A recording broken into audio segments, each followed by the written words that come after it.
raged through all Avantasia. The alliance of humans, elves, and dwarves fought against the evil army of the shadows. The war had devastated the country for years upon years, and yet, no one gained the advantage. And so it was that in that time of deepest despair, that an old archaeologist uncovered the location of the artifact of divine fate. The artifact could fulfill every wish, and thus decide the war, for one side or the other. Led by Warlock Munkus, son of Archwitch Mortroga, the Shadows hunted for the artifact. And they would have reached it first, were it not for a group of heroes who stood against them. Wilbur, the young gnome who was the first of his clan to become a mage. Ivo, the courageous elven princess from the Woodland Realm.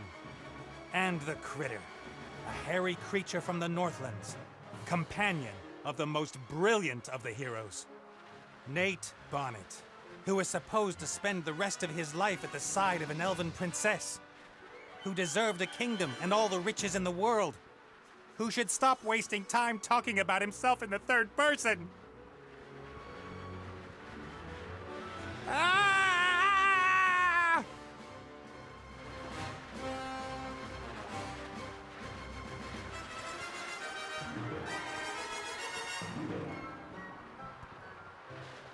Good, good. This is good. Although the ground is still getting closer.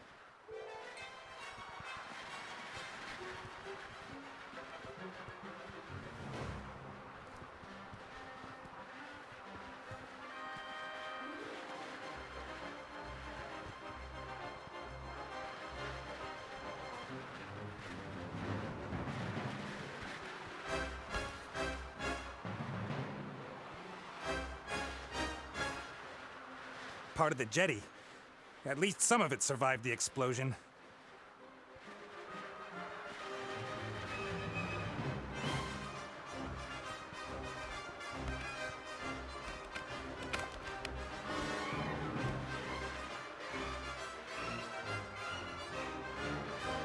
If I'm lucky, this will go all the way up to the island. But somehow I really doubt it will.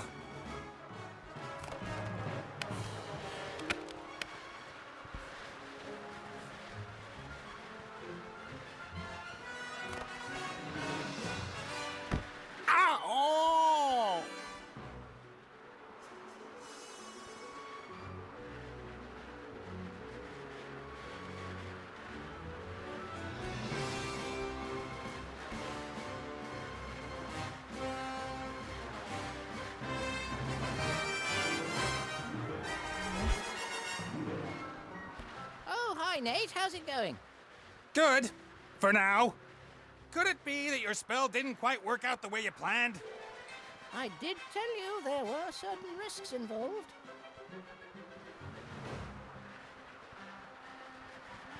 Risks? What risks? Now, Djinn magic is a complicated affair. It's difficult to get the dose right, and when one hasn't done magic for a while, things can go a little bit wrong. Like you killing me, for example? Not intentionally.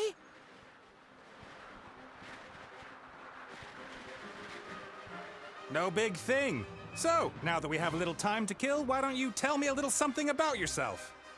Oh, right. Well, yes, I came into this world in an oasis in the Umzu Desert, and at that time, I was... Are you out of your ever-loving mind? Definitely not the time to reminisce. Then why did you ask? I could use some help here, Benny. Well, you did see what happened last time I cast a spell. Time to make up for it, then. Now shake a leg. Oh, I don't know. I might just end up making everything worse.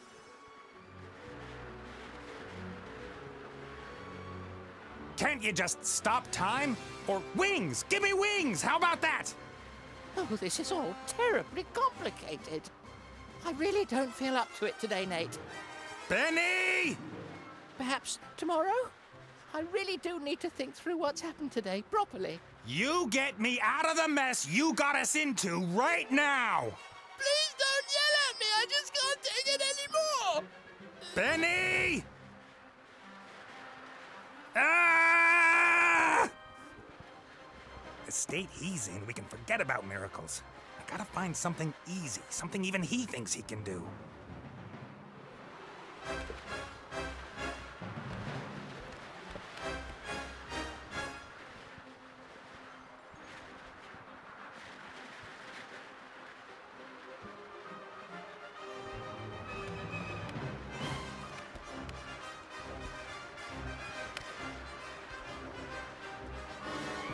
A flying carpet! Is that too much to ask? I'm not talking to you. Why, you... I'm sorry I criticized your work, Benny. And? And that I shook your lamp. And everything else. You meant well. Well, all right then. I forgive you. What can I do for you? Carpet! A flying carpet. Shouldn't be too hard. Should I really dare? Am I really up to it?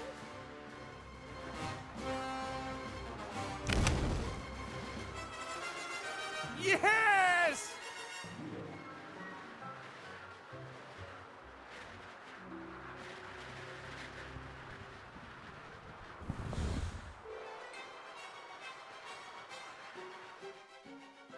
What the heck? What happened here? No!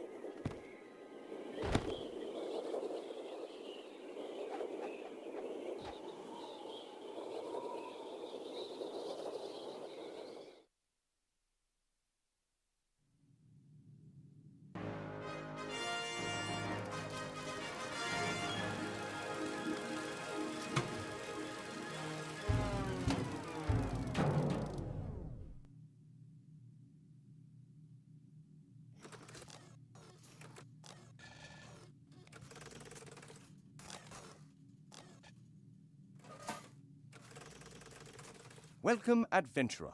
I am the tutorial, guardian of gameplay, explainer of controls. To move a character, just click anywhere in the scene, wherever your heart desires.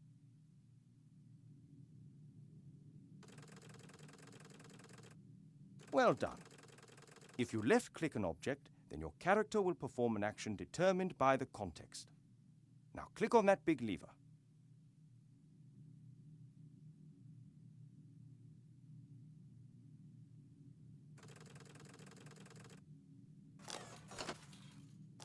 The robot has used the lever, as this seemed logical to him.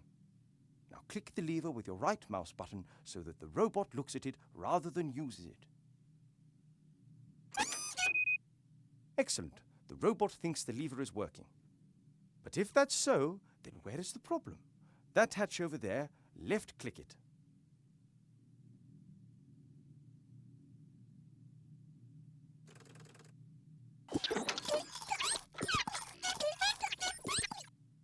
The little chap seems to think there are advanced engine mechanics hidden behind there. Perhaps that's where the problem is. Click on the hatch again using the left mouse button.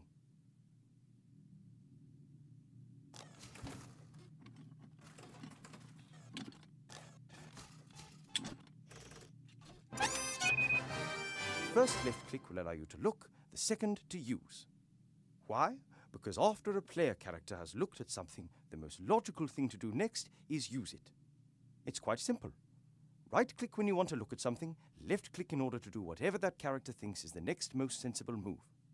Is the machine working again? Left-click on the lever.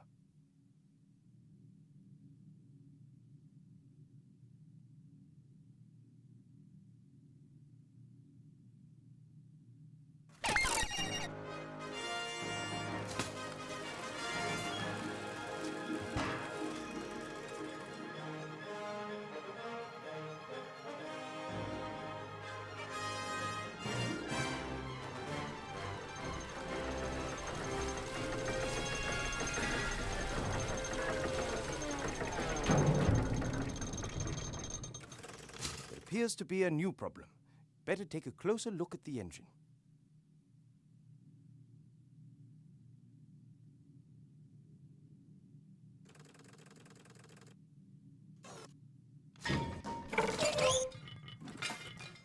Oops, that wasn't very helpful.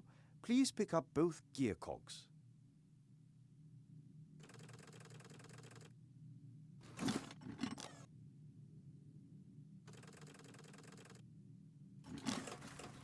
Great work! Items you pick up will go into your inventory. To open and close your inventory, left-click the rucksack. To use an inventory item, left-click it and then left-click the object that you want it to be used with. Use one of the gears in your inventory with the engine of the town model.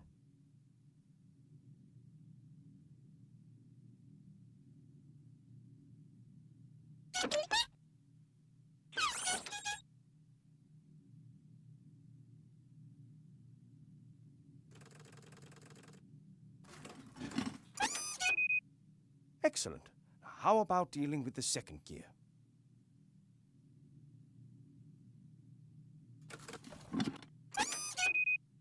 Perfect. You'd better oil the engine before you switch the machine back on again.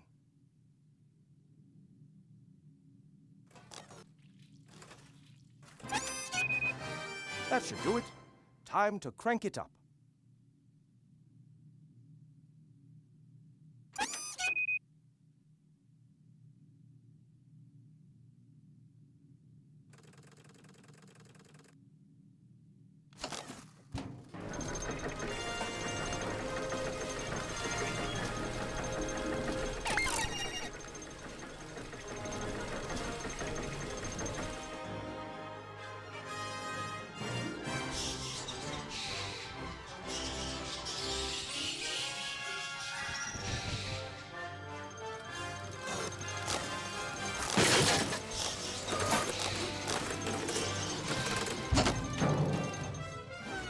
Examine objects in the inventory in more detail. Pick up the damaged figure and the toolbox. Then when you are in the inventory, right-click the toolbox in order to examine it.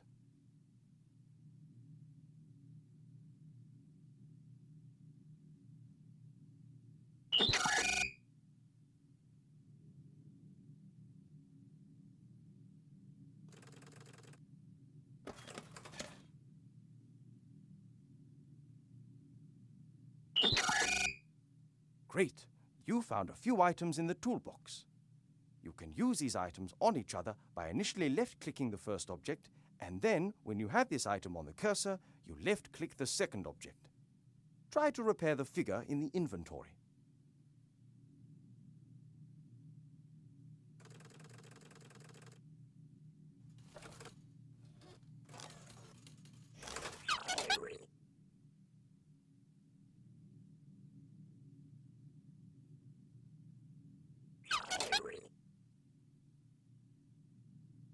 Well done.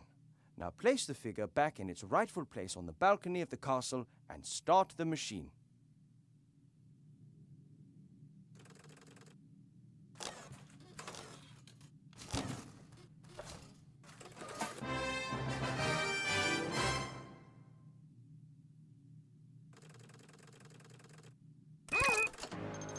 Excellent. You are now ready. One last tip before I give it. If you press the spacebar, all interesting objects in the scene will be displayed. Good luck with your adventures in the Book of Unwritten Tales 2.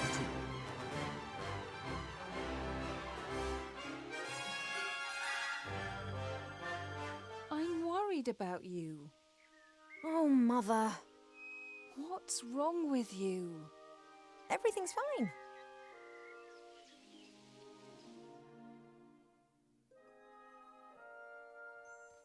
No, you don't look well at all. Positively rotund.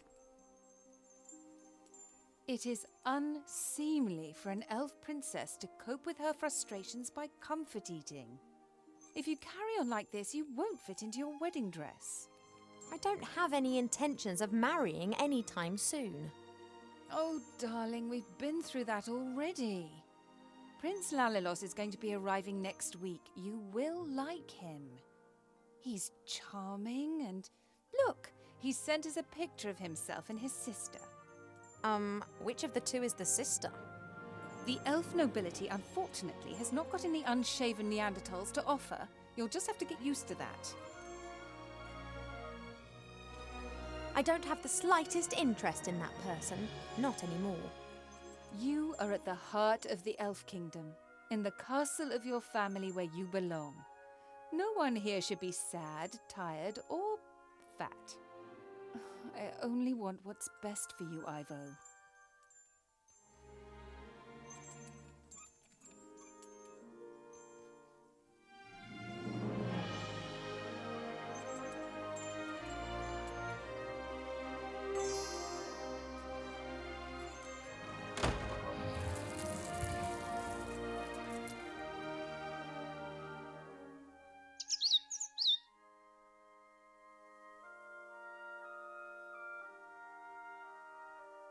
Did you see that? She's locked me in. Yes, only what's best for me. She always says that. Have you seen this prince? A vain river elf who's only interested in topping up his tan. I'm to spend hundreds of years in the company of someone I don't love? Huh, not me. And how? She will try anything and everything. Nothing's more important to her than getting me married off. Ugh. When I was out there with the humans, it was the first time that I had the feeling I could determine my own destiny. Yes, it was dangerous. Doesn't that go with the territory? A life without risk, that is so...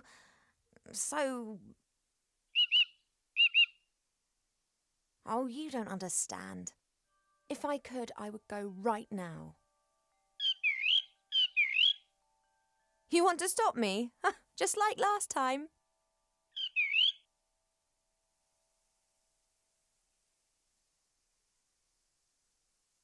I didn't want to tell Mother, but I've not been feeling too well lately, Cheap. I'd say the same thing, but we elves hardly ever get ill. Yeah, you've got a point there. I spent almost a year in the human world and they have some very strange ideas about personal hygiene. Well, I thought perhaps it's a curse. Oh, no, you won't. I'll take care of it myself. Mother would make a state occasion out of it. I don't know either, but I'm sure there's a medical book down in the library. No, rest is not what I need just now. I'll go down to the library and look up what's wrong with me, completely alone, just like a grown-up elf. I'm not going to be stopped, neither by locked doors nor by you.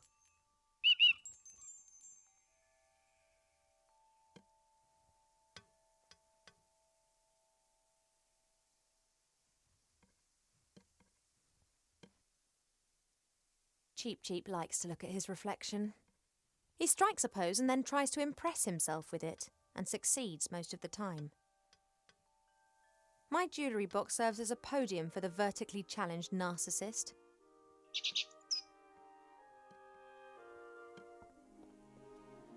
Could you please move aside? I want to get into my jewellery box. He doesn't listen to me anymore, since I almost caused him to be roasted by fireballs, decapitated by swords, and eaten by monsters. Mother has permitted him to disregard any of my orders that go against her wishes. His interpretation of this can be liberal.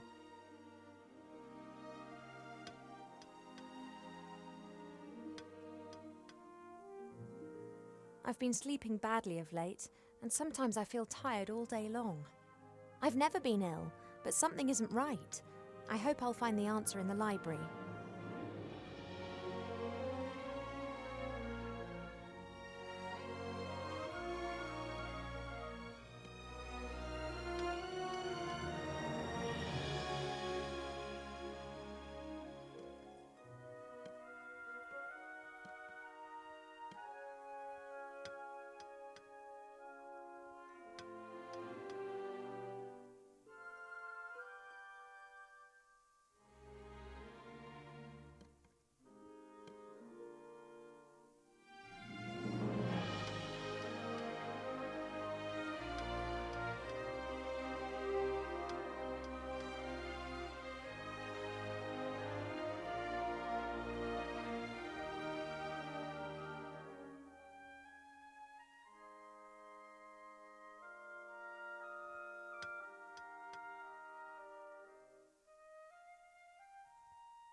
Normally this bowl is full of fruit and nuts.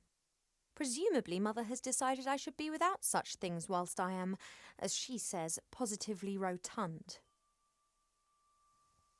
Fresh water from the spring brook, the little stream that rises here in the castle and provides for the whole valley. People come from far and wide to drink it.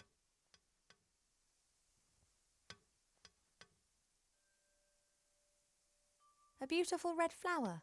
It was only put here a few days ago.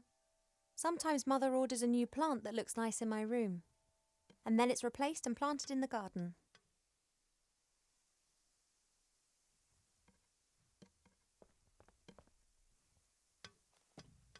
The times when the others were here in the elf burrow, those were the best that I've ever had. The critter could never keep still when I was drawing him. He was always pulling faces and trying to make me laugh.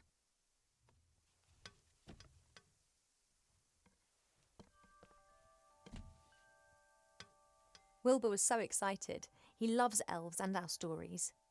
He spent hours sitting with my father and listening to him talk about bygone ages. Complete idiot.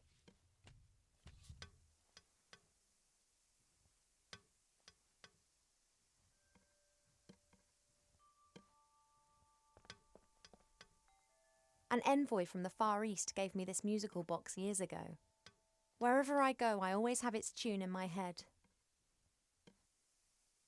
A guard with a spear and shield, and like all elven figures, immaculate.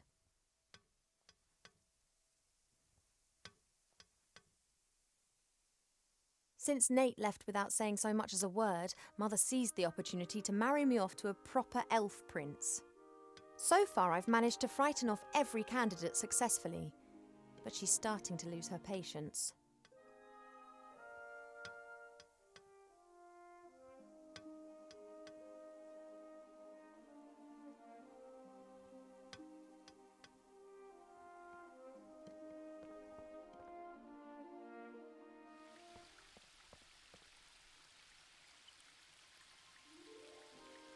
We have many exotic plants here in the palace, but sunflowers are my favourite.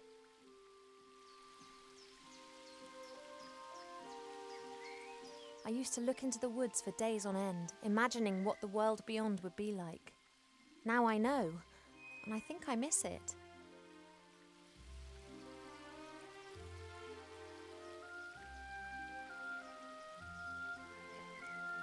It may not be befitting of a princess, but this isn't the first time that I've climbed into the garden via the balcony, and it won't be the last.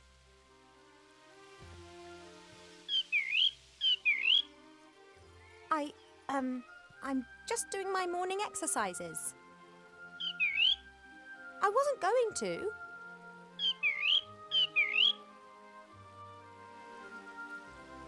to. Of course, I could just ignore him and climb down into the garden anyway. He would, however, make a beeline to Mother and tell on me, and who knows what the two of them would cook up for me next.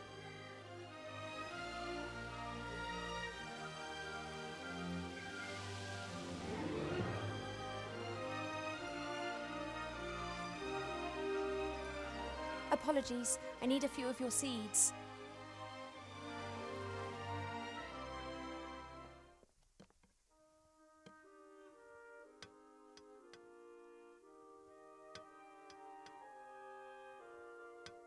Normally this bowl is full of fruit and nuts. Presumably Mother has decided I should be without such things whilst I am, as she says, positively rotund.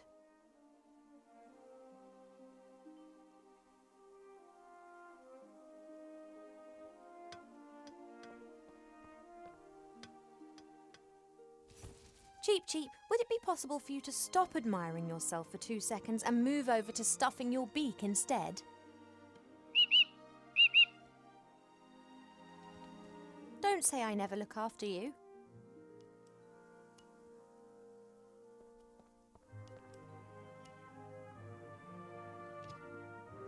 Pearls, precious stones, sparkling earrings and necklaces.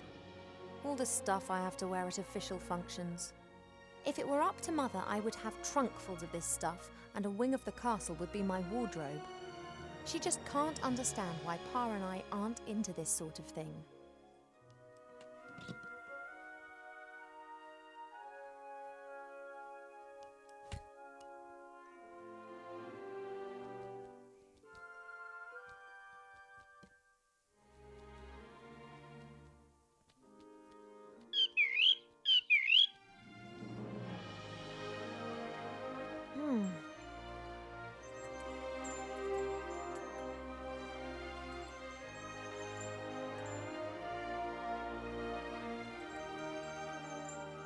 Mother's locked me in, as if I was 200 again. Since I secretly escaped from the elf burrow last year, she's taken to guarding me closer than ever before.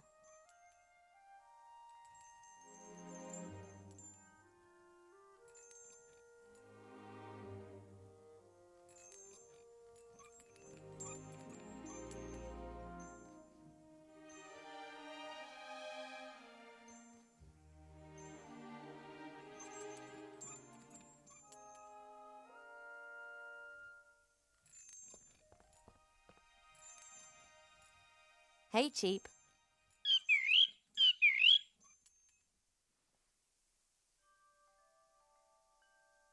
Oh, missing your mirror? Well, sooner or later you won't be able to stand it anymore.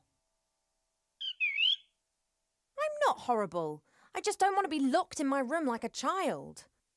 See you later. Yes, of course I'll be a good girl and stay in my room.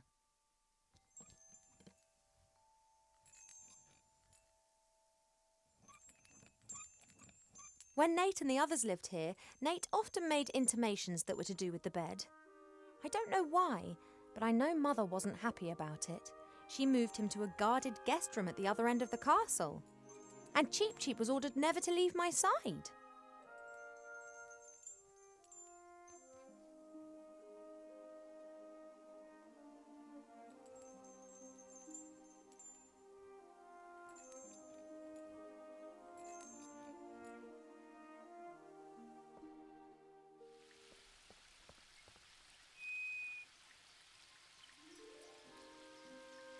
Okay, he's not looking this way.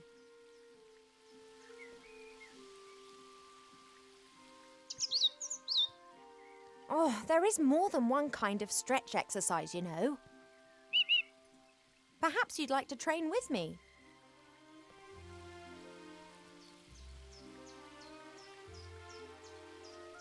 No chance. I can't sneak down as long as Cheep Cheep's on guard.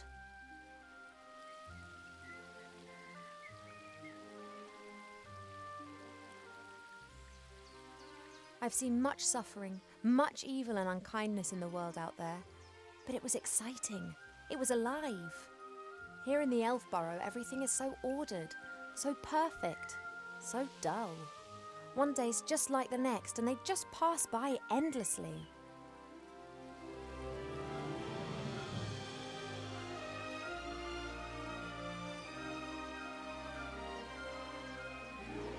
One can almost see the edge of the wood through the telescope, but I just can't leave the Elf Burrow. Mother would never forgive me, and there are so many dangers lurking out there.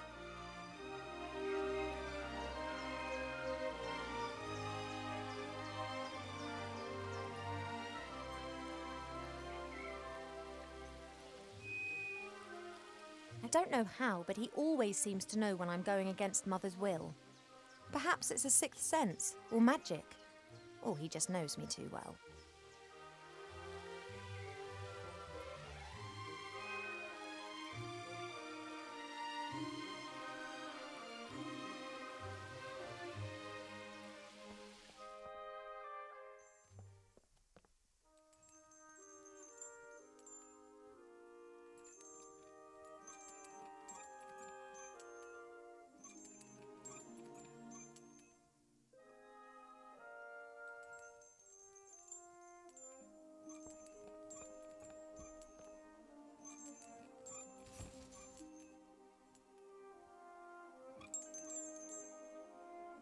Hey, withdrawal symptoms?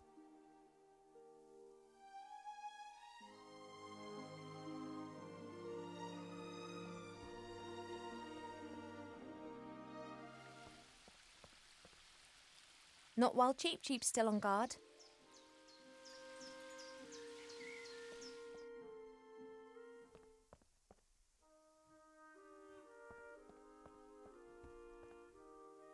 I just need the music box a minute. You don't need to turn your head away from your beautiful reflection for 1 second. Come on. Shh.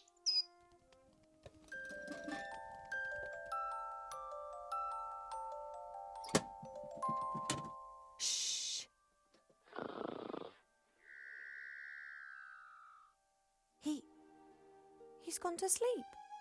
It got dark and he's simply... No matter. I can now enjoy a few moments of peace.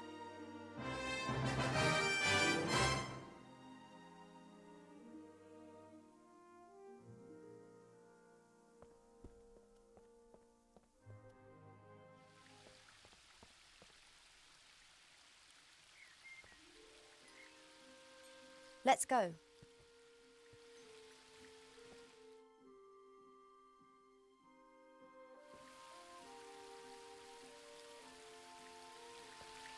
As expected, no one here. My parents are in the throne room ruling the lands, or rather, Mother is.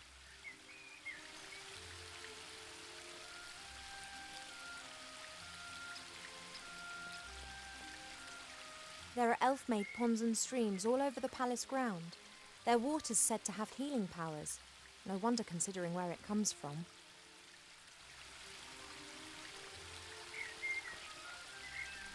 There are reeds and water lilies growing in the pond. Naturally, they were planted there. They don't grow in the wild so high up the mountains. I can't think of any use for a water lily, but a reed could come in handy.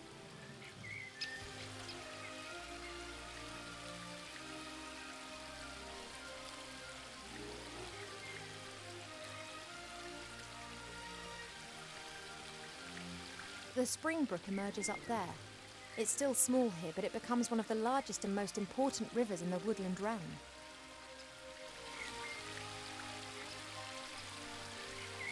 There's only a little water left in the bird bath. Cheep Cheep always says that it evaporates quickly. I, however, think that the constant need to replenish the water is more down to his unbridled joyous splashing and not insignificant body mass.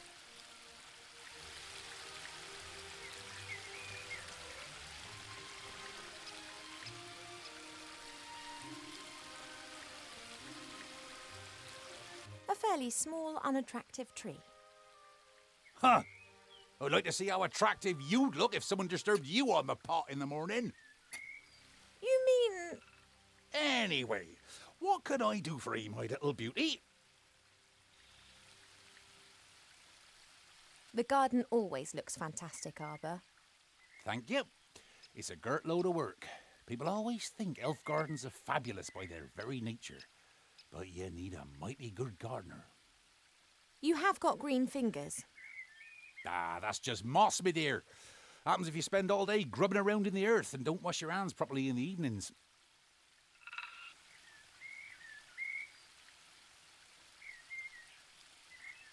Mother put me on a diet this morning so that I'll look perfect for my wedding. Oh, everything has to be perfect for her. No such thing in nature, of course. Or rather, everything is perfect if you just let nature run its course. You tell that to Mother. I have, many times. She'd be very clever in some things, but very daft concerning that. Now then, she is the queen. I'm old enough to be able to call a spade a spade. Spade, gardener, get it? Nowhere are the trees so green and healthy as here in the elf world. You tree shepherds do a great job. Tree shepherds? The trees just stand there. What do they need a shepherd? However, I quite fancy one of those shepherd dogs. Hey, Rex, do you want to be my shepherd dog? Nah, my darling, I'm a gardener. Nothing more, nothing less.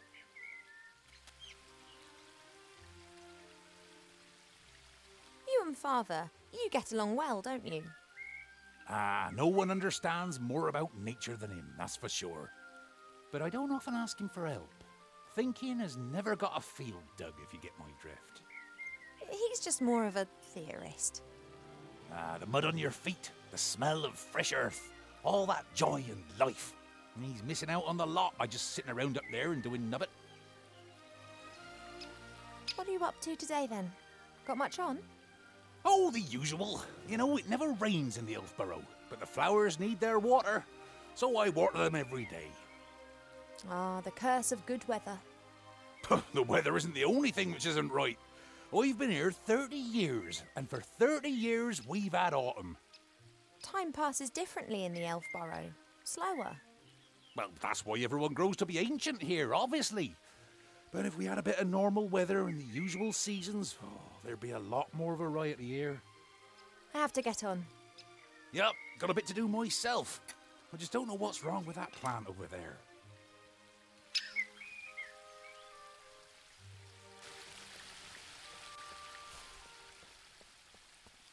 Your mother got a whole heap of flowers given to her the other day from a fairy delegation.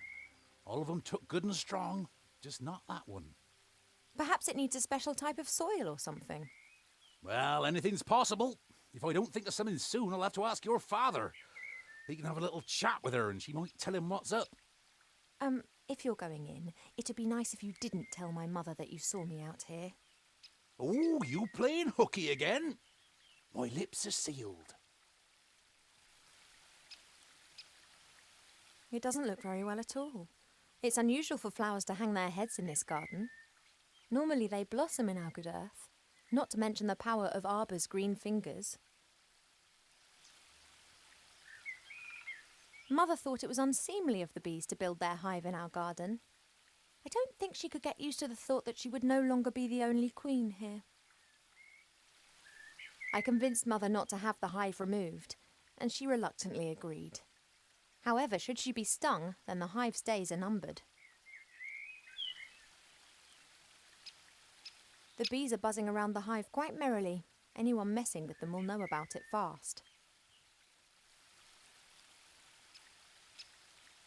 If Arbor doesn't know what's wrong with the plant, then it's serious. As long as this plant isn't doing well, Arbor won't rest. Not knowing what's wrong with it will eat away at him. If Arbor doesn't know what's wrong with the plant, then it's serious. A lovely spot, so long as the bees who have built their hive directly above the bench don't disturb you. I don't have any time to rest, and that's good. At last I've got something to do again.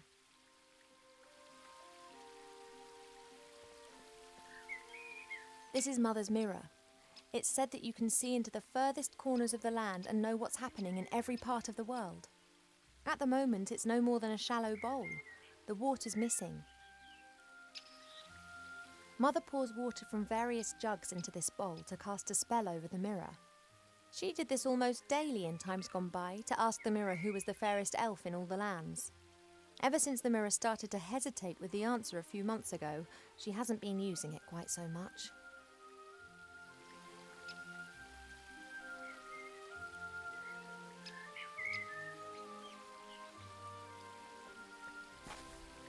Hi, Arbor. Oh, Ivo! Have you found out what's wrong with the plant yet? Nope, I haven't. Everything looks proper. Earth is moist and nutrient-rich. The sun is shining. Difficult case. I'd quite like to smoke my morning pipe now, but first work, then play. See you later, Arbor. See ya!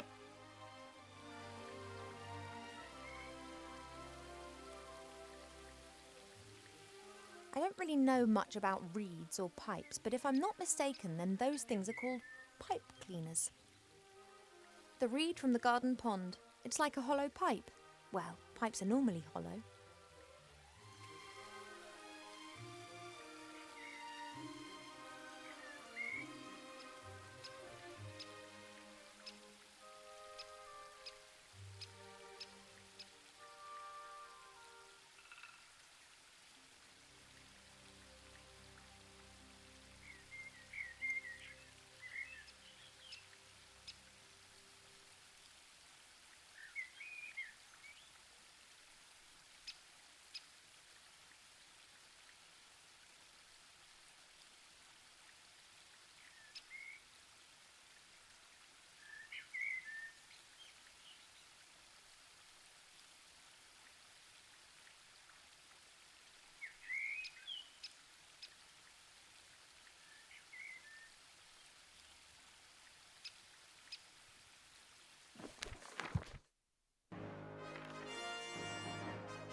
Isn't there a turn of phrase like stirring up a bee's nest? I think the saying's trying to give us a warning. As long as the bees are wide awake and buzzing, I don't dare.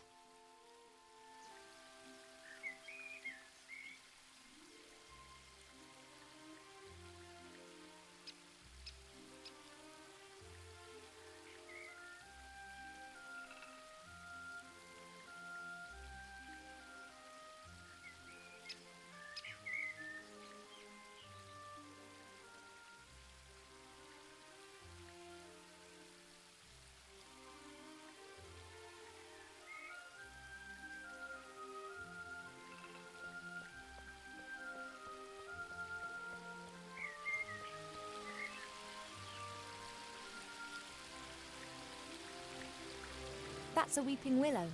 It appears to be so content it looks anything but sad.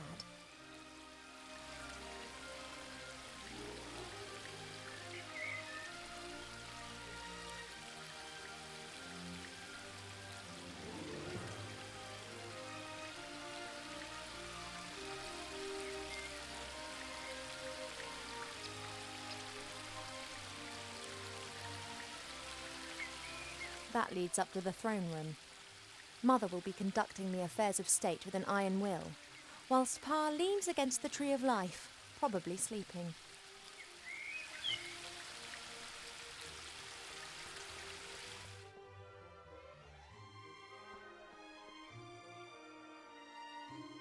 Swords of all the idiots who have tried to conquer the elf burrow.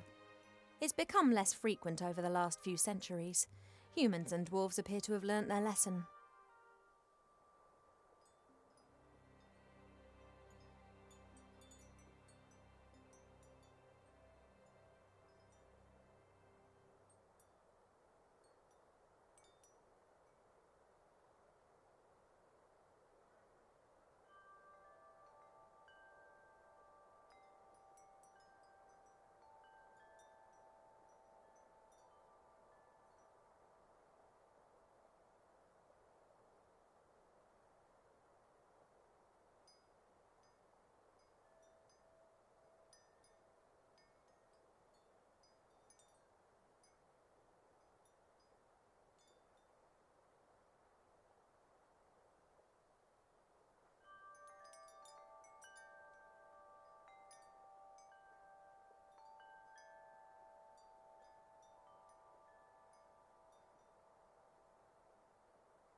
This flower clearly is one of the more exotic of the palace's flowers. It comes from a country in the deep south beyond the deserts. It's said that the flower of this plant used to be sent as a declaration of war, or if one wanted to deprive someone of all sense.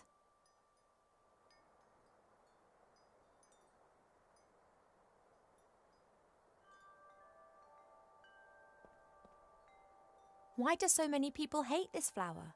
Perhaps it has an abhorrent smell.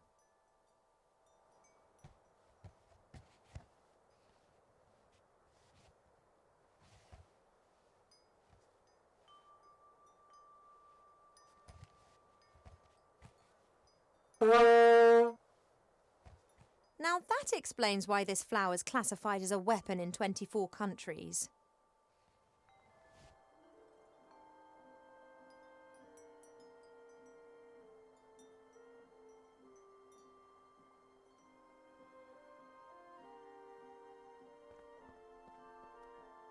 A great example of the variety of our world's fauna. Some of the ideas Mother Nature has can be quite off the wall. A few years ago, this dragon was causing a whole lot of grief. A bounty was put on its head, and all heroes of the land were encouraged to hunt it down. 40 brave warriors penetrated its lair and slew it. They brought the head to the palace where it was displayed in triumph. The strange thing was that a bit later more adventurers came carrying an identical head. Then more and more heroes arrived.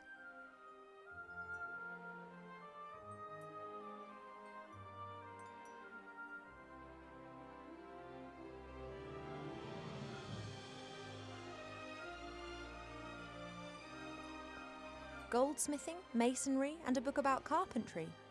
Like all books in this library, it's a guest present. The logic behind this must be, those elves, they have so many beautiful statues and items of wood. They'll be really interested in this. Why don't we present them with a book about it? What they don't realise, though, is that if we're interested in a subject, then we'll already know pretty much all there is to know about the matter, and the book's of no use to us whatsoever.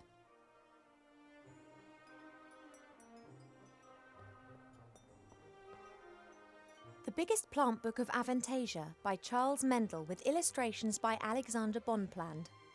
A standard reference book that Arbor always used to consult every now and then. However, he insists that he now knows it off by heart.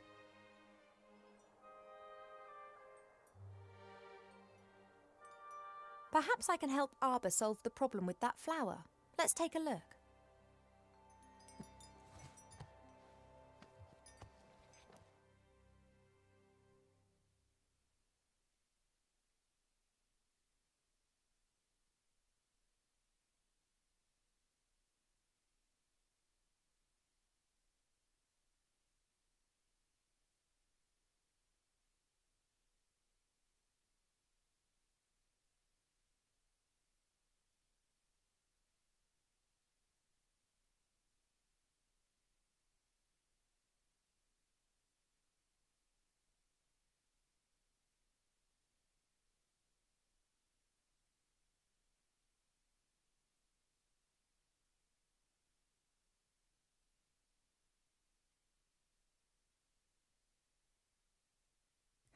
This plant reminds me of the one that Arbor's having problems with at the moment. Love lily. The love lily enters into an enduring relationship with another plant very early in its life, which frequently lasts its lifetime. If the partner plant dies, then the love lily does not normally survive the separation.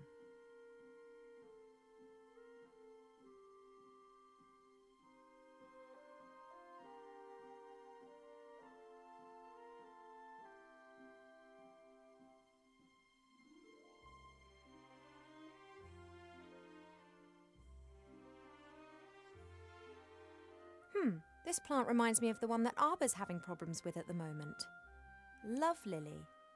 The love lily enters into an enduring relationship with another plant very early in its life, which frequently lasts its lifetime.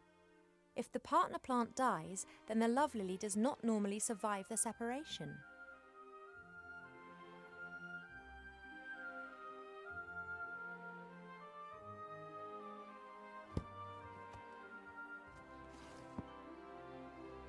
A present from one of the northern kingdoms. Strange folk up there. The men climb mountains and shout foul-mouthed things in dragon's language at the dragons. I think it's some kind of test of courage.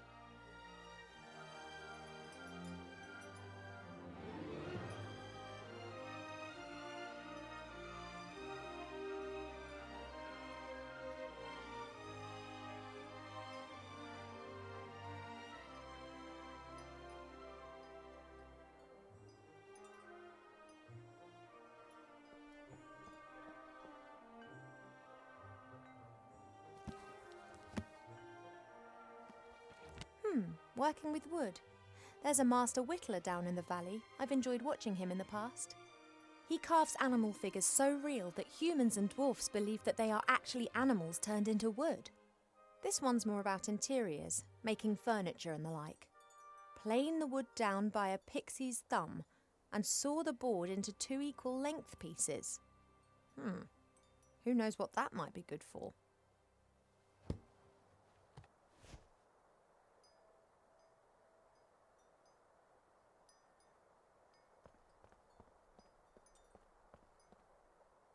What have we got here then? Aha! Ah! Almanac of Elf Medicine. That's what I've been looking for. Ow! Be careful, if you please. A speaking book? An ill elf? Ill elf? So I look ill. What's wrong with me? Take it easy, young one thing at a time. Young one, I'm older than you. And you look it too. I do? No, of course not, and I can also see no illness. But the mere fact that I've been fished out from the back of the shelf for the first time in centuries tells me that something is wrong. I haven't been feeling too well recently. I'm sleeping badly and have no appetite. I know that elves are very seldom ill, but if it's not that, then it must be some kind of magic or curse. Seldom ill does not actually mean never ill. Elves can, for instance, suffer from a broken heart. Oh, please. It is one of the most common causes of death amongst beautiful princesses. Oh, it must be something else. Sensitive elves can sometimes suffer from the pains of the world. There are a variety of ear infections, and of course it could also be lupus. But I think it is something else. Like what? To be completely certain, you must mix a potion and drink it. Are you serious? Very.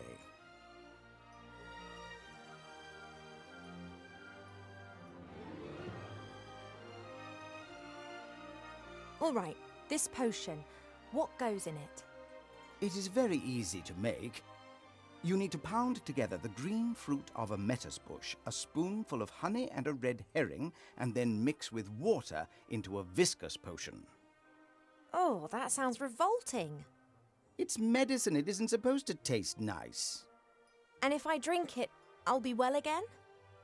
We will then at least know what is wrong with you.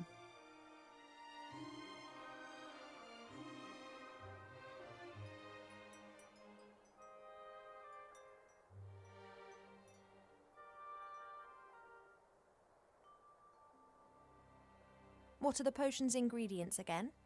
The green fruit of a metis bush, a spoonful of honey, and a red herring. You have to put everything into a bowl with a bit of water and pound it until it forms a viscous potion.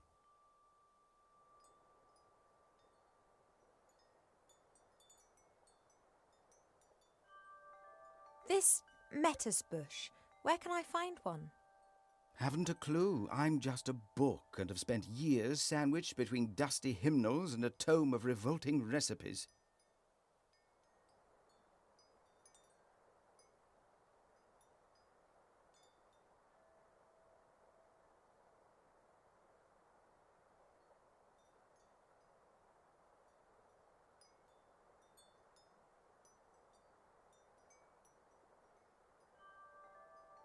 A red herring. Are you serious? Of course, why not? Red herrings are known all over the land as particularly useful fish. Their uses in the areas of medicine, cuisine, and literature are too numerous to mention. All right, so I've got a red herring.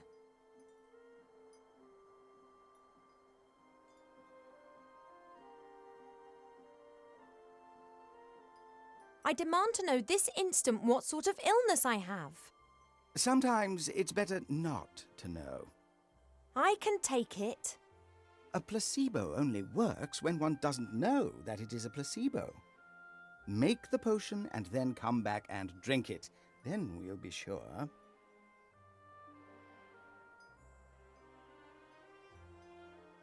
Are you actually qualified to make a diagnosis? And why can you talk? I am a magical medicine book. That actually serves as an answer to both of your questions. I've never encountered a talking book before. Of course not. I am the only talking book here. That's the problem. In the magical library in Seastone, all books can talk. Things really get cooking there, believe me. Thank you. I think that's all for now. Normally, it's me that ends patient consultations. You are only a princess, but I am a doctor.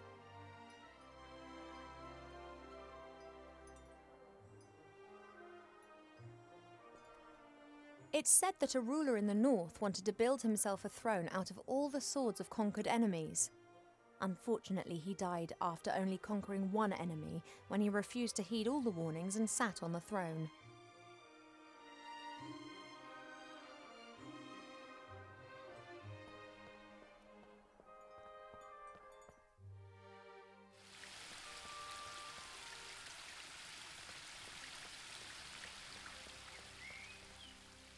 I don't know the names of all the plants in the garden. Grandmother knows them all, which is probably down to the fact that it was her that gave many of the plants their names a few thousand years ago. Shite beerwood, sweat tea, dodder flower, fat hen, bistort, stink root. We no longer invite her to family gatherings. No idea what kind of bush this is, but its red fruit looks very yummy. If I learnt one thing in the woods, it's that you shouldn't eat anything you don't know, regardless of how yummy it looks.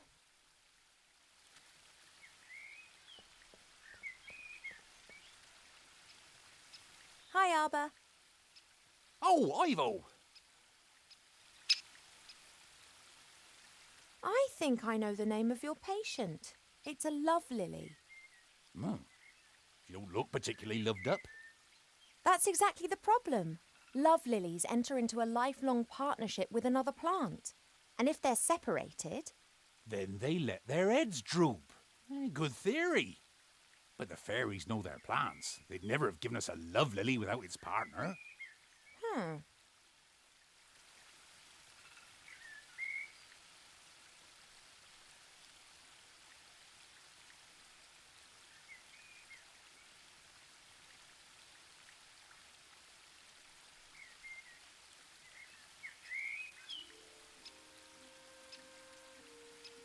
Look, I found this book in the library. Woodcrafts? Why are you showing me that? I thought it might interest you. I don't like horror stories. Horror stories? Wood that has been clamped into a revolving monstrosity to be whittled down layer by layer to the core? What do you call that then? Sorry, never looked at it like that. Branches sawed off, boards nailed together, wood treated with chemicals. Sick stuff. If I were ill and needed to make some medicine, then you'd help me with that, wouldn't you? Ill? You're an elf. Elves don't get ill. But if I were... Oh, come on. Now tell me, how can I help you? Do we have a lettuce bush in the garden here? That bush over yonder. But that fruit's red. And what colour do you expect then? Green. Are they only green when they're not ripe? Nah, they're blue then. They're green when the bush senses danger. Pardon? The lettuce bush has exceptionally delicious sweet fruit.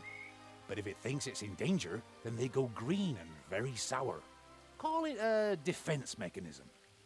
Ah, and the bush only has red fruit because it has nothing to be afraid of here. That's right.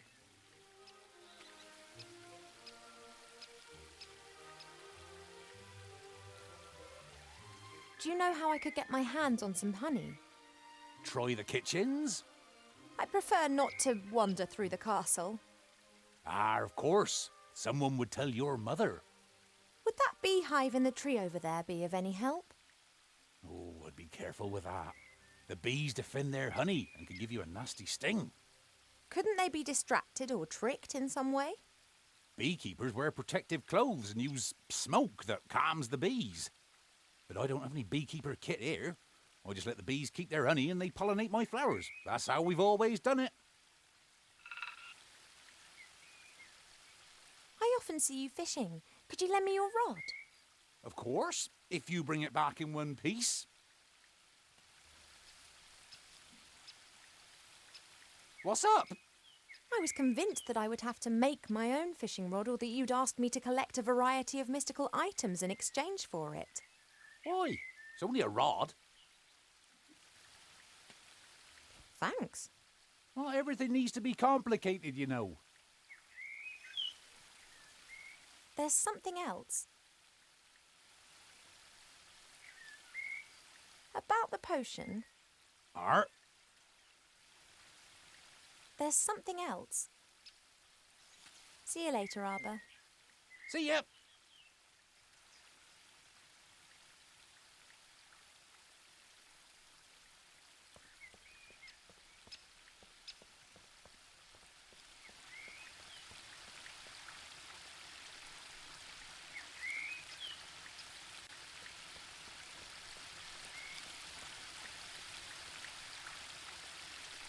I don't have a clue about fishing, but I'll try my luck.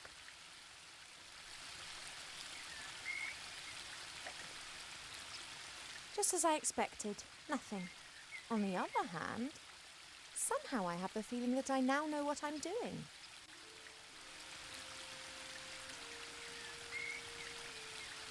I guess that I can just practice until I'm good enough.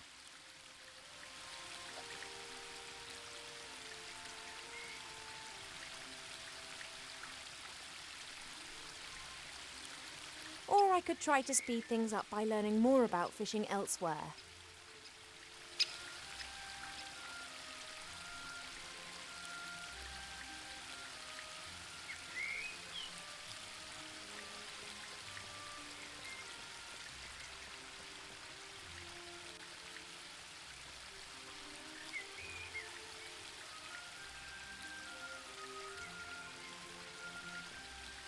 A handy smooth stone, Arbor's sheepdog.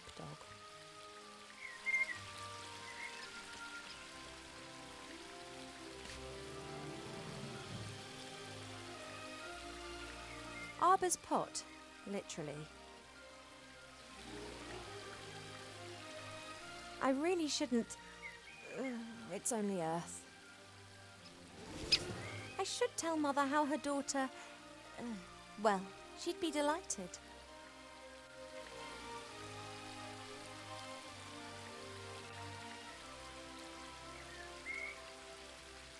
The worms provide a great lure and should increase my fishing success rate, whatever that is. I always hang one onto the hook before I cast the line out.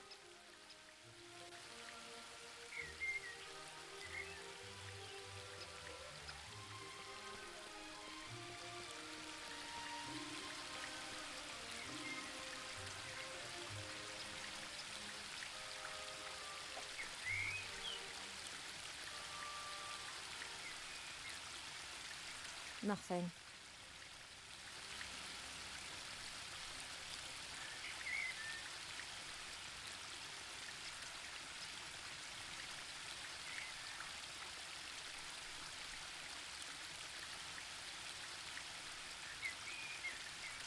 If it were possible to hit fish with stones, who'd need a rod?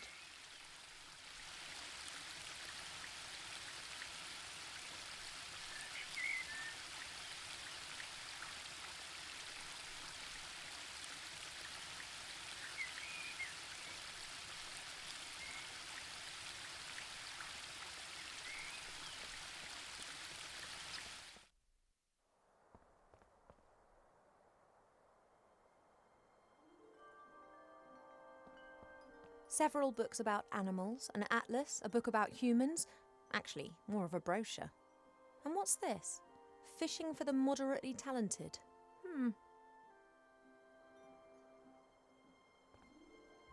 Perhaps there are a few practical hints and tips in the fishing book. A lucrative season with a successful technique doesn't just depend on the type and quality of your tackle, but also on a really good spot. It doesn't matter whether you jig, dip, toddle or feed. Wobblers, twisters, spinners, blinkers, poppers, jigs, jerks and live bait must be presented in the most enticing ways possible. I haven't the faintest idea what all that means. I presume my fishing talents are not quite advanced enough to enable me to use this book.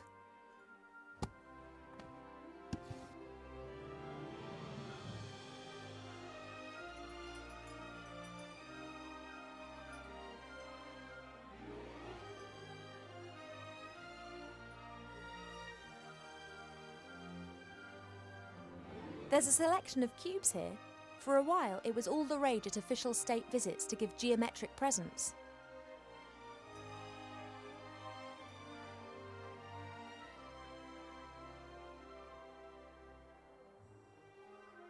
Each cube is significant and comes from a different country, but I never really paid much attention.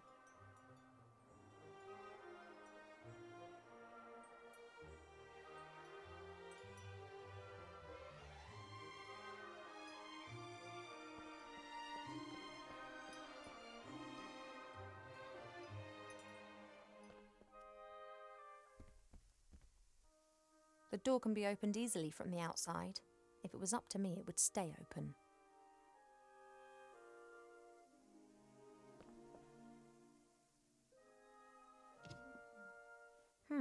These earrings here. They're sparkling and glinting in the sunshine. They could actually come in handy.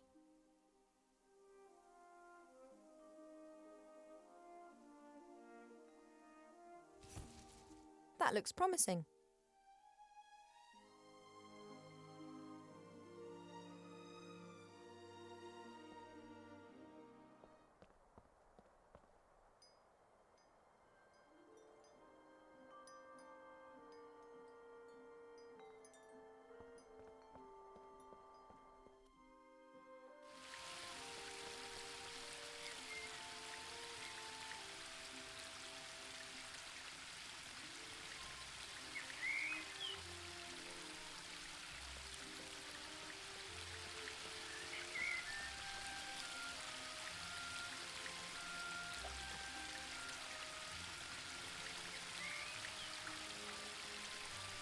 Nothing.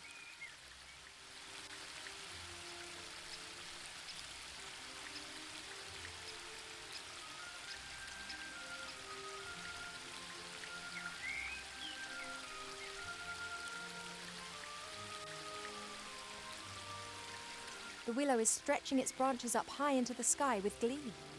One part of the waterfall's already lying in its shadow. If it continues to grow like that, it'll shade half the garden.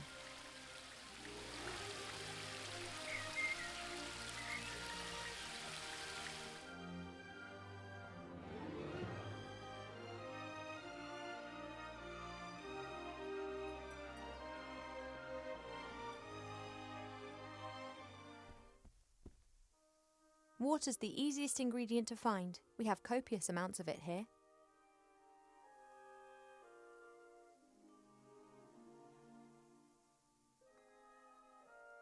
Water's the easiest ingredient to find. We have copious amounts of it here.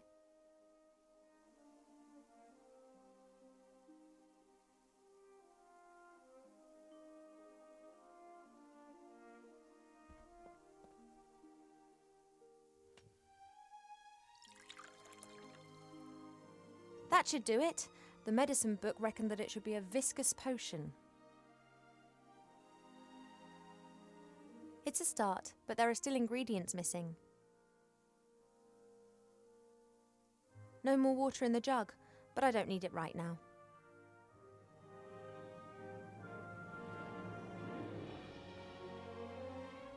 This flower was given to us by the fairies, just like the love lily down in the garden. I bet they belong together.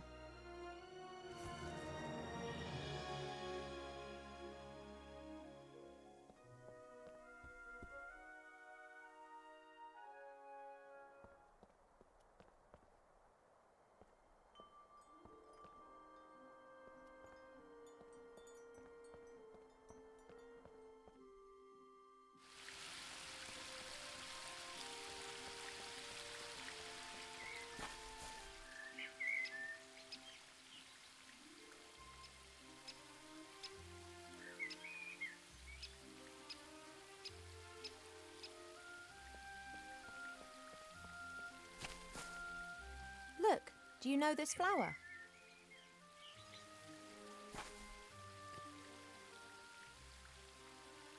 Ha ha ha!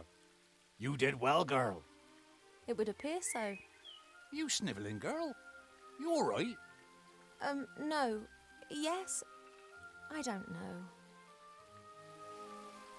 Well then, I think I've earned myself a little rest now.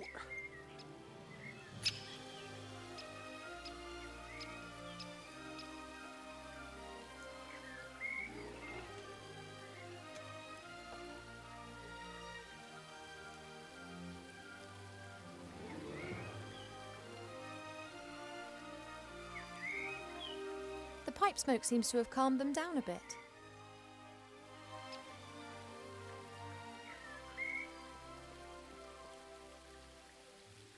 The smoke from Arbor's pipe seems to be calming the bees. This is my chance. Hey now, you all right there? Sorry, had to do it. Well, I'm not happy about this destruction of nature. Not unless I get half of that there honey. I don't need any more. The rest is for you.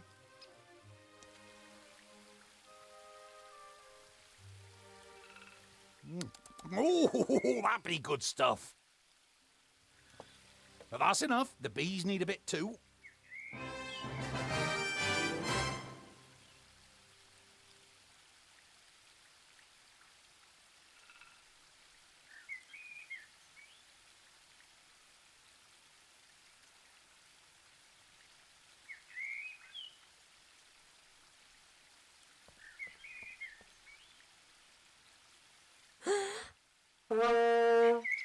If the bush had a heart, it would have skipped a few beats. Thanks.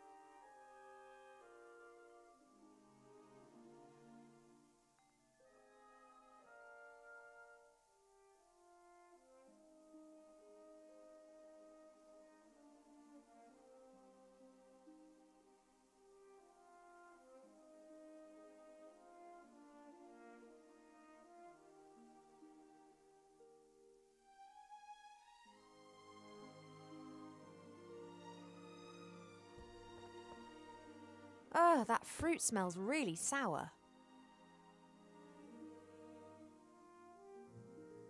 About 1 spoon of honey.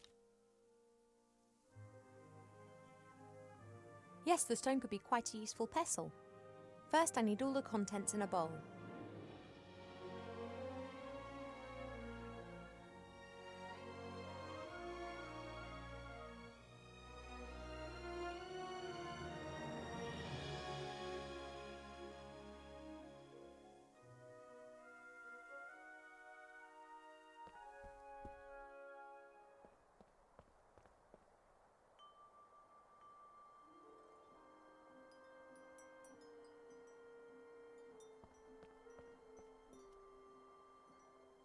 Perhaps I have enough knowledge to now understand the book.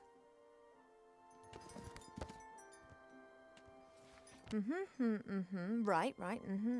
Aha, oh, twice in a row, then, that was educational.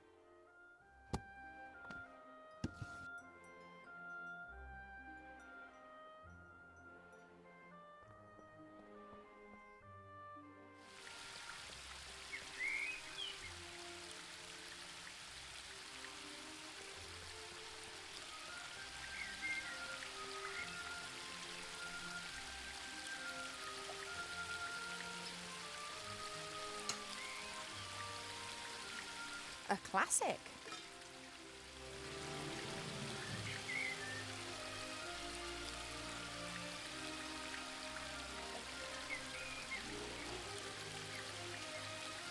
At last. Now I can take the red herring off my list.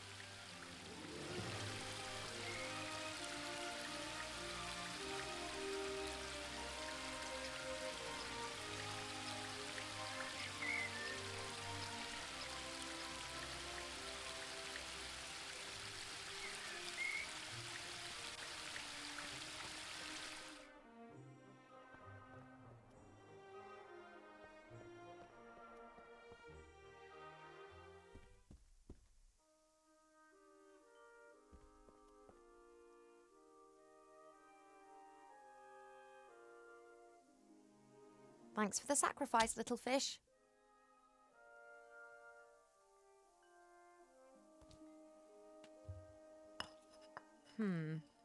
I'm pretty sure that there's never been anything so utterly revolting concocted in the Elf Burrow ever. Oh, I hope this is some kind of joke.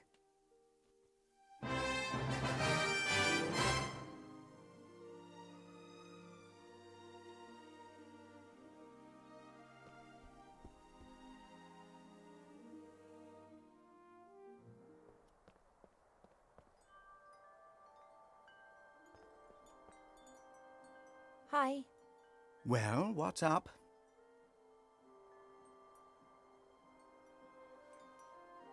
The potion's ready, but You don't seriously expect me to drink it, do you? You must.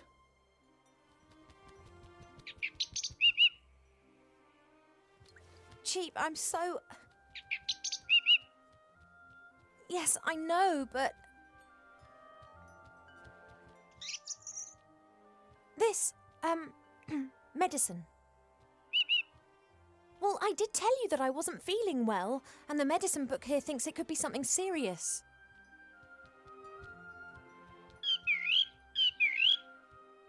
She has to drink it, the sour metis fruit, sweet honey and salty fish. That should give us an answer.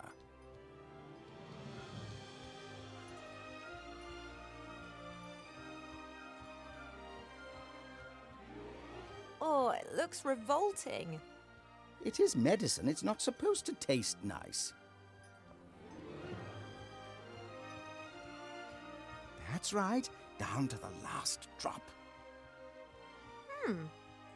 Not as bad as I was expecting. In actual fact, it's quite tasty. I could definitely drink another glass of that. Congratulations, Ivo. You are pregnant.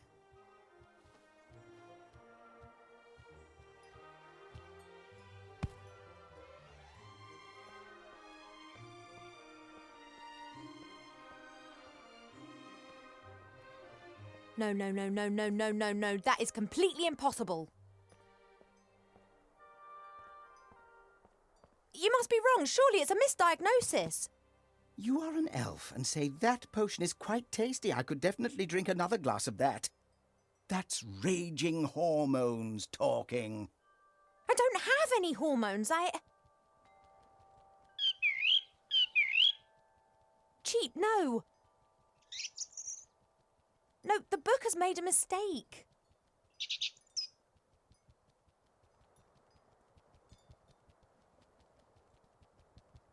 I cannot be pregnant. I've never stood in the divine water with Nate on Midsummer's Night singing the Song of Life. Why? How do humans do it? They do what? Elves and humans can have children together, but it's not possible without sex. You see? We never had sex. At least not to my knowledge. But the diagnosis is crystal clear.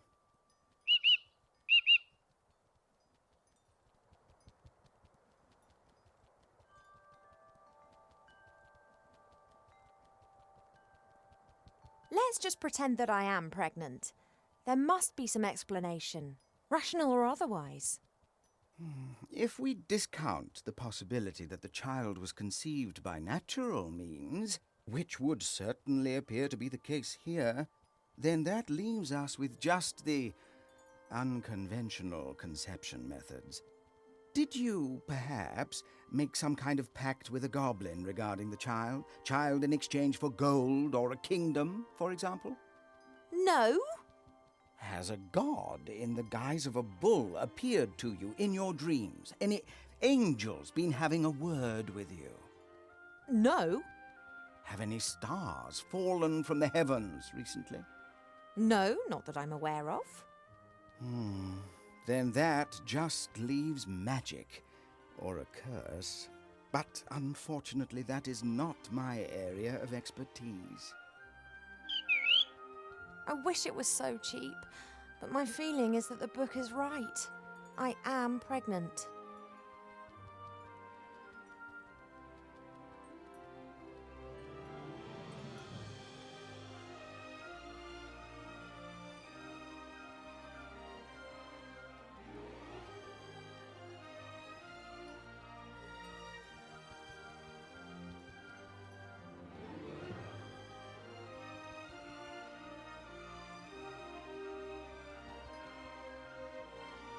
One thing's certain, Mother must never find out about this.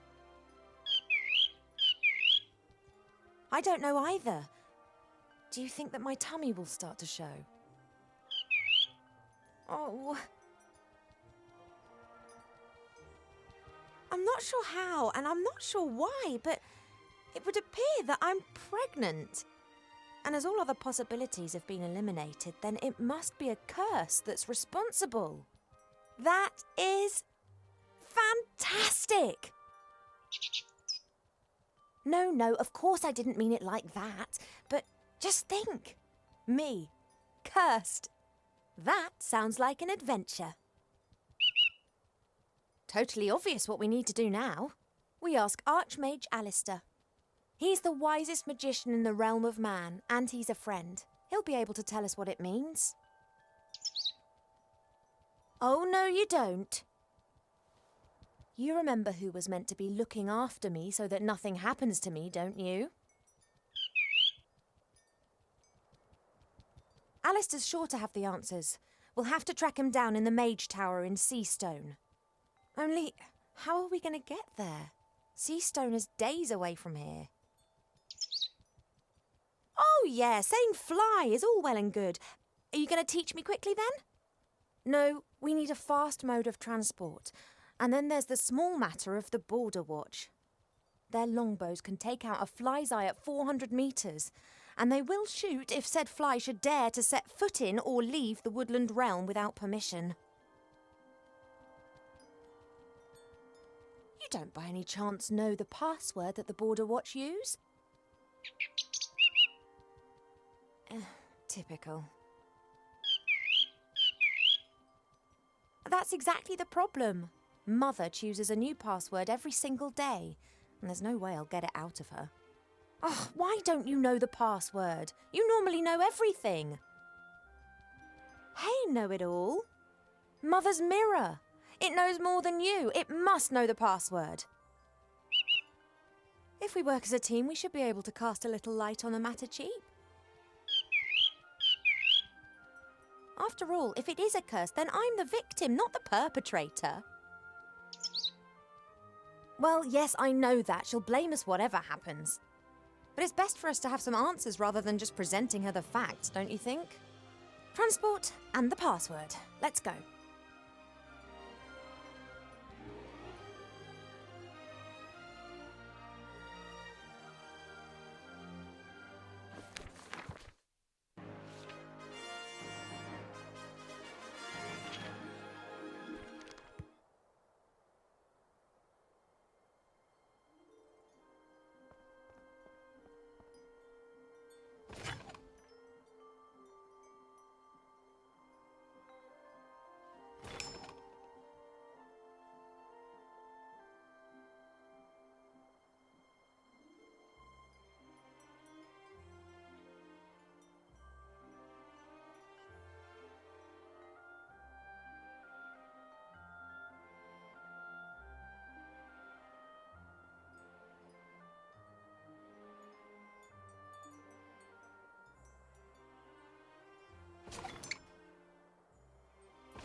Helmets with horns. Cool, but useless.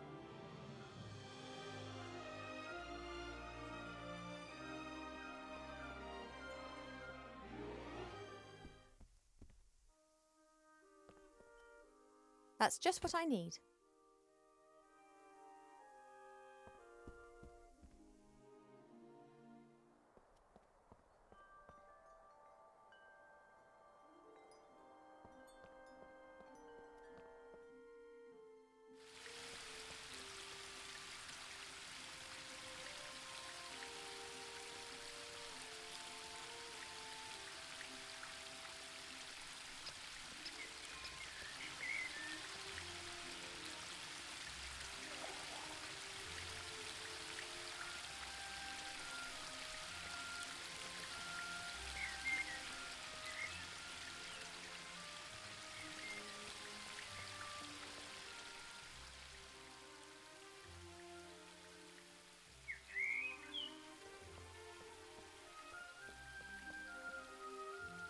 Why not? Perhaps I'm in luck.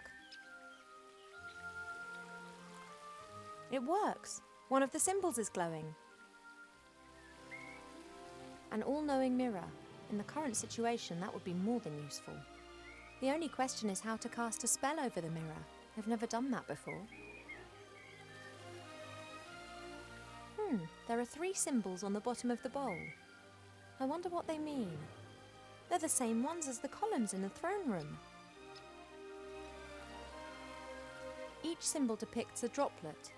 Sometimes there's a line underneath it, sometimes above, and here is a circle going through the droplet. Haven't got a clue what they mean. I have seen these symbols once before, up in the throne room if I'm not mistaken.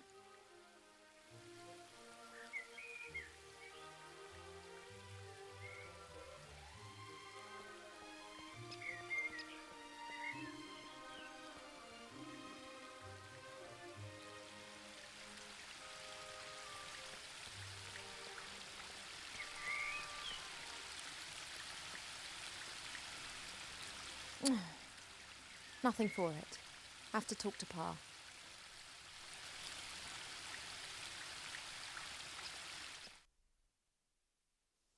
Ivo, I thought that we'd agreed that you would stay in your room.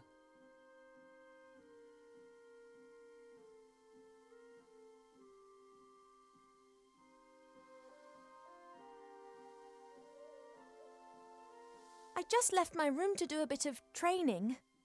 Mm-hmm. You said yourself I've put on a few pounds, and I'm not going to get rid of them by lying around on my bed all day. Where does this sudden insight come from? I can't keep asking myself what to do with my life. Perhaps marriage isn't such a bad idea. It most certainly isn't. And if you train diligently, I'm sure Prince Lalilos will like you a lot.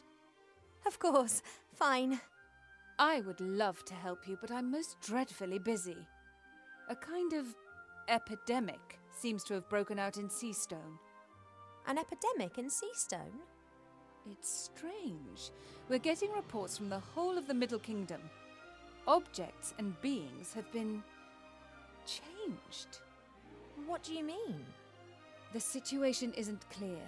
It appears as if some kind of terrible power is gradually moving through the whole land, changing it. Do you remember the story of the Nothing? A big blackness that gradually swallowed a fairy kingdom bit by bit. Of course. This time it is much worse. It is pink.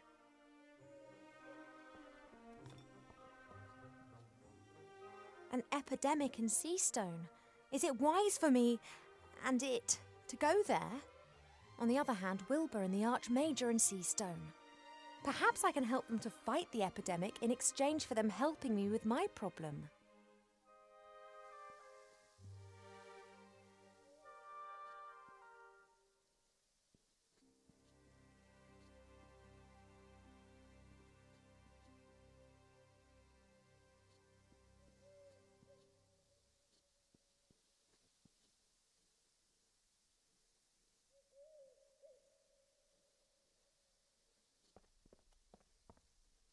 Only priestesses are allowed to get water from the well. Up to now, my mother hasn't tried to make me into a priestess. If I'm lucky, she never will.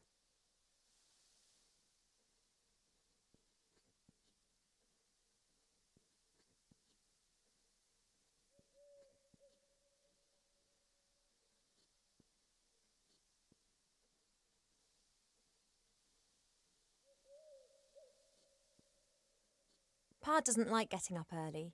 He always says he needs lots of sleep, but he's never said why.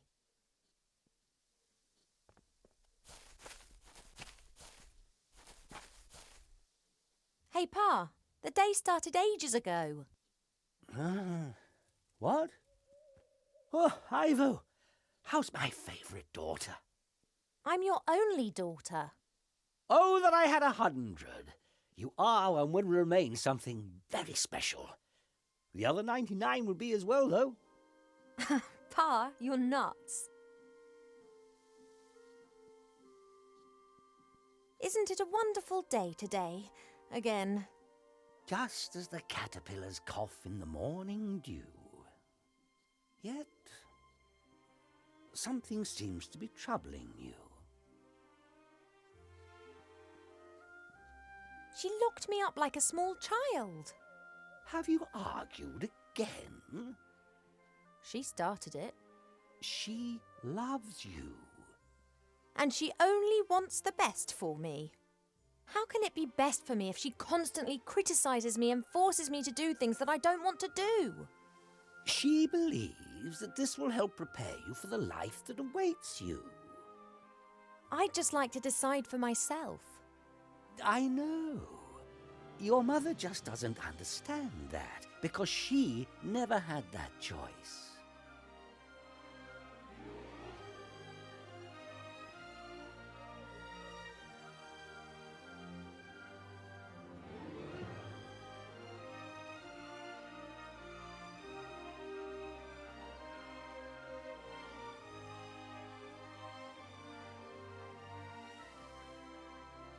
Mother wants me to marry this Prince Lalilos. I did hear about that. Is that your wish too? All I wish for is for you to be happy. Haha, so I'm not going to marry him. Unfortunately, not all wishes are granted. Oh. You are an elf princess. You will need to marry sooner or later. It's just when and who. I'd rather just leave that to Mother Nature. I wish you could convince Mother of that. I fear her faith in your taste of men has been shaken a little since... Well, you know. She wants to prevent your heart being broken again. That's why she is choosing someone that she thinks is right for you.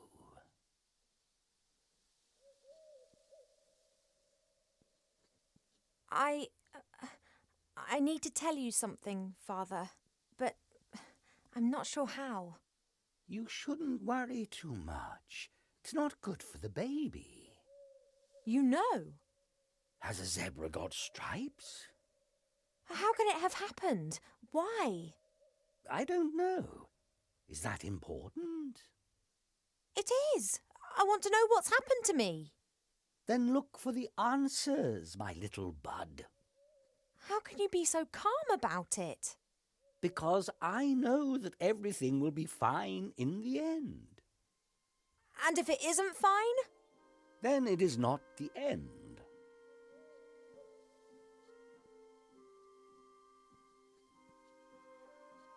If you don't know what the pregnancy's all about, then I'll have to travel to Seastone and ask the Archmage. The fact that I don't know means that you did not get pregnant by natural means. And if something does not conform to the laws of nature, then it must be magic. No one knows more about these things than Alistair. We agree then. Like snails munching cabbage. Only your mother isn't going to permit it. I know, but I'll work on that. Pa, would you have used the artifact of divine fate, or would you have hidden it like we did? I think that too much power can corrupt any one of us. But you have great powers, and you've never used them for evil. I could have cured diseased woodlands with the artifact, cleaned rivers in the air. And then what? Then I might have chased away the lumberjacks and destroyed the factories of the dwarves. I could have helped a lot of humans. Things take time, Ivo. If you force change before its time has come, then it won't last. Enlighten me, Father. Old people with sunburn, dancing the tango and farting uncontrollably, are a wonderful sight. I'll need to have a think about that.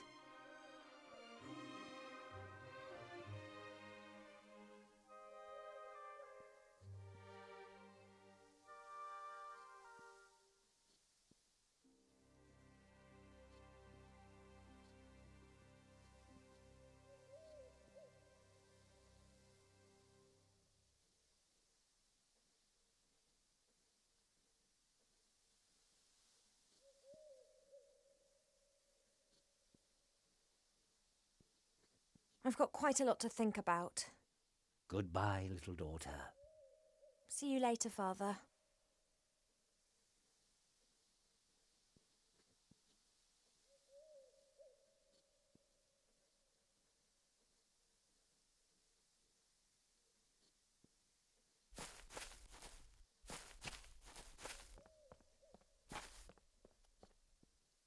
This symbol's on the bottom of the mirror bowl in the garden. No idea what it means. That's Mother's area of expertise.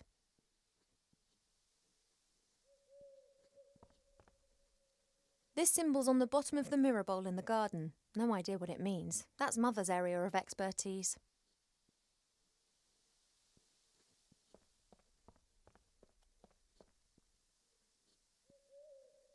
This symbol's on the bottom of the mirror bowl in the garden. No idea what it means. That's Mother's area of expertise. I can blame Mother for a lot of things, but not laziness. On the contrary, she does the same work as 3 people put together, because she doesn't trust anyone to do it as well.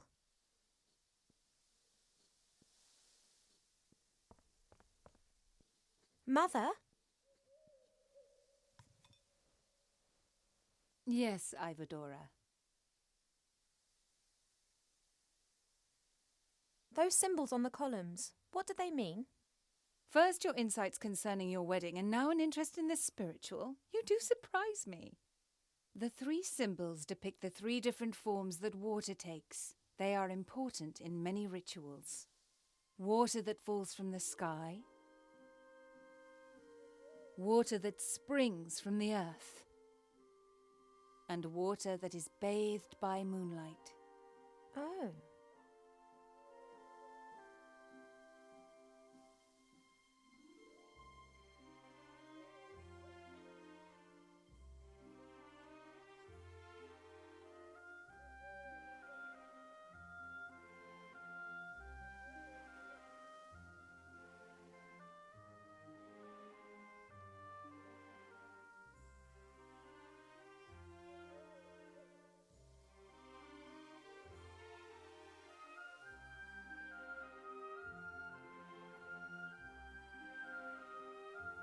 Do you really think that I look fat?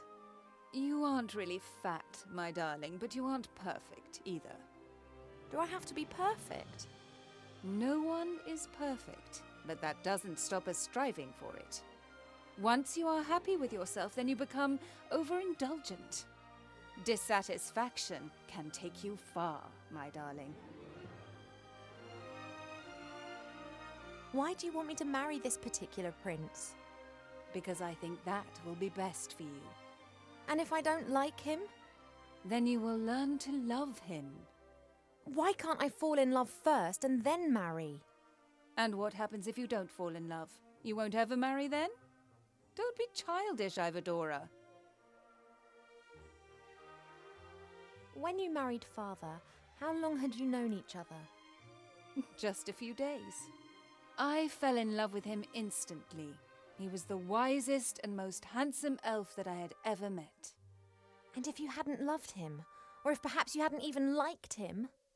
Then I would have married him anyway. It is the duty of the princess to secure royal succession. Whether she wants it or not?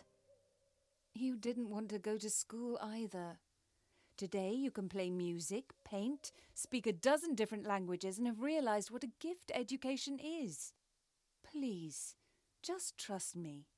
Sometimes only parents know what's best. Do you know what can be done to fight the epidemic in Seastone? Done? Nothing, my darling. It's a matter for humans. We will only observe. How hard would it be for us to actually help solve a problem for once, instead of waiting for it to solve itself? If Alistair needs my advice, he can ask me, and up to now he has not done that. But...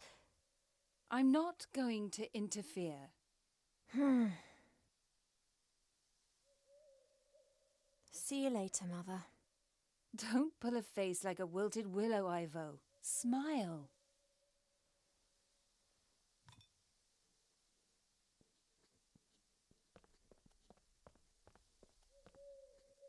Only priestesses are allowed to get water from the well.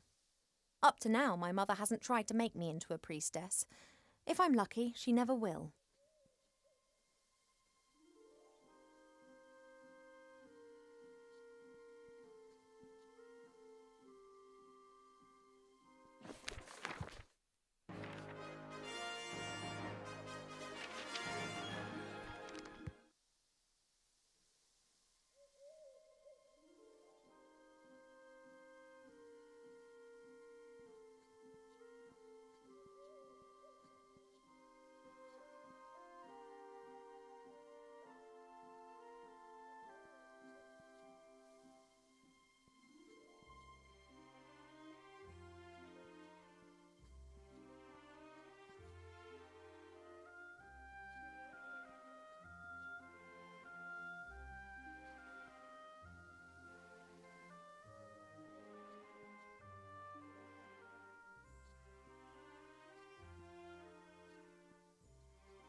You're having a good time, I see.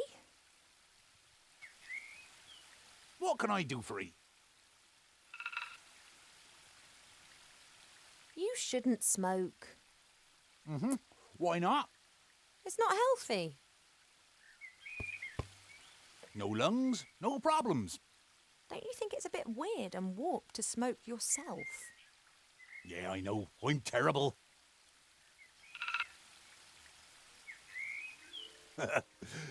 Don't tell no one, no.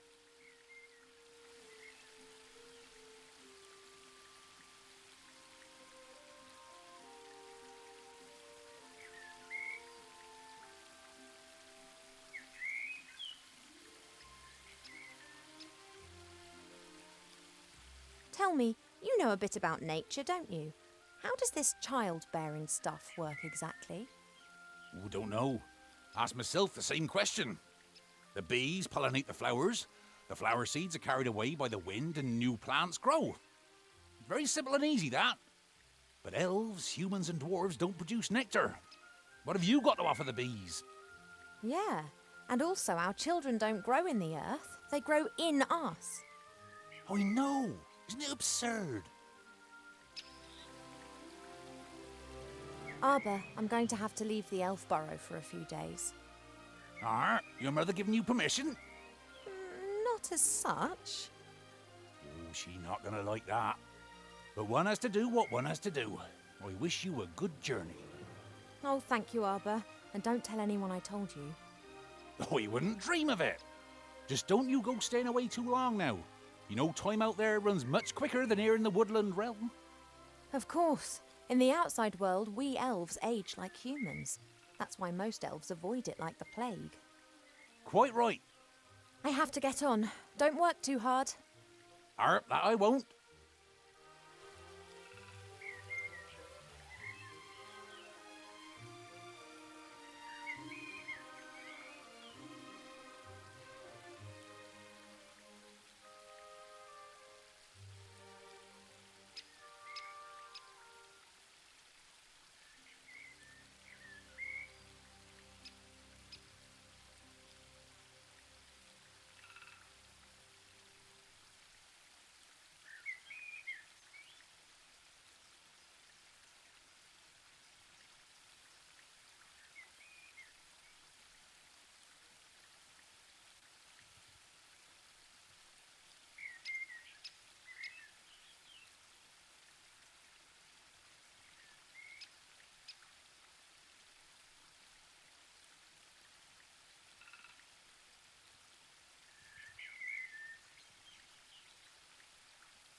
Isn't that just lovely? Two plants that have found each other and want to spend the rest of their lives together.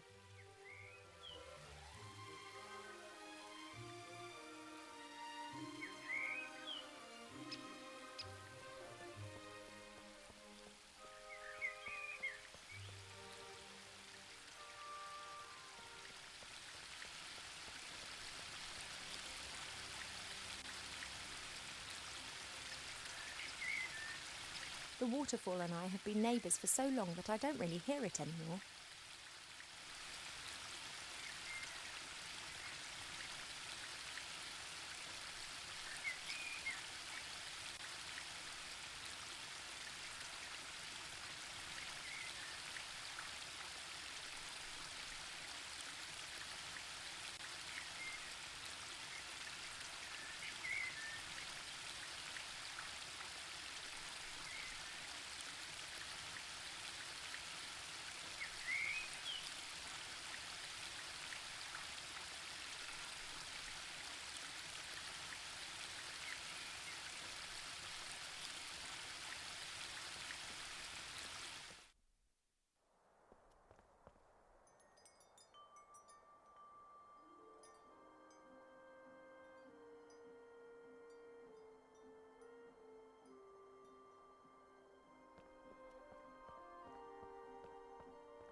Hi. Well, what's up?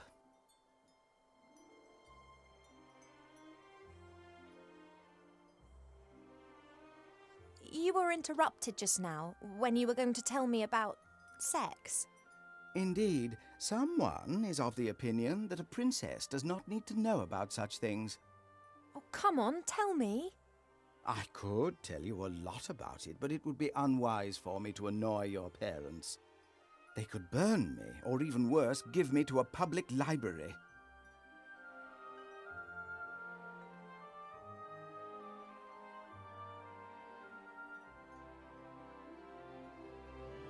You were probably given to us by someone from Seastone, right? Right, I was a complete idiot and actually volunteered. As I am a book about elf medicine, I didn't get much to do in Seastone. I thought to myself, hey, this is your chance to get some practical experience. Wrong. Yeah, we elves don't get ill much. And more than that, you don't actually have much time for books. This is the center of the elven kingdom, and just look at how paltry this library is. We don't have much use for books. We sing songs about times past, and many of us were there at the time. Then that's probably also the reason why so many elves stand around in white. What do you mean? Allow me to elucidate. Over the years, the songs you elves sing will be changed and adapted, a little here, a little there. This editorial process is nothing more than refined elvish propaganda, presenting them as intelligent and morally impeccable. And who can prove otherwise? There are no other witnesses and there are no books.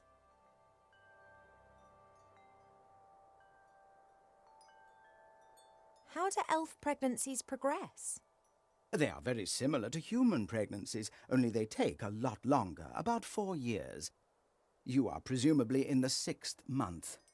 And if I go into the world of humans to talk to the Archmage, well, time in the human world passes quicker. Then your pregnancy will go faster, that's for certain. The consequences are difficult to predict. I am not aware of an elf ever having a child outside of the woodland realm. Let's hope it doesn't come to that. If everything goes to plan, then I'll be back in a couple of days and we'll know what's happened. That would be advisable. Pregnancy can play havoc with the body and mind. It does not take a lot of imagination to work out what a turbo pregnancy in the human world would do to an elf. Thank you for your help. That's what I'm here for.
Sometimes it's difficult to believe that some creatures in our world have developed naturally.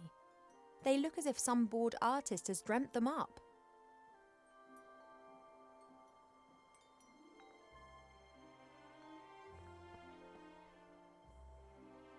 Hey, Cheap.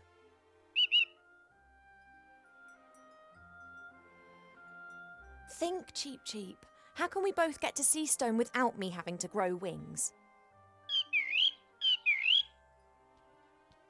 You've got an idea?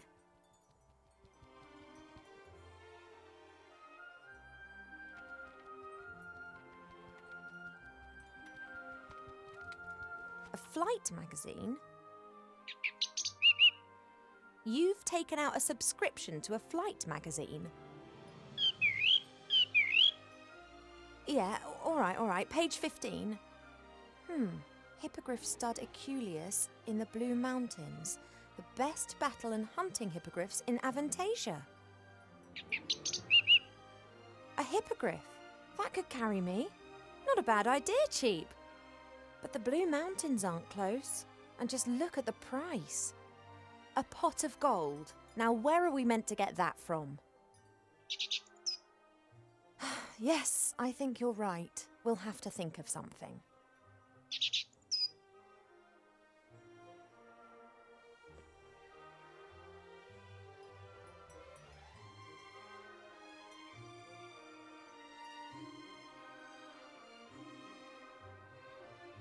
This sex that you spoke about, what is it and why should I not have it? I know that I'm an elf princess. That's exactly the reason I should have something like this. Perhaps even two. Oh, I will find out what you're trying to hide from me. Do you think I could play the princess card and ask the stud to loan us a hippogriff? That'd cost a lot less than a pot of gold. Yeah, you're right. They'd blab to everyone. Bad idea if I want to travel incognito. I'm really sorry about that business with the musical box, Cheap, but I had to find out what was wrong with me. Are we friends again? Good.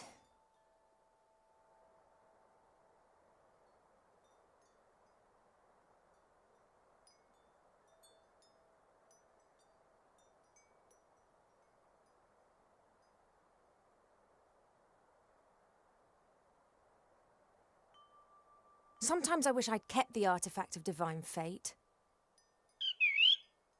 Well, an object that would make every wish come true. It'd be very handy right now. Yes, I know, too much power for one person. That's why Archmage Alistair and I made arrangements. I'll be back soon, Cheap.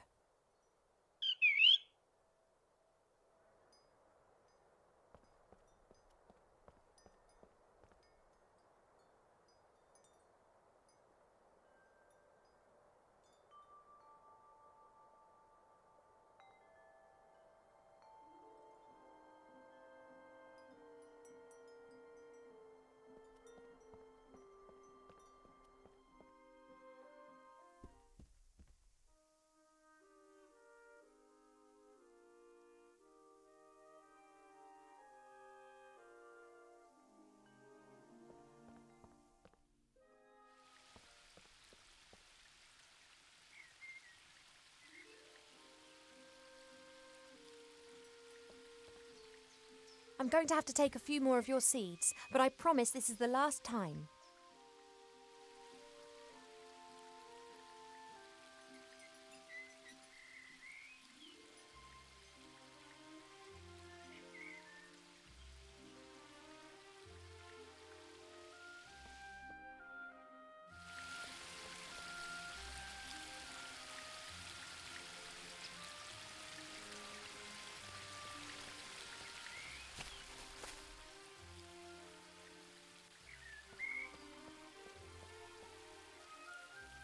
Each symbol depicts a droplet.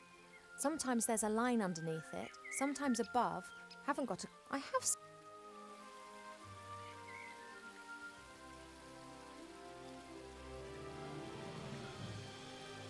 You're having a good time, I see. What can I do for 'ee?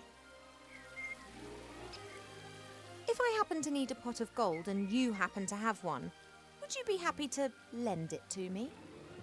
If I be the Sultan of the Three Deserts and you had juicy grapes, would you feed me? Okay, seriously, do you have a pot of gold?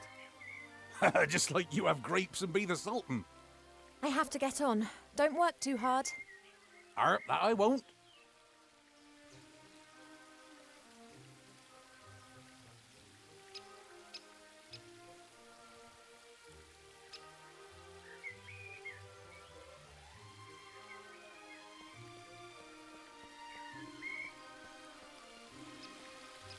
There's only a little water left in the bird bath. Cheep Cheep always says that it evaporates quickly. I, however, think that the constant need to replenish the water is more down to his unbridled joyous splashing and not insignificant body mass.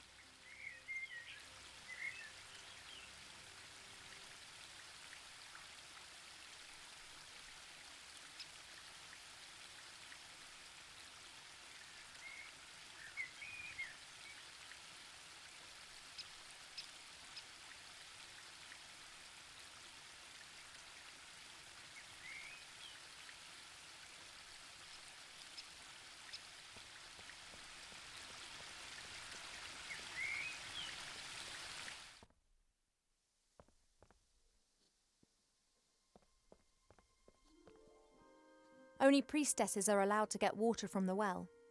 Up to now, my mother hasn't tried to make me into a priestess. If I'm lucky, she never will.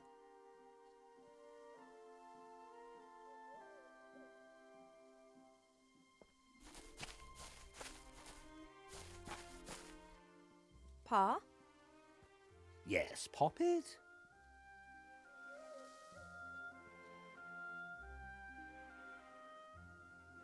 Doesn't Mother's way of doing things drive you a bit mad? Naturally. Then why don't you tell her? Does the GNU talk of spring when the shadows are tickling the squirrel? I love her. It's just a phase. She'll change. And if she doesn't change, then I will not love her any less. I love you both as you are, warts and all.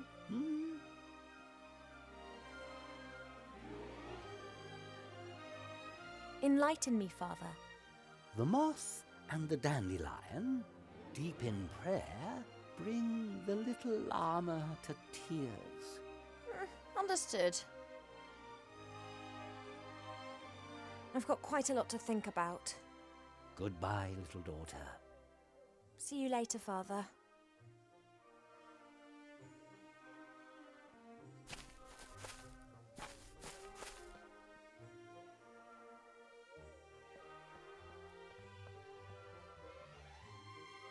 Mother?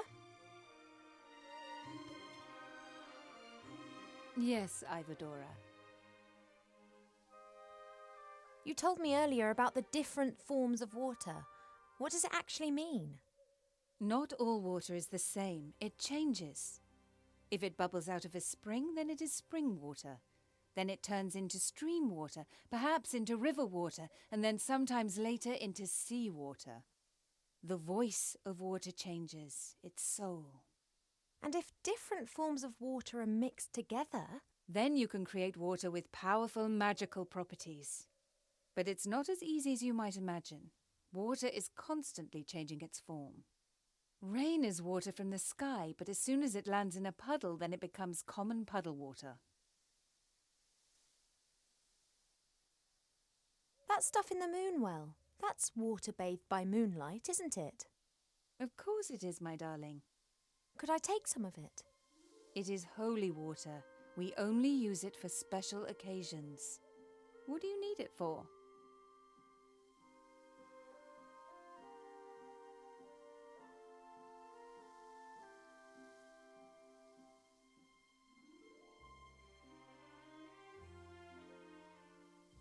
I'd like to carry out a ritual. I need some water that has been bathed by the moonlight for it. Really? What sort of ritual?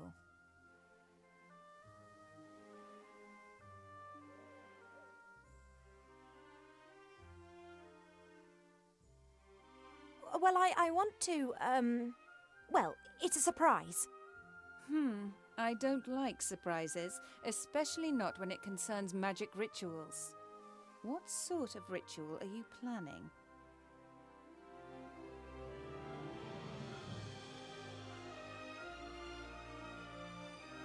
Well, it's just, really... What do you want to use the water for? Oh, forget it. About the moon water. Could I have some? What do you need it for? I need it for a potion. It's one of the most important ingredients. Really? What sort of potion?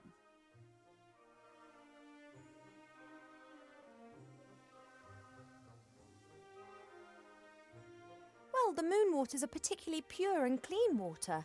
I thought that it could form the basis of a beauty potion. It is true that this water is purported to have healing powers. I didn't want to trouble you with this, but then I thought, if I'm meant to be looking my best for the prince, then such a potion wouldn't do any harm. Oh, absolutely. Do you have a vessel? May the Moonwell water give you the help you need to become more beautiful, just as it has always helped me.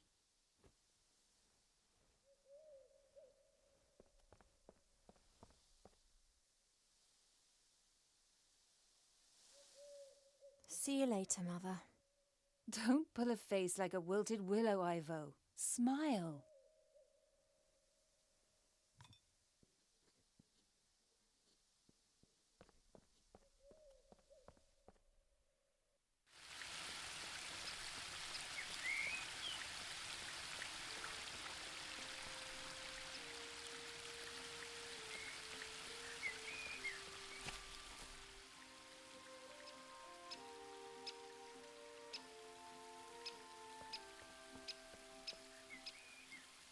Right, now water that has been bathed in moonshine.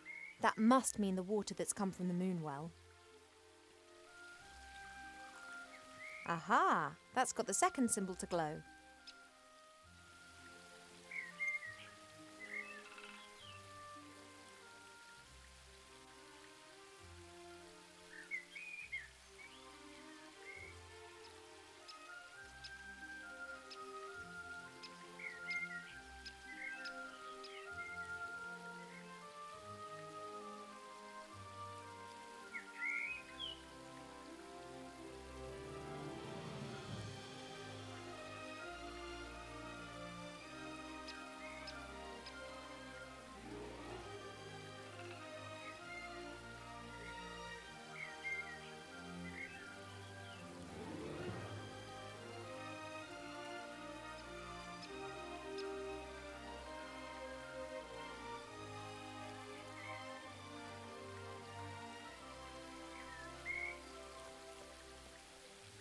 You're having a good time, I see. What can I do for 'ee? I need a special sort of water arbor. Can you help me? A special sort of water? Now, who's been dreaming that stuff up then? Arbor, please help. I need water that spills out of the ground. There, the waterfall. As much water as you want. Oh, it's not that simple. That water's changed. I need water directly out of the earth. You elves always like to make things complicated, don't you? You got a container?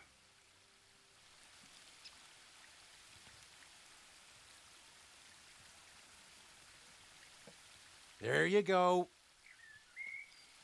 And don't start telling me that this is some kind of snot water or the like. This be tip-top quality groundwater. Should work. Thank you. I have to get on. Don't work too hard. That I won't.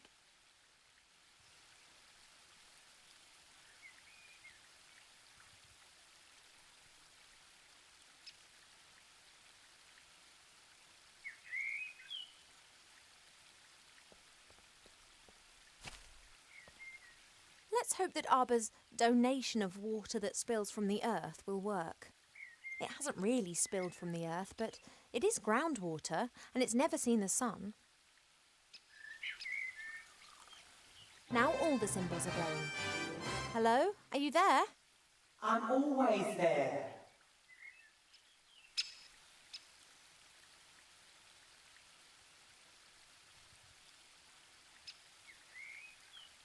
Are you really all-knowing? No, but it sounds better than I am the seer who saw more than any other being in the world and yet didn't see all.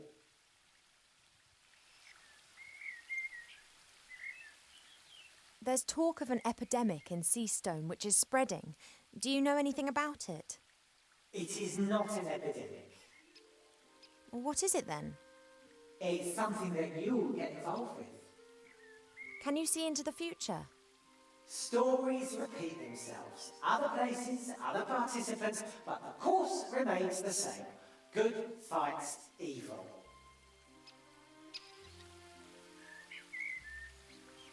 Why am I pregnant? You are pregnant? Should you not know that? You being the nearly all-knowing oracle. I didn't see that. When did you get pregnant? I'm asking you. Stupid romance. A woodland glade, a bed in the cornfield, not a mirror in sight. Couldn't you and Nate have done that somewhere else? Done what? Oh, yes. Nothing at all, Princess.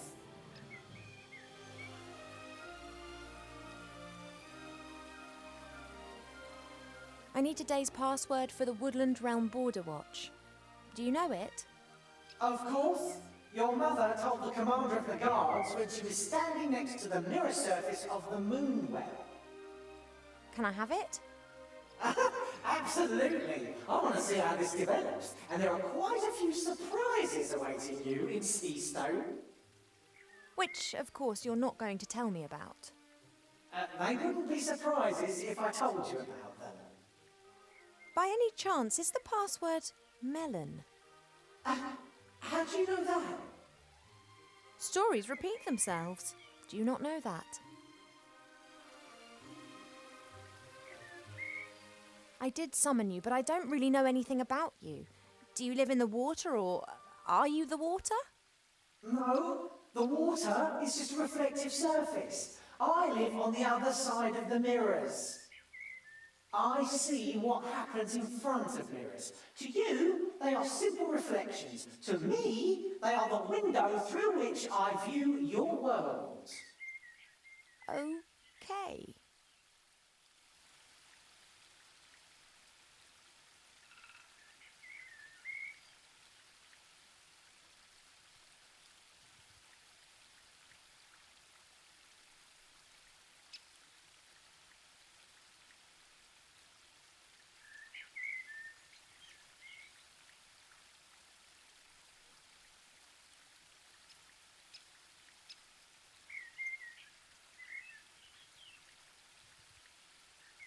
So you live on the other side of all mirrors.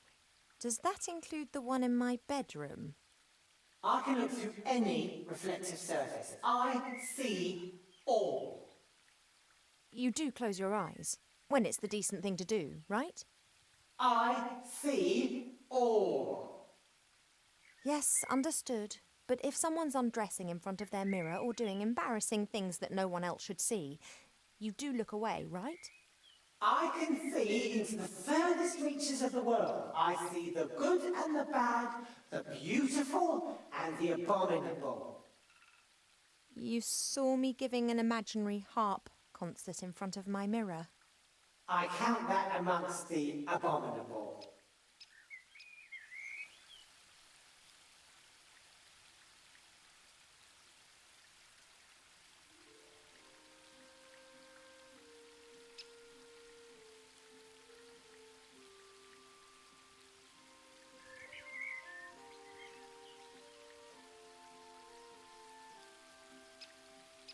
And Mother and others summon you to ask your advice.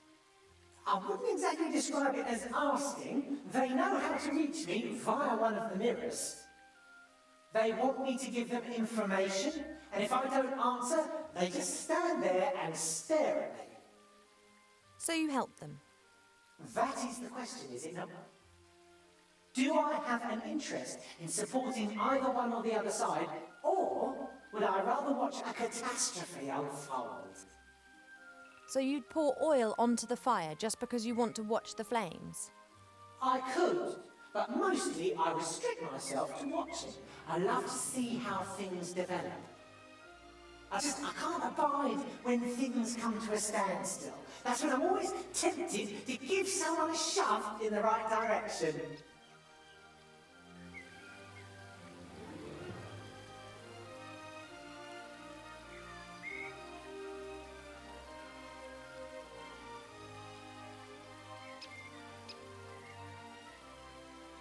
I cast a spell over you single-handedly with no help.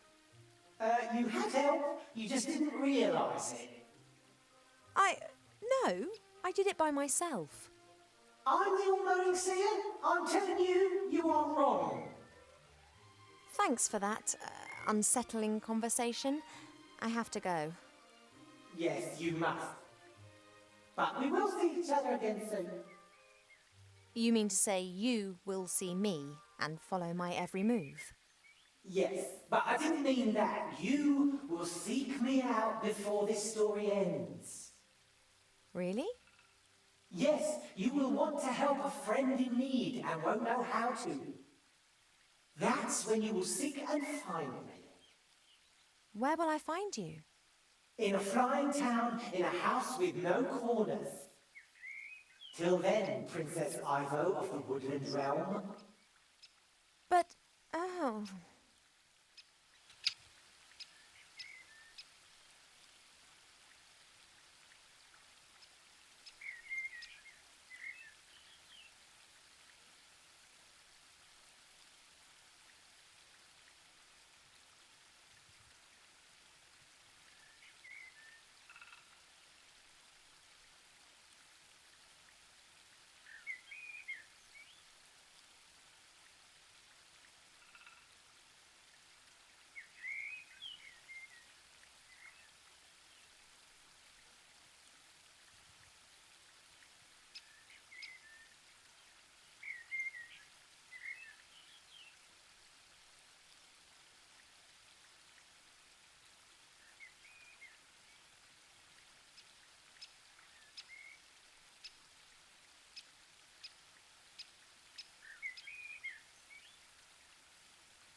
Would you like a pipe cleaner for your pipe arbor?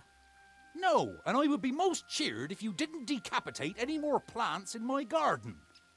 Oh, sorry.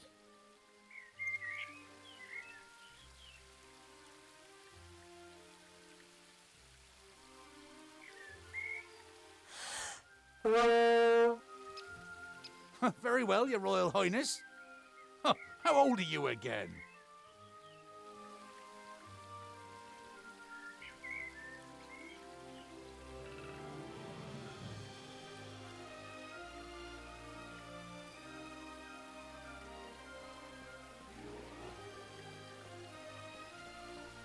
No fish in here.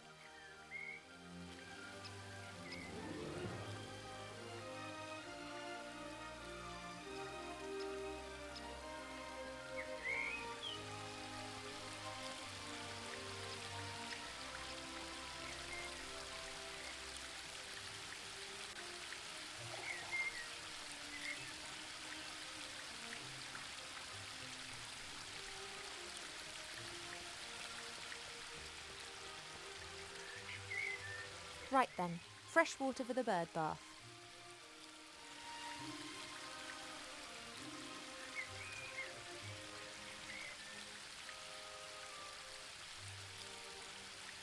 If I do succeed in escaping, it'll be a while before Chief is able to bathe in his basin again.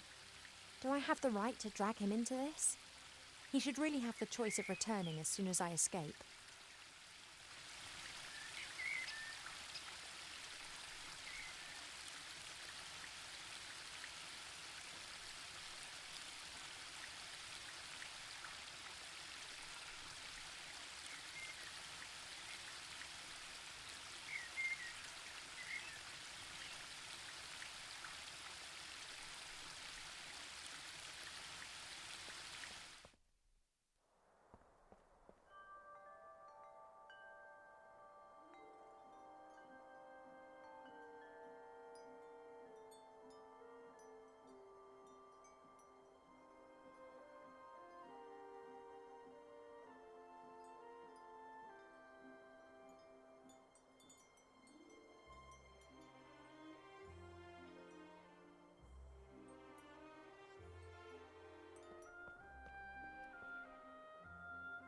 Hey, Cheap.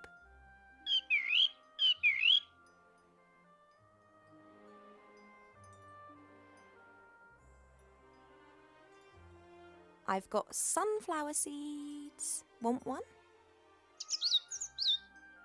I can imagine the whole experience has made you hungry. We will get through this together, right? I'll be back soon, Cheap.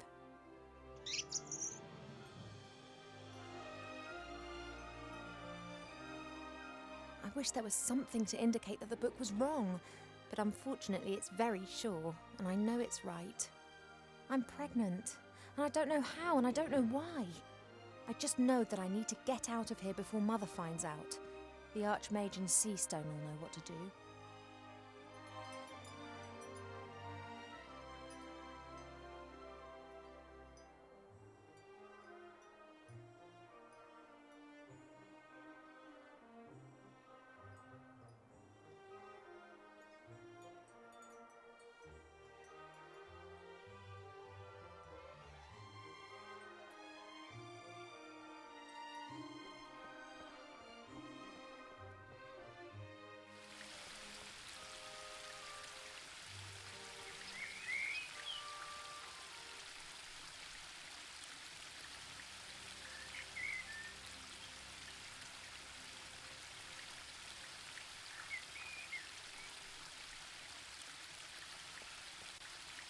That's a weeping willow. It appears to be so content it looks anything but sad. There appears to be an amazing collection of stuff accumulated in the little pond. I wonder if there's anything there that could prove useful. There appears to be an amazing collection of stuff accumulated in the little pond. I wonder if there's anything there that could prove useful.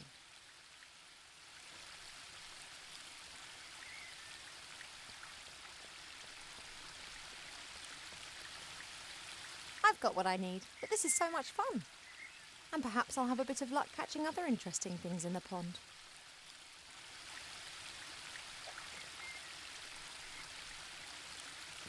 A fishing hat, which not so long ago I thought was extremely hideous.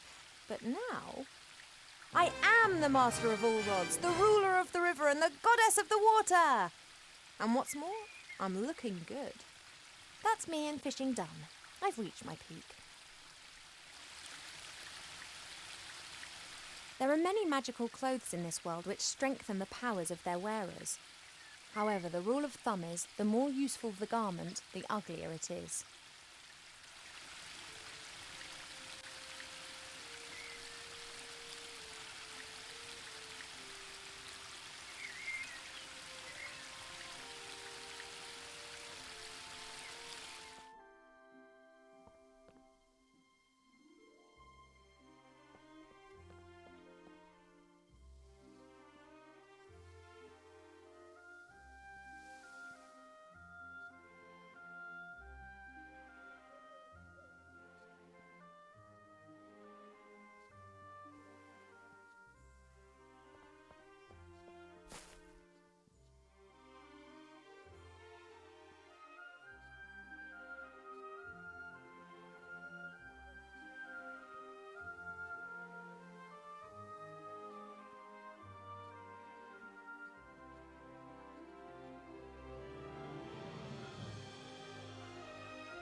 I'll leave her to work.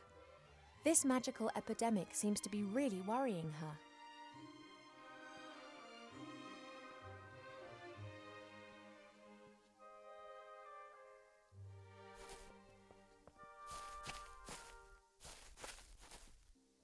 Pa? Yes, Poppet? the exact opposite of fashionable. Therefore, it must be very useful. It makes me a master fisherwoman. Ah, you could have become one of those if you had fished for a few 100 years. Now the hat has robbed you of all that pleasure.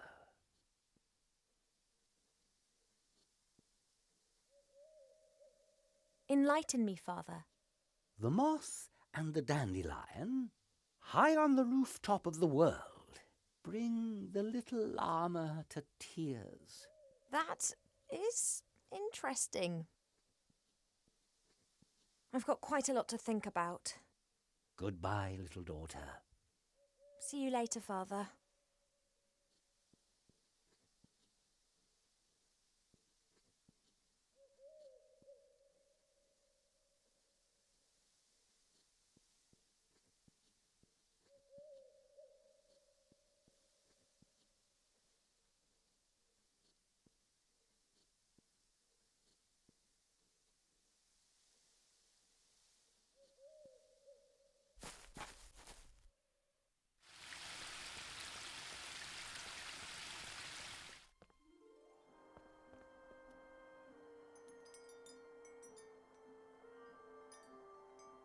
No, he's suffered enough today. Cheap can be quite annoying, but when the going gets tough, I can always rely on him.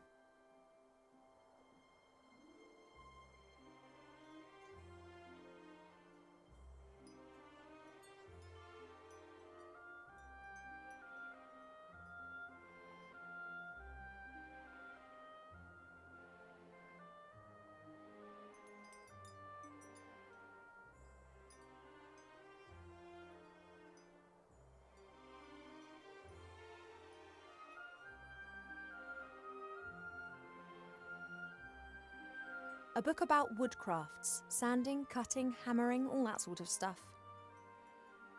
A friendly gift from nature, taken without permission. Empty. The worms are happy and fat. The earth in the bonsai pot seems to have done them good. I don't really know much about reeds or pipes, but if I'm not mistaken, then those things are called pipe cleaners. Since Nate left without saying so much as a word, Mother seized the opportunity to marry me off to a proper elf prince. So far, I've managed to frighten off every candidate successfully, but she's starting to lose her patience. I have bait and spoon bait on the fishing line. That's as good as it gets. There are many magical clothes in this world which strengthen the powers of their wearers. However, the rule of thumb is, the more useful the garment, the uglier it is.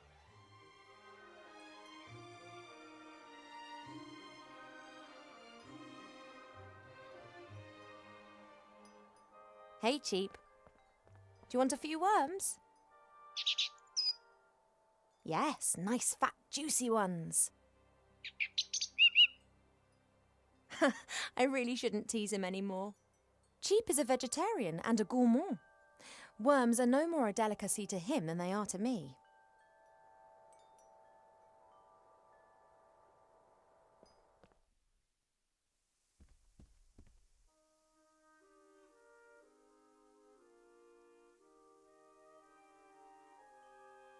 I don't know how Cheap escaped the music box, but he does say he knows various mystical fighting techniques.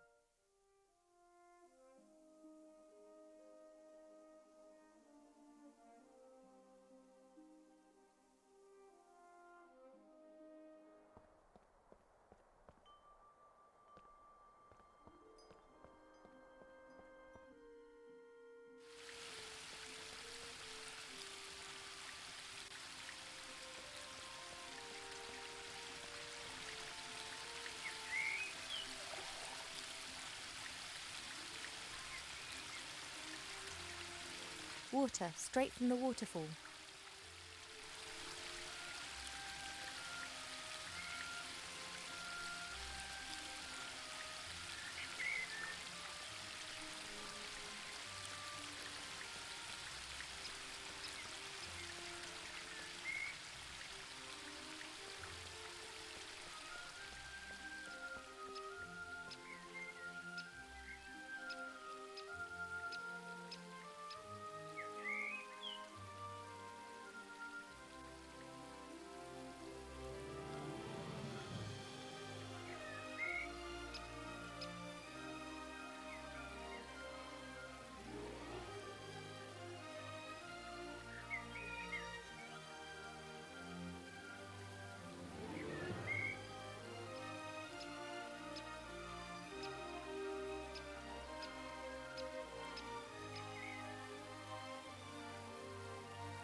I don't know what I could ask him right now.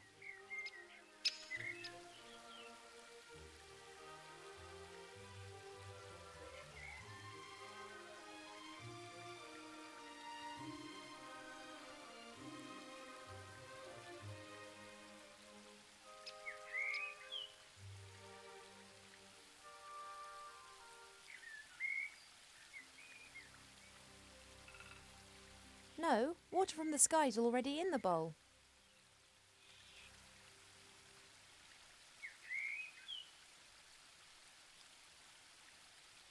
That's Arbor's little spade. He always leaves his stuff all over the garden, which of course drives Mother mad.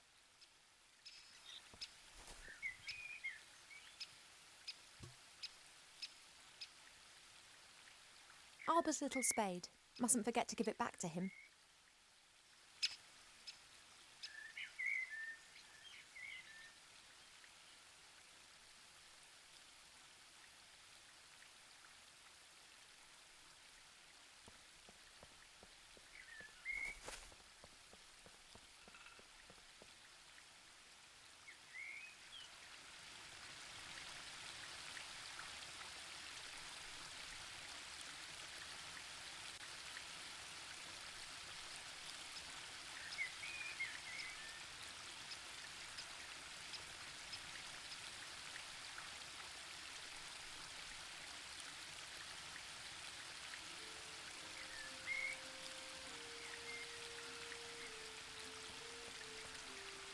I think I fished enough today.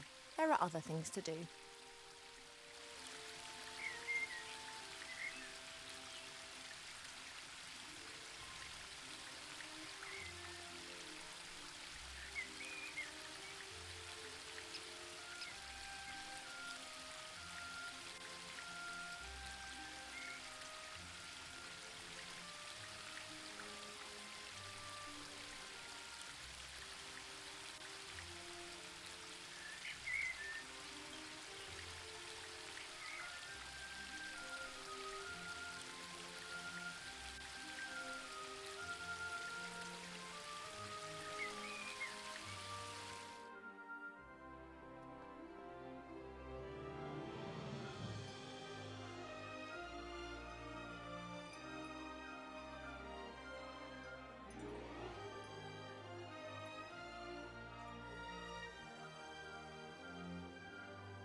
I already know everything that this book can teach me.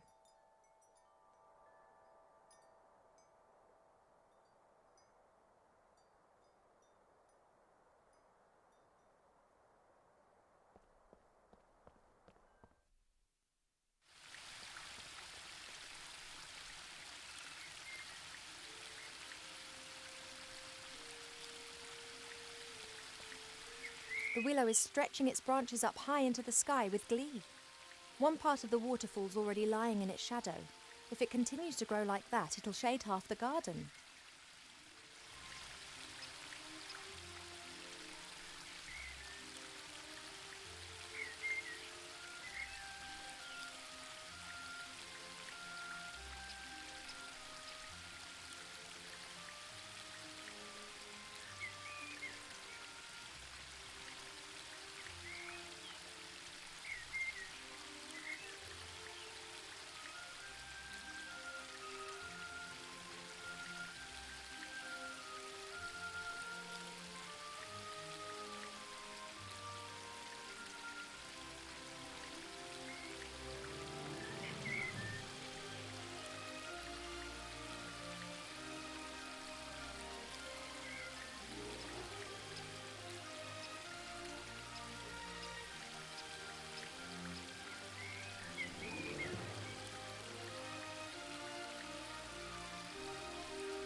I wonder if trees regard a carpenter as the bogeyman. It's not nice, but I'll have to find out. One can easily fell a tree with the help of an axe and wedges. In my experience, nothing beats a sharp saw guided by two men. Slish, slash! The teeth of the saw bite into the wood, and in a few minutes, even the largest tree tumbles to the ground. After this, the smaller branches and the bark are removed from the trunk using hatchets. Once the tree is sawn into several pieces, it's ready to be transported away. Wow, I feel a bit dirty. It'll be all right. You'll see.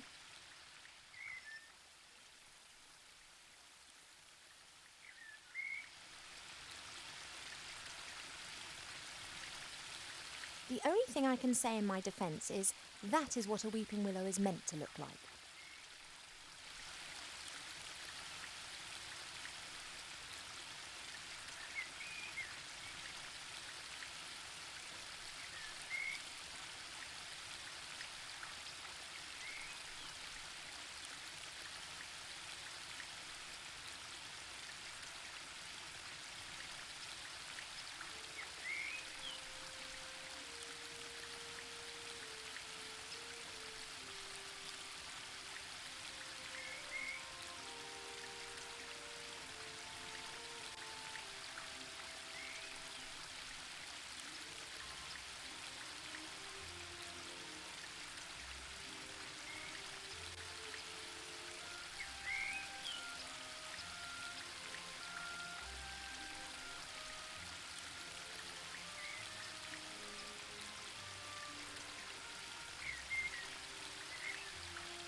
Hey, there's a rainbow. Since the willow's branches are hanging down for some inexplicable reason, the sun is able to shine directly onto the waterfall again and is now producing a pretty rainbow over the garden.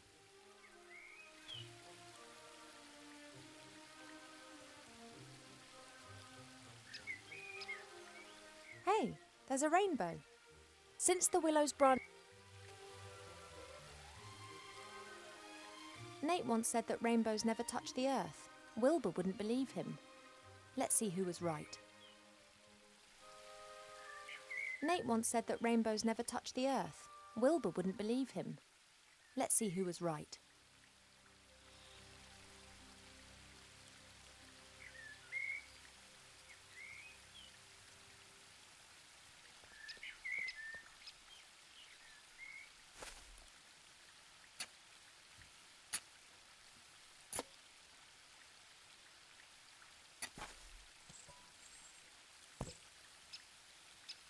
A pot of gold, and no grumpy leprechaun protecting it. What a stroke of luck.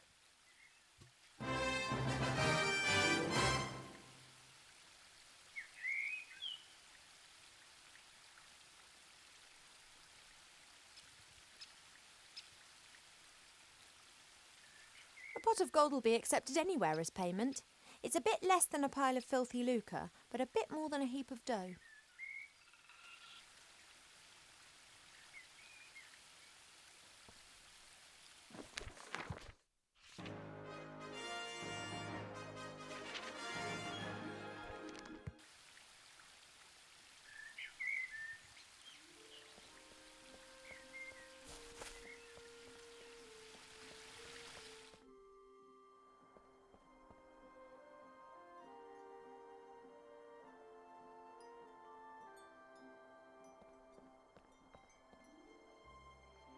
Hey, Cheap. I have the pot of gold here. Go on, take it to the stud. Oh, I realise it's too heavy. I won an arm wrestling contest against an orc warrior in Seastone with the help of a strength elixir. We could get something like that for you.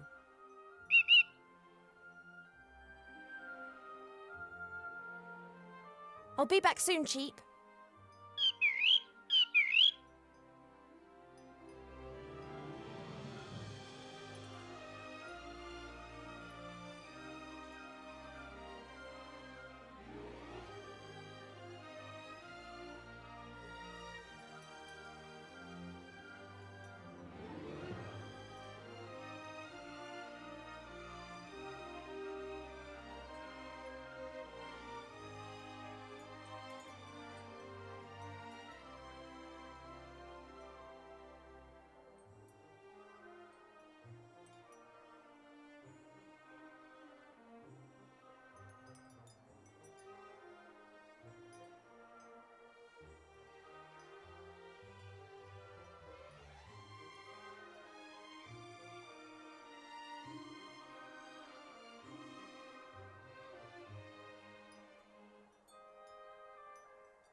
I'll leave her to work. This magical epidemic seems to be really worrying her.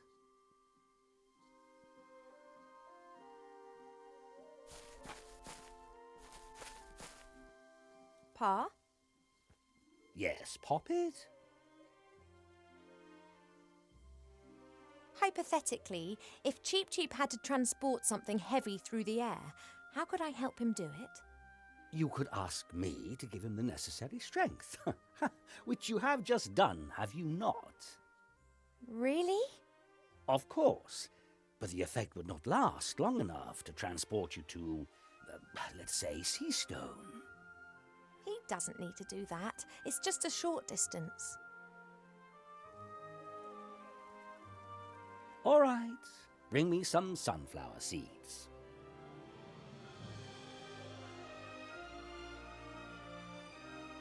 I have a few sunflower seeds. Here. Good. Keep still.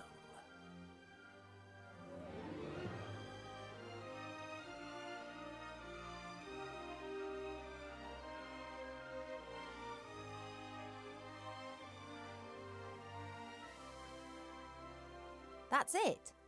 Just give Cheap Cheap these seeds to eat shortly before he starts on his journey. Thanks.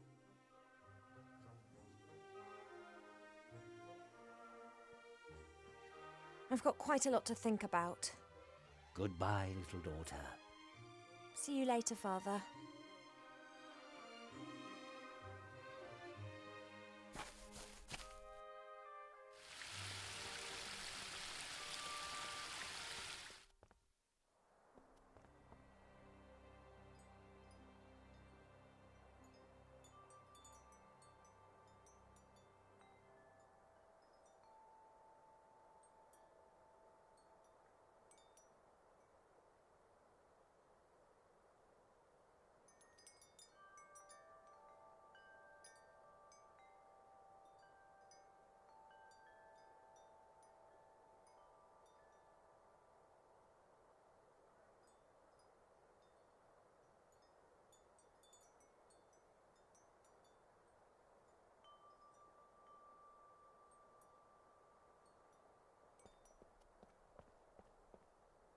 Father's changed the sunflower seeds. Well, can you feel anything?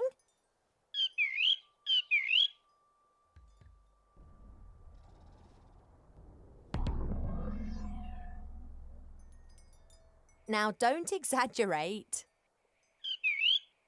Okay, here. Oh, I hope it works. But what's he going to be like when he's super cheap? He's got enough of an exaggerated opinion of himself as it is.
Oh, that's overdoing it a bit.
I thought you just wanted to deliver the pot of gold. You deserve it.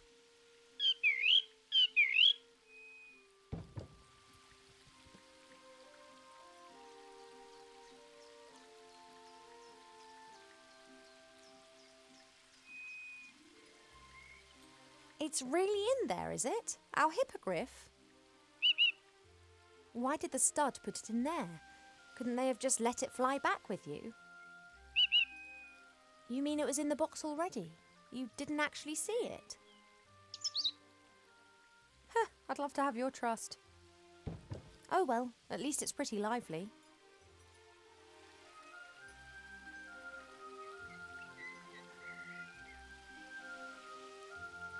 Cheap, cheap blind purchase the hippogriff. His trust in the Aculeus stud is far greater than his mistrust of humankind's capacity to deceive. Relax, I'm on it.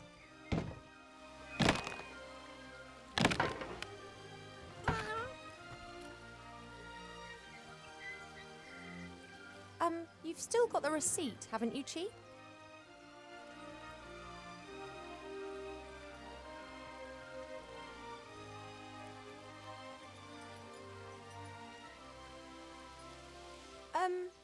cheap. Didn't the hippogriff in the magazine look a bit different to this?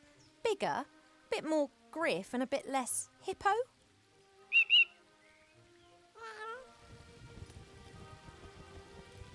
Is this the effect of the epidemic? Mother said it changed things.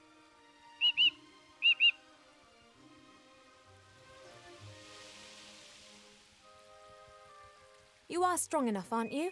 You were able to demolish that box just now. Can you carry me as far as Seastone? Right then.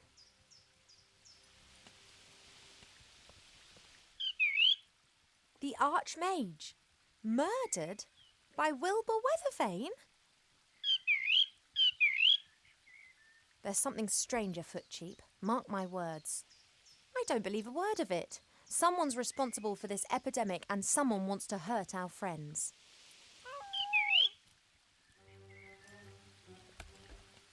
Away to Seastone.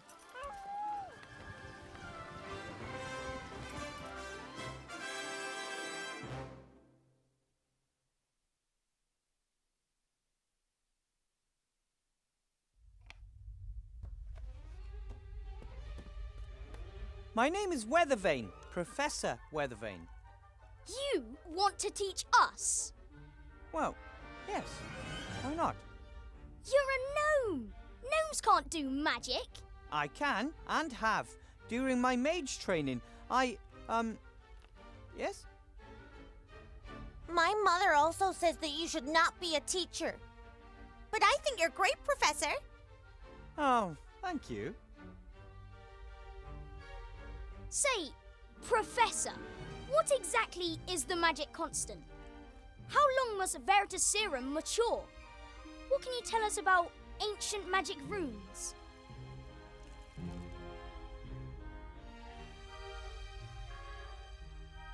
How about you sit down properly first? Nope. Nope? That's no, Professor. Or, more properly, yes, Professor. Nope means yes, Professor. That's going to cause some misunderstandings. So, the magic constant? Veritaserum? Ancient magic runes? We want to learn something. I will answer all your questions, but not now. It's time for History of Magic. Then I have a history question. As everyone knows, gnomes are completely incompetent when it comes to magic. To be exact, only one great gnome mage has appeared in the last 800 years. He defeated Gremar, the last of the great dragons. What was the name of that last great gnome mage?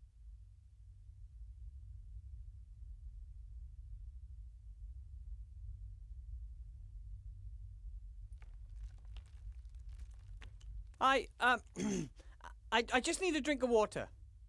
Frog in my throat. Ha! Oh man, Master Marcus warned me that the students would test me the first few hours, but this is a nightmare. I don't know all these things. I know nothing. Easy, boy, easy. Think, Wilbur, think.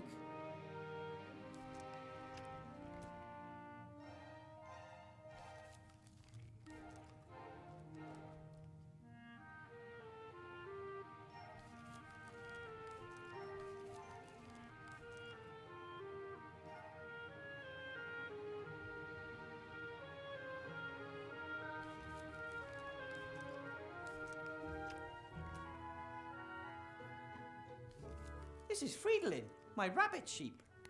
I had to cast the transformation spell during my mage training, and this is the result.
fresh, cool water for my roommate. The bed is pretty cozy. It's so cozy that Friedlin is curled up in it. But that's okay. Friends share. And he lets me sleep at the foot end.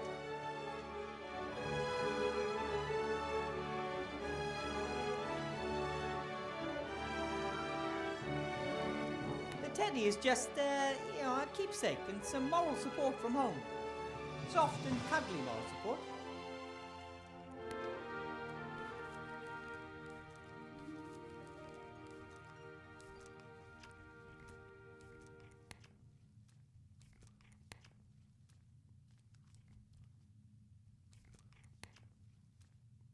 The entire school building is a bit scary. No one knows exactly where it was the last 20 years. It disappeared overnight and then reappeared just as suddenly once the war ended. There's a lot of magic in these old walls. The stove is always on, for example, and even though I've never put any wood in it. A magical stove is a fine thing in winter, but in the summer, this small room could quickly become sweltering.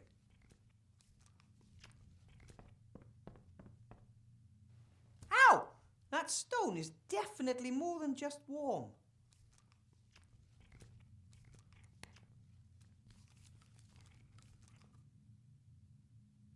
A beautiful golden ear trumpet. One of my predecessors must have laid it up there. A very tall predecessor.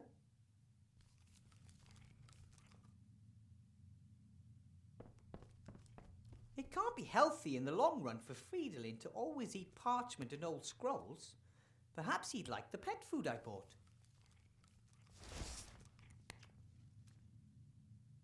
Master Marcus and the Archmage were so busy rebuilding the city that no one had the opportunity to teach me anything about teaching.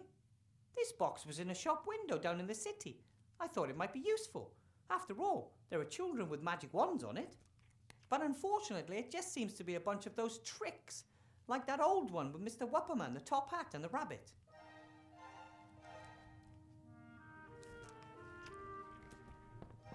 Short white rope, a pair of dice, playing cards, and a guide on how to lead people up the garden path. That's just not right. Real magic or none at all.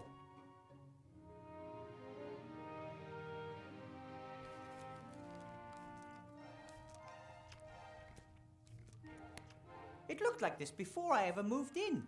Generations of teachers must have left their stuff here. I like it. The school has a history and, when I have time, I'll rummage through it.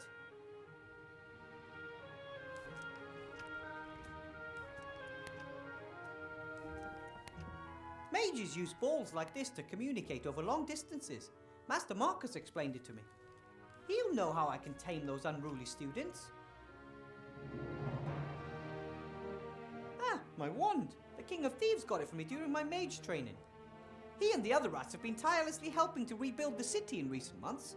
They work closely with the Archmage, albeit mostly in secret.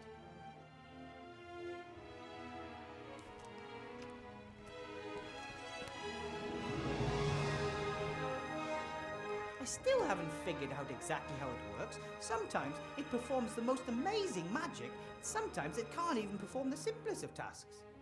Archmage Alistair's promised to have a look at it sometime. Maybe it has a loose connection or something.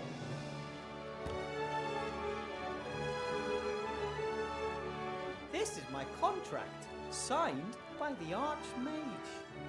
I'm the first teacher in the School of Witchcraft and Wizardry, at least the first since the school reappeared.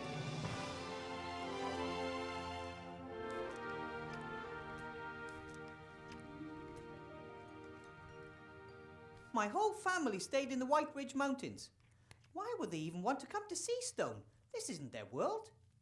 Little Sydney can walk now and reach everything that's on the workbenches. That tripled her invention output.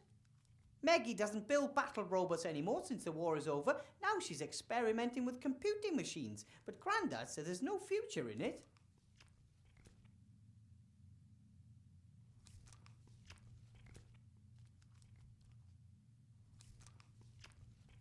These are the aviator goggles that my granddad gave me before my first trip to Seastone. Well, pair of aviator goggles. The original pair was lost when Grandad fired me out of the cannon. That's when I found out Grandad has a whole box of these goggles. Every time he tries to persuade some idiot to do something stupid, he makes a rousing speech and then hands over his old aviator goggles.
Okay, we'll do it like this.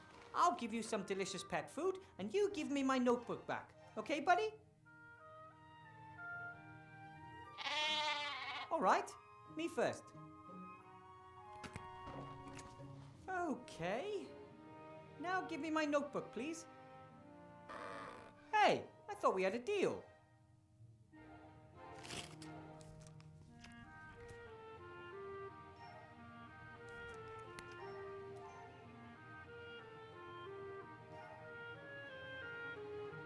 I've thought a few times about whether I should try to fully transform Friedlin into a sheep or back into a rabbit. But he seems to be quite happy the way he is, and I'm afraid that I might accidentally transform him into an elephant or a skunk or a dog.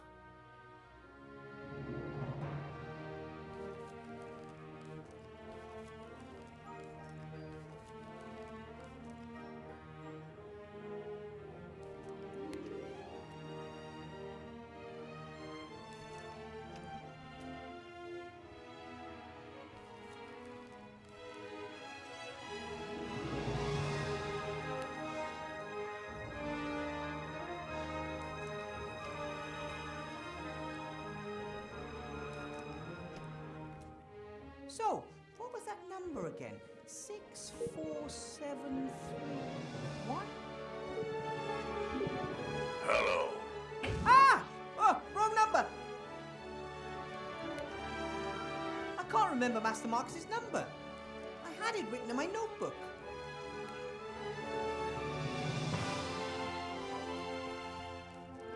There's no way I'm taking a bowl with me. I mean, how am I supposed to put a bowl of water into my pocket without getting my robe soaking wet? It's not like I can just carry anything around. But I could use the bowl here in the room.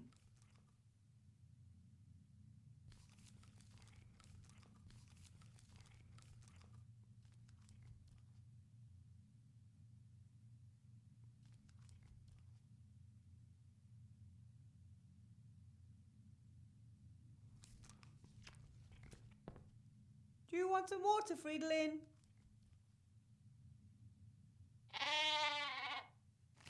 He seems to be hungry more than anything.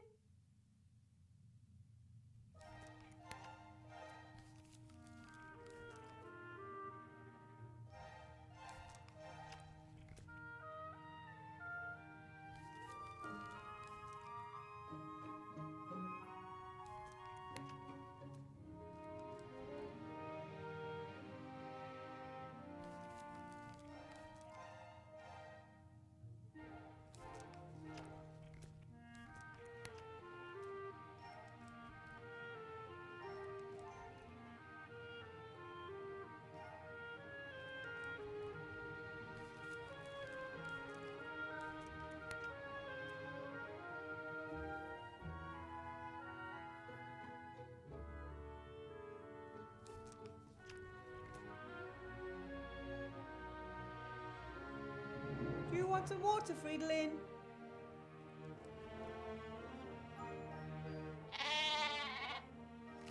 He seems to be hungry more than anything.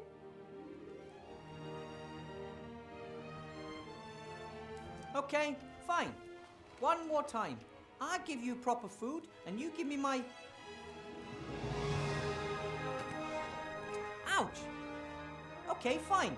And now... You can't always just take it a friendship, you know?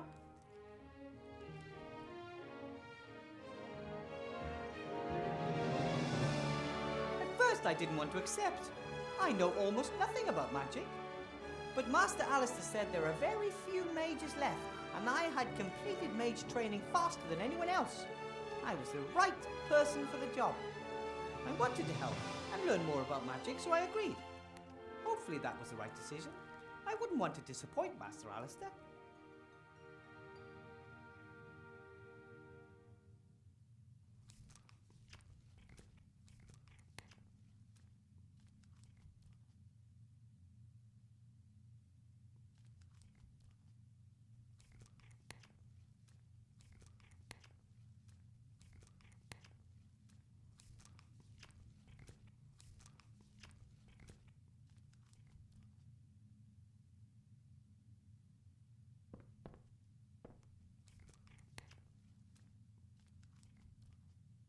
This has to be the oldest shoe I've ever seen. It's so old it's even lost its ability to stink.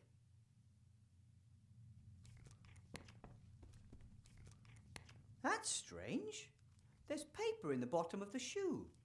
Oh, maybe the shoe has a hole and the paper is supposed to protect the wearer from getting wet feet. It's a sheet from a book. It's folded in the middle and printed on both sides. That equals 4 pages. It wasn't torn out. It looks more like the glue weakened and the sheet fell out. I'll just take it with me.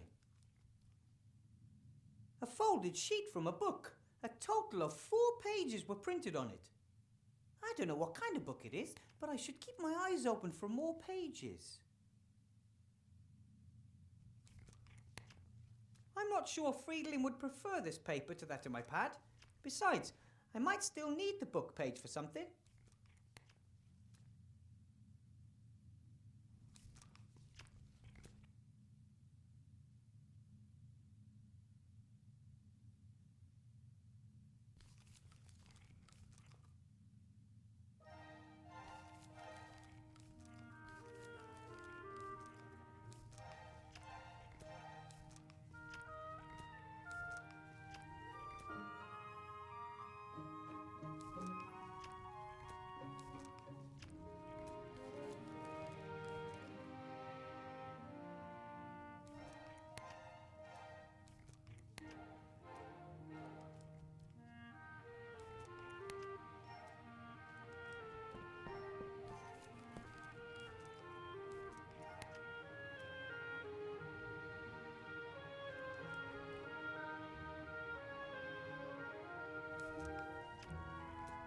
It wasn't easy to tell them I'm not an engineer but a mage instead. Mum said she'd always suspected it.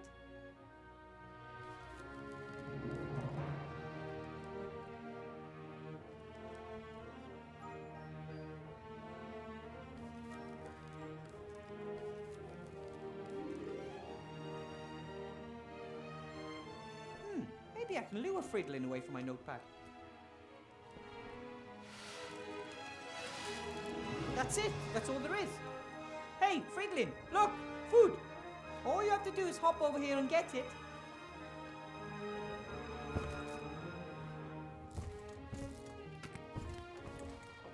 Wow! My rabbit sheep with superpowers. But now the food is gone and Friedlin is still hungry. No wonder I didn't do it right. It says, space-saving instant dry food. Soak in water before feeding. Ah, crap.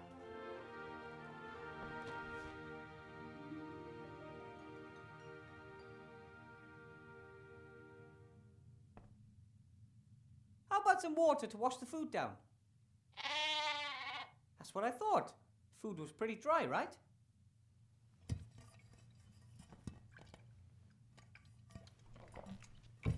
See how well I take care of you? Then maybe we could talk about my notebook.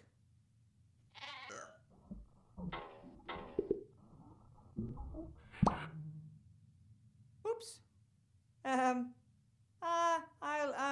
I'll read the instructions next time, promise. Sorry.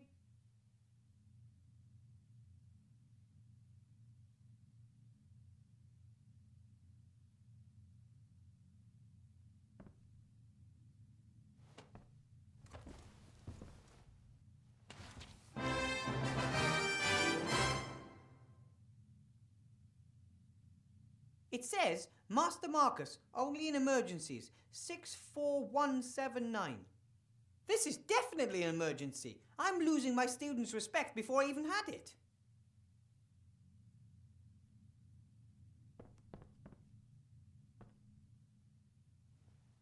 Well, 64179 and, 9. Hopefully this will work this time. Yes? Hello? Master Marcus! Wilbur, what is it?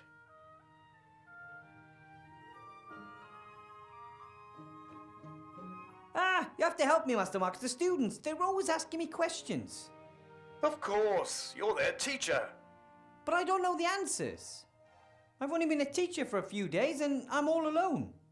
And the school is eerie and there's no textbooks and no one wants to learn anything and... Wilbur, no one expects you to be the perfect teacher right away. Wake your students' enthusiasm for magic. That would be a good start.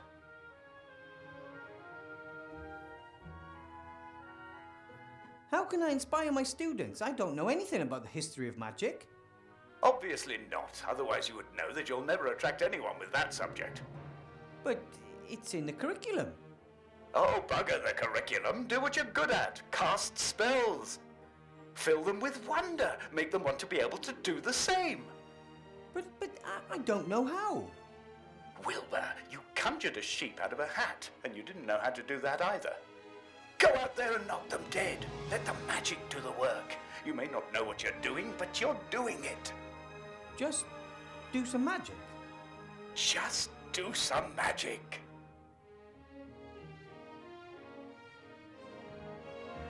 Your brother called me a natural talent. I am really quite good at magic, right? You did some incredible things during your training. I just wish I could control the magic better. Sometimes it just bubbles out of me, and other times, nothing. I think that will come with time. And if not, you will have to rely on your ingenuity.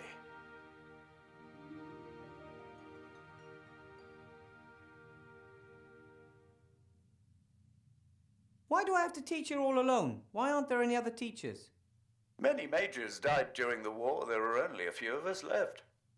And most of those who survived are now pursuing more lucrative activities. Alchemy, ghost hunting, children's birthday parties.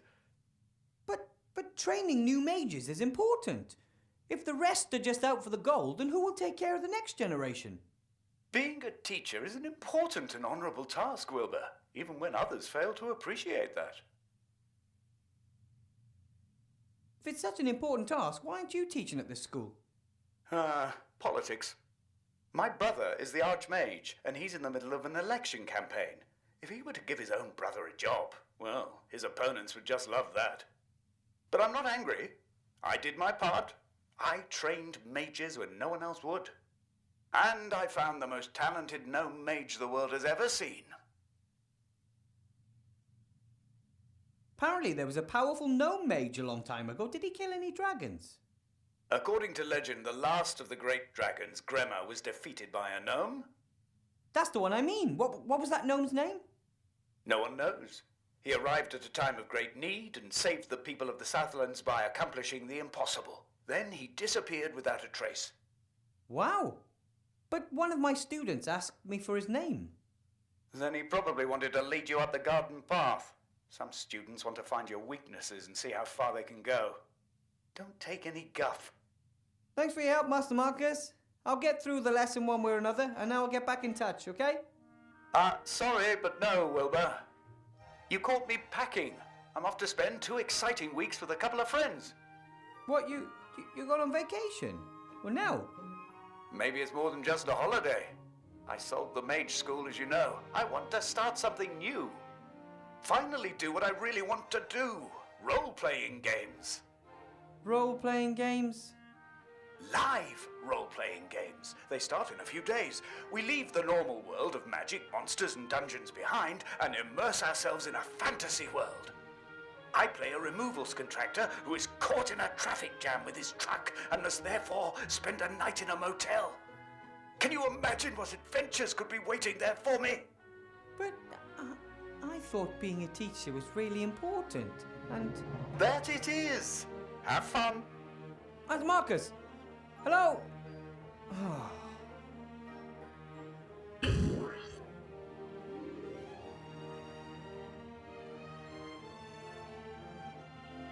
The way he looks at the moment, he could give Bertram, the world's fattest hamster, a run for his money. He'll get back to normal. A short nap and he'll be right as rain.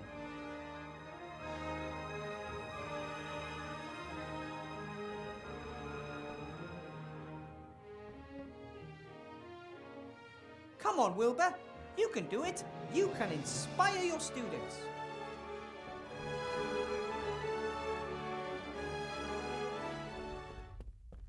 That's better. So what about the magic runes? No one knows the name of the gnome that defeated Grandma. Nice try. Feet off the desk, or I'll make it bite them off.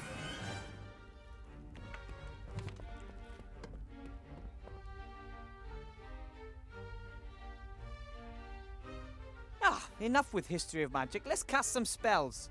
Fairy games. Doesn't sound bad, right?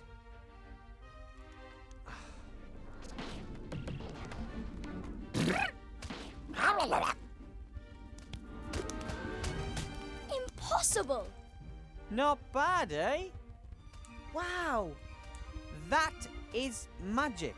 And here you can learn how to control it. That's it for today. Tomorrow we'll do...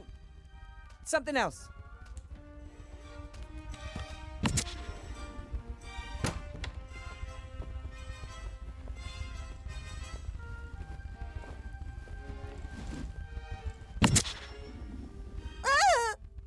Oh, sorry, honey. Get rid of that, will you? I need a word with Mr. Weathervane.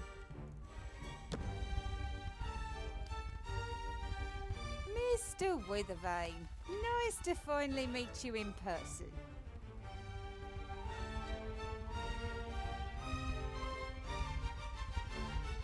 You shouldn't have just shot my fairy.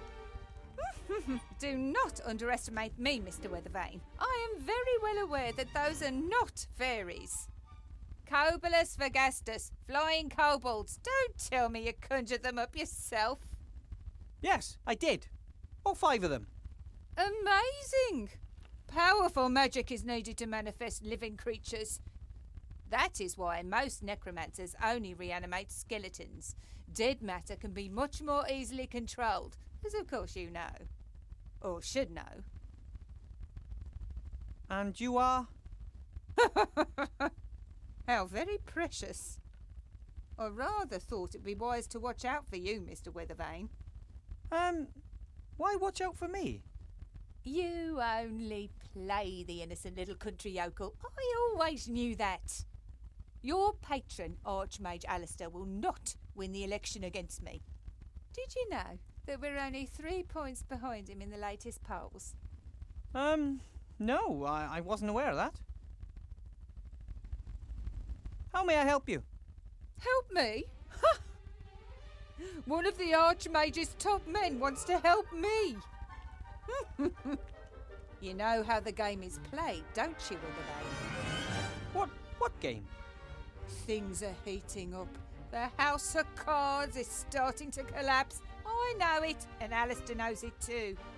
We both lie low, waiting for the other to make a mistake. And he has made the first.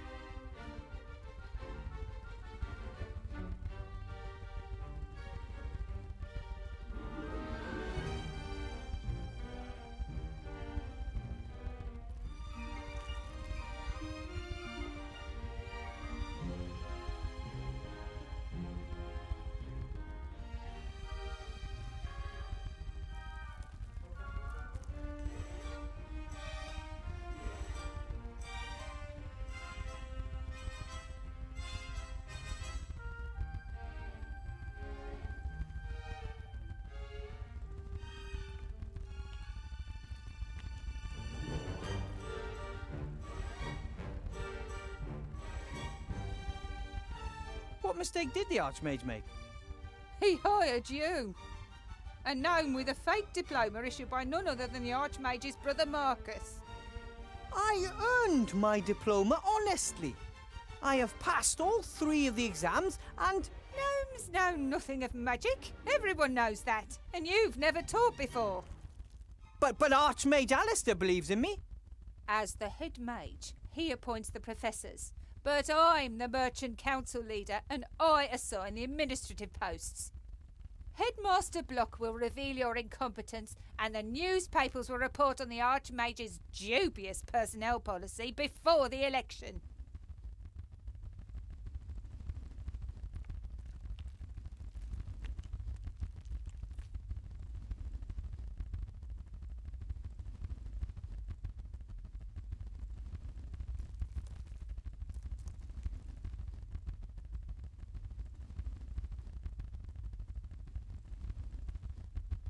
The new headmaster, who is he? Horatius Block. A good man, very correct and very strict. If he can help this school return to its former glory, I look forward to working with him. Former glory? This old ruin, it was already run down back in my day. And wherever it was for the last 20 years, it definitely looks like they didn't have any cleaners. My friend, Archmage Alistair, is better suited to bring the city and the country back into shape than anyone else. Oh, you believe that? He is a great mage. Anyone who doubts that is mad. And he was a great leader during the war, most of the time. But what we need now is someone who understands the economy. And that's you? I am a rich and successful merchant. I have rich and successful friends. Who could be better suited to making others rich and successful? Alistair would step down for you if he believed that. You know what? I actually believe you're right. Strange, isn't it? How little he worries about defending his power. So I guess it's all been said, hasn't it? Indeed. You're on a sinking ship, Withervane, but I could still be convinced to throw you a life preserver. I trust the Archmage. Then, Mr. Withervane, you shall perish with him. Here, elect Sybil Van Buren. She knows how to get it done. Come along, honey, we're leaving. There aren't any of these in my book of fairy tales, Mama. I know, honey. Who wants to look at something that ugly? Can you turn him into a unicorn? Or the Cheshire Cat? Or the Frog Prince?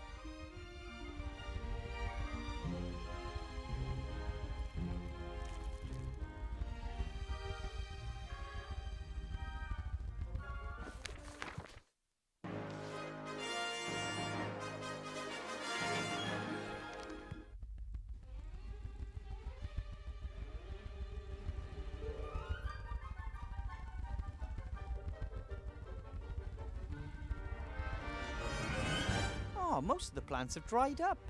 No one looked after them. Only this plant must have found a water source somewhere. Perhaps one of the windows has a leak.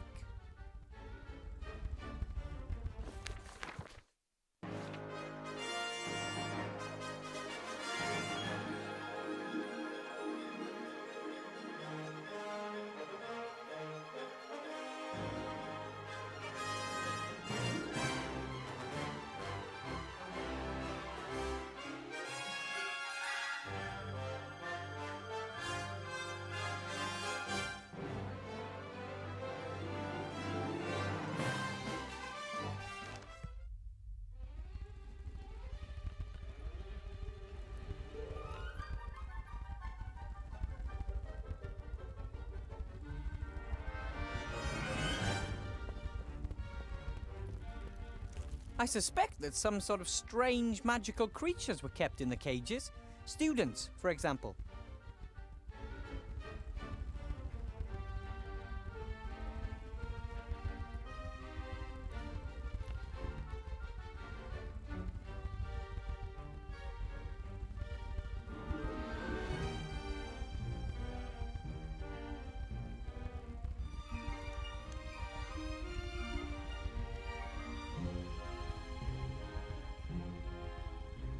The little fellas look like they've got nothing but mischief in mind. I hope they don't get into too much trouble.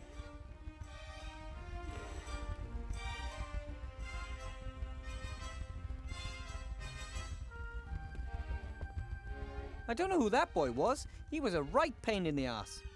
However, he seemed to understand a great deal about magic, and if I managed to teach him some manners, he could be an excellent student.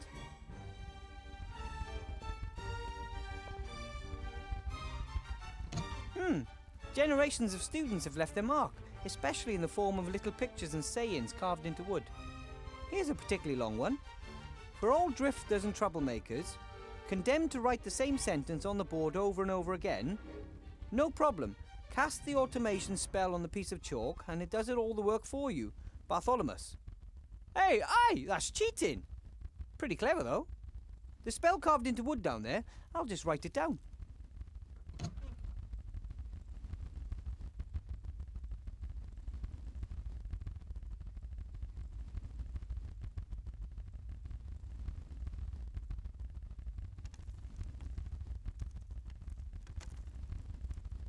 Whoever wants to be rich and successful should trust the rich and successful. We know how it's done.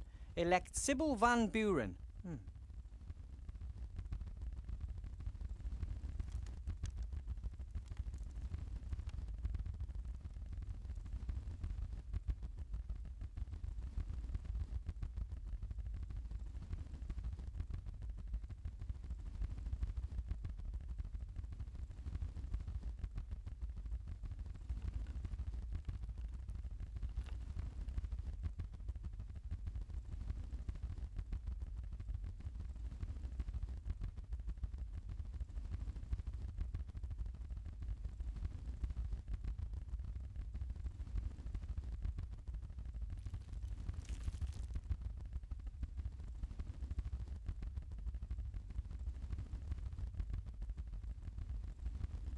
Oh, Chantal forgot her book.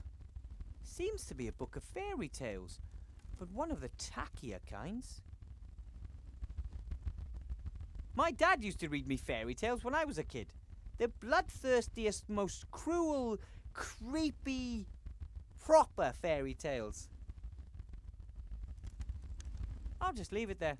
Chantal can take it tomorrow. I'll just leave it there. Chantal can take it tomorrow. I don't think the Archmage even has brochures like these. No posters or town criers or plays. Either he lacks the gold or he doesn't want to conduct his election campaign in this manner. This is the desk that Chantal, the daughter of the council leader, and little Timmy share. Hard to imagine two students being any more different. Chantal is only here because of its tradition in her family, and I don't think she really cares about magic or has any real talent for it. Timmy, though, well, he is eager to learn and was so excited the last few days. It's for students like him that we have to get this school back up and running.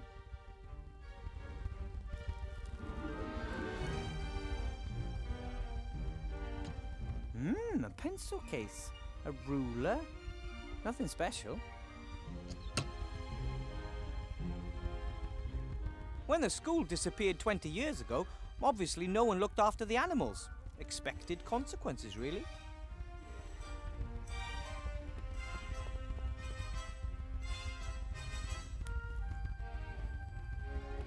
I don't need the whole skeleton, but a sharp-pointed bone like this might just prove useful. It appears they wanted to replicate the fish's natural habitat as exactly as possible, including miniature treasure chests, just like the ones frequently found in the sea. Hey, some old coins. Maybe one of my predecessors had a vicious fish guard his retirement fund.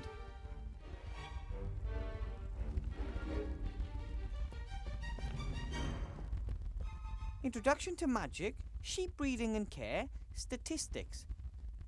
That seems to be some kind of timetable.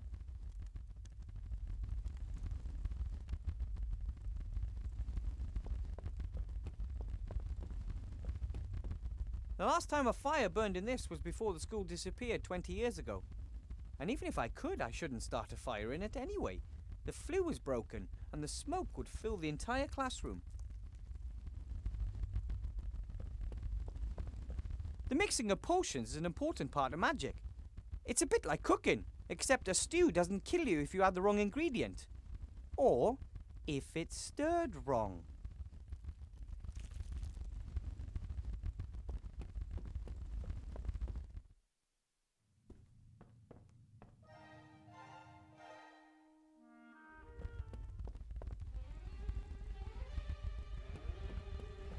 Teachers are traditionally paid in apples.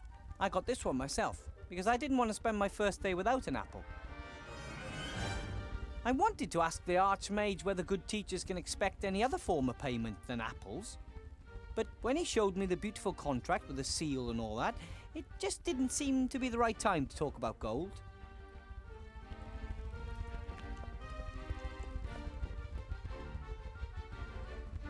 This book looks very old and important. Half the class had runny noses, most were recaptured. This is the roll book where the teacher writes down any unusual events.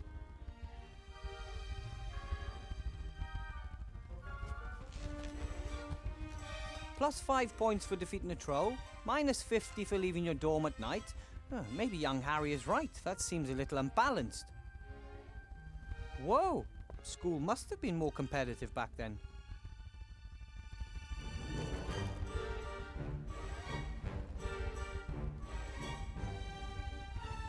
The book is too thick to read without looking for anything in particular.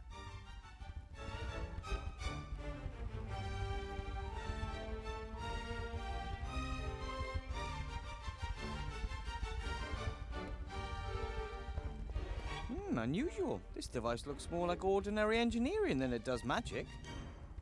Most magical devices have lots of golden parts, elaborate decorations, and bells and whistles, just the way the mages like them. This one could easily come from a gnome workshop. What does it say? The apparatus that corrupted student Allardyce. A warning to those who do not want to accept the limits of magic. It seems a student by the name of Allardyce made this apparatus and it brought him grief. I don't know why. Compared to the things lying around back home in Gnome Hole, this apparatus doesn't look particularly dangerous. What does it say? A warning to those who do not...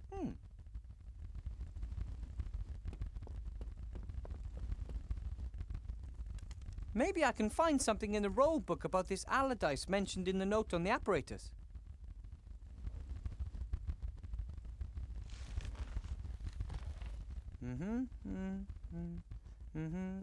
Here. Despite repeated warnings, young Allardyce continued his experiments on his fire maker. To my great regret, I must say that the device works. He demonstrated it to the staff. We had to have him committed to the asylum in Arkhamstone because of his delusions and insubordination. A wizard who invents a fire maker and then committed to an insane asylum by other wizards. I guess they didn't understand his new kind of magic back in their time, or they figured their monopoly was in danger. For a long time, wizards were the only ones allowed to make fire. A wand and a fire spell. That's all it takes to set everything here ablaze. All things considered, maybe it's not so bad that I don't know the fire spell.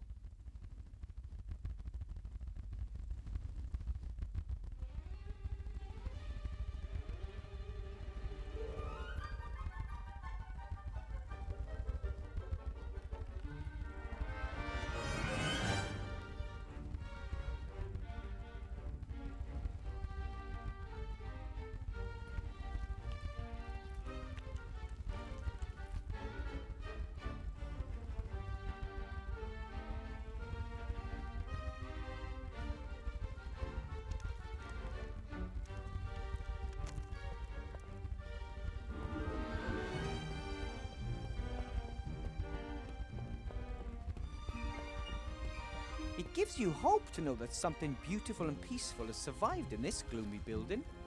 Ah! Ugh!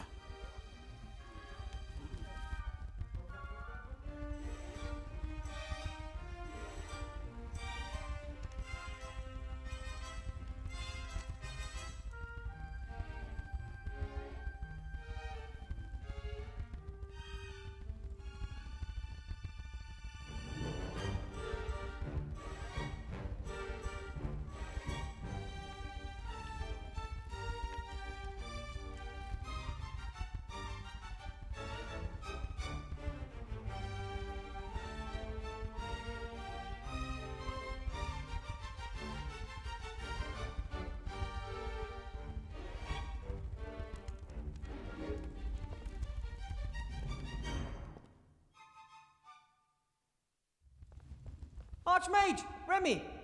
If it isn't our newest professor. How was your first class, Wilbur?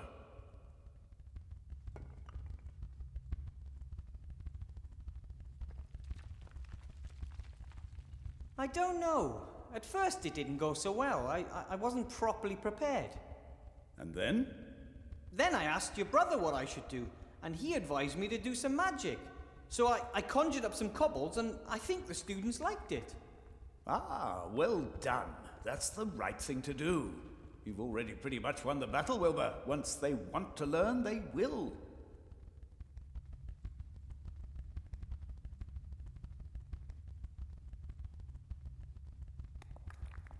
What brings you to the school?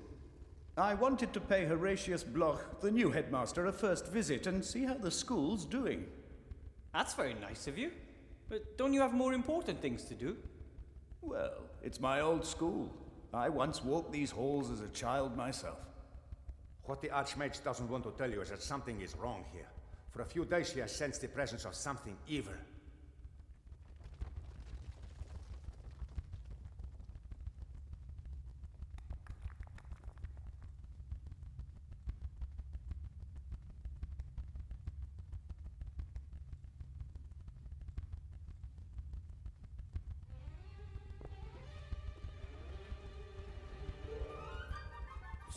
So what's he like, the new headmaster? He's no mage, that's for certain. He is an agent of the council leader. First and foremost, he is a reliable official with principles, Remy. The council leader of the merchants did appoint him, and he may advocate her policies. Yet I do not believe he will conspire against us. He is stern, but upright. Did you see the way he looked at me? Like I was vermin. No, I tell you. The council leader has hired him for one reason and one reason only. He is supposed to make life difficult for our Wilbur here. Am I being set up to fail so they can put the blame on you, Archmage? Ah, if that's their plan, then they have already lost.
You said you sensed something evil earlier. What do you mean?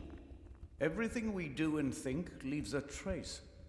You know how you sometimes shudder when you enter a place where great evil has been done? Dark magic leaves a particularly strong trace, like a bad smell. And it smells like dark magic around here? I first felt it a few days ago.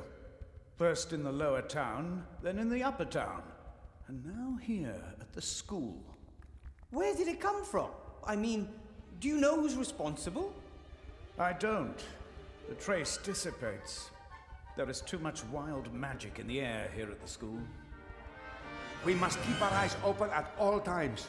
Good detective work will serve us better in this case than some hocus pocus. How's the campaign coming along? I hope we're winning. We're still in the lead.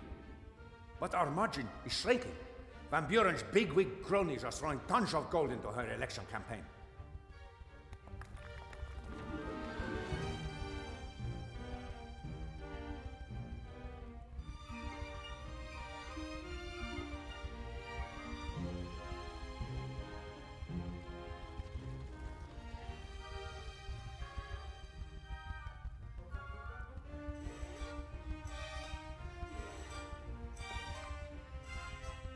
How are things in the town?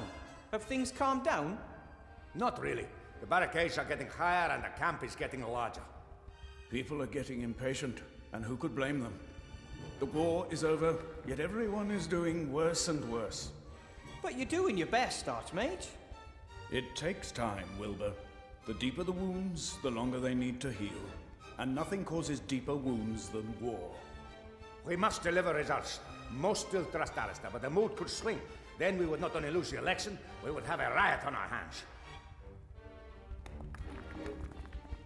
The council chairman was here. She picked up her daughter from my class.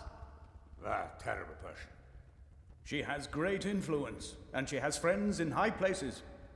She could also use her influence to do good, too. So why is she trying to bring you down? She believes that that would be a good thing, Wilbur. Almost no one wants to do evil. There are just very different views on what is evil and what is good. I think I'll go see the headmaster. Goodbye, Archmage. Bye, Remy. Goodbye, Wilbur. Don't let them intimidate you. I'll do my best, and I won't give up. I know. You go on ahead. I'll be along in a minute. I want to talk to you in private, Wilbur. There are problems. That bit about dark magic all over the city does not sound good. It's not just that. I think the Archmage's life is in danger. What? There was an attack, or there may have been one. Alistair insists it was a coincidence, but how often do heavy gargoyles just break off the Mage Tower when he is standing below them? I have assigned as many rats as I can spare to guard him, but you must also keep your eyes open, Wilbur. Me? Not only is something going on in the city, something is happening in the school too. We need information. We need to find out who is behind all this.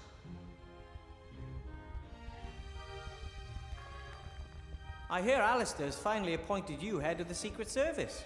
From King of Thieves to high public office, eh? Absolutely. Made quite a stir. It is the first time a rat has ever officially held an official government position. More than a few are of the opinion that with so many humans out of work, rats should not receive any jobs at all.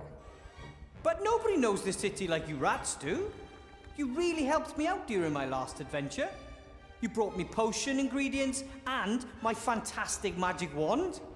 And you saved Timmy and my entire clan from starvation. We'll never forget that, Wilbur Weathervane. Timmy was a great help during my first lesson this morning. Yes, he has done well. He absolutely wants to be a mage, just like his role model.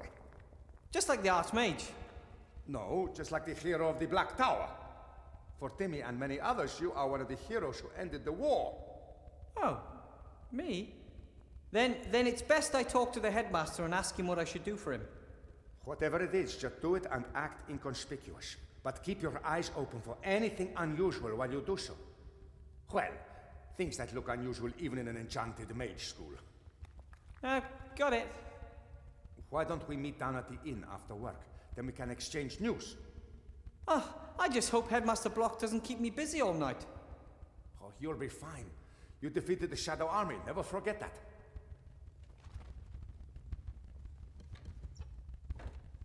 Yeah, just back then I wasn't alone.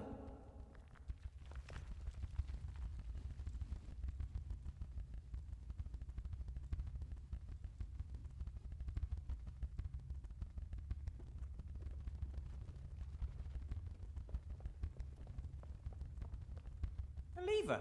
No idea what it does.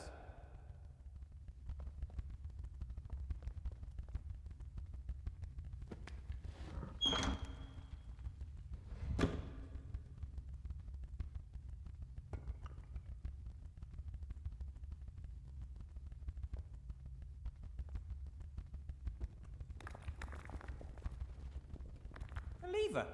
No idea what it does.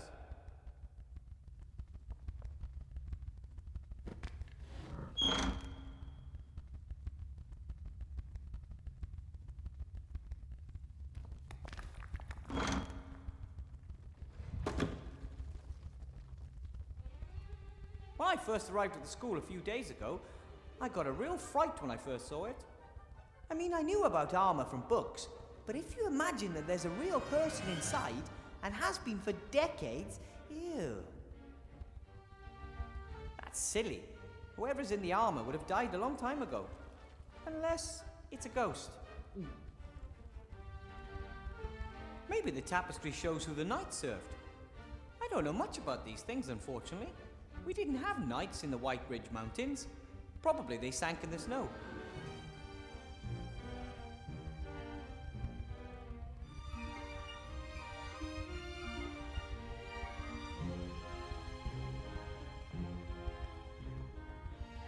The school's not in the best condition. The worst of the rubbish has been disposed of, but it will still take weeks before everything is clean and tidy.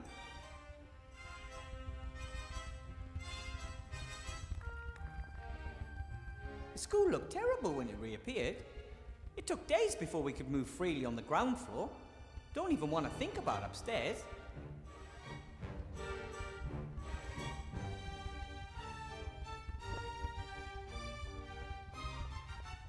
What's this? Another book page. Or more precisely, another folded sheet of paper upon which 4 pages have been printed. When I look at the page numbers on the first sheet and on this sheet, it seems there are at least 5 sheets missing.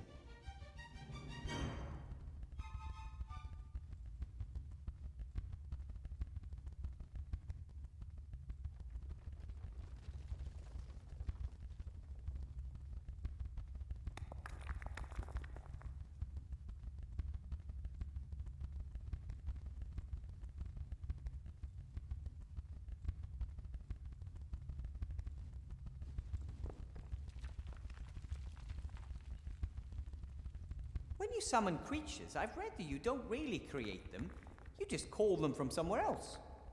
I don't know where the kobolds came from, but they don't give me the impression they want to go back there soon.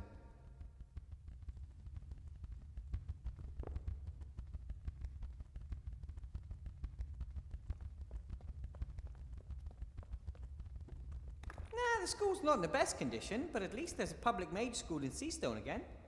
And now we will gradually reclaim the building, and I will help train a new generation of mages. We will tidy the classrooms, we will tidy the halls, we will tidy the stairwells.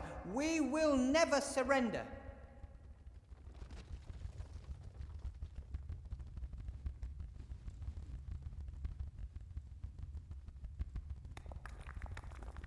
We carried loads of rubbish out of the school.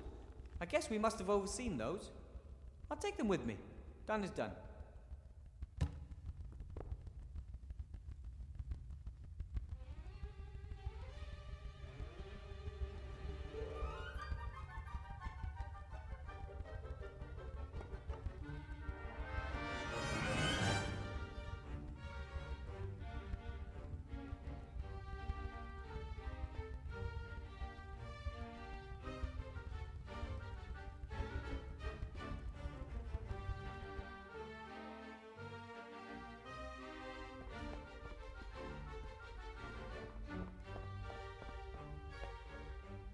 Headmaster Block.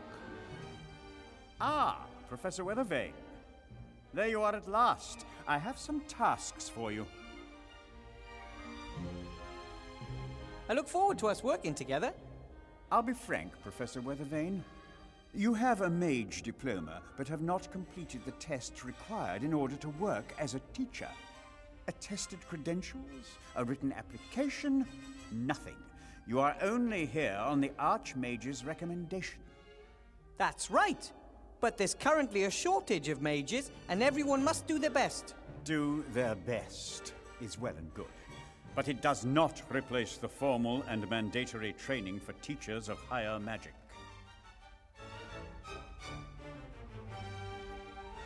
But the Archmage Alistair trusts me to teach here at the school. Well, yes. Mages have a well-known penchant for chaos. I'm still trying to get an overview.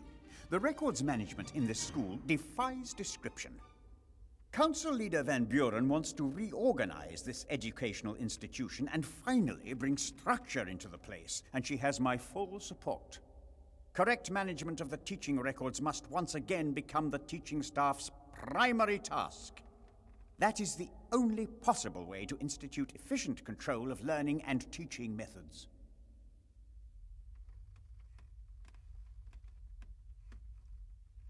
I may have no formal training as a teacher, but I managed to thrill my students in the very first hour.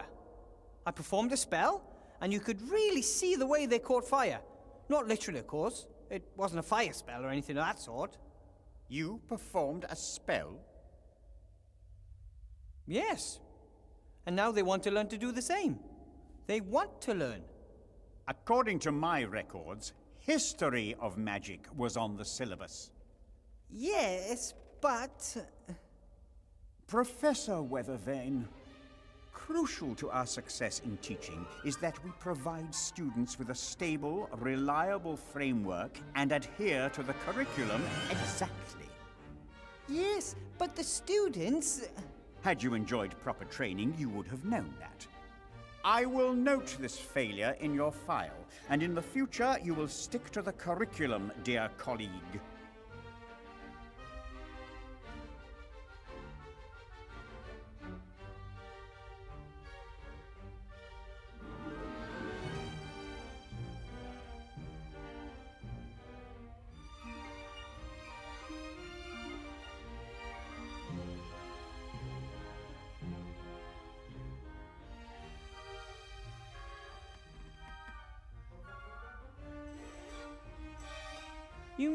You mentioned tasks earlier, Headmaster?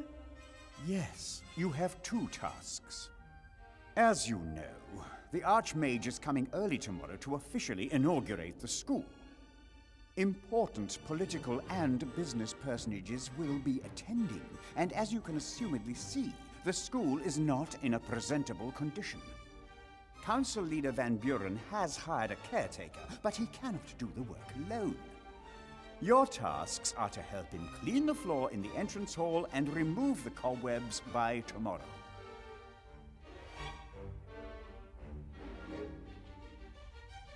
You want me to sweep the hall and get rid of the cobwebs? Is that really my job as a teacher? Yes, indeed.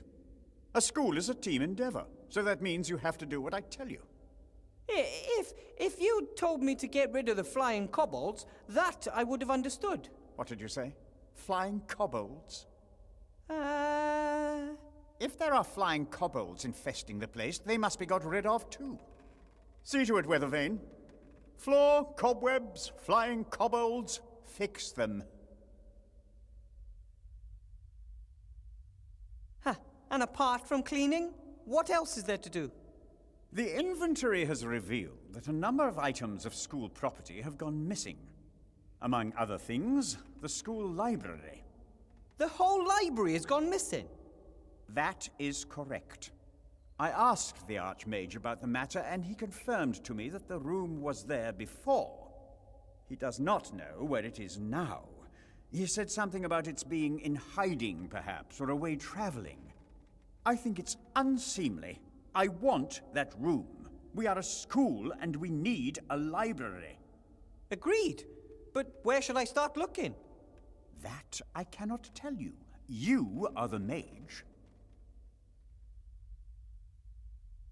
You support the council leader in the election, right? Indeed I do. We need to build up an extensive bureaucracy and boost the economy as quickly as possible. To me, the council leader appears to be a more logical choice than a mage.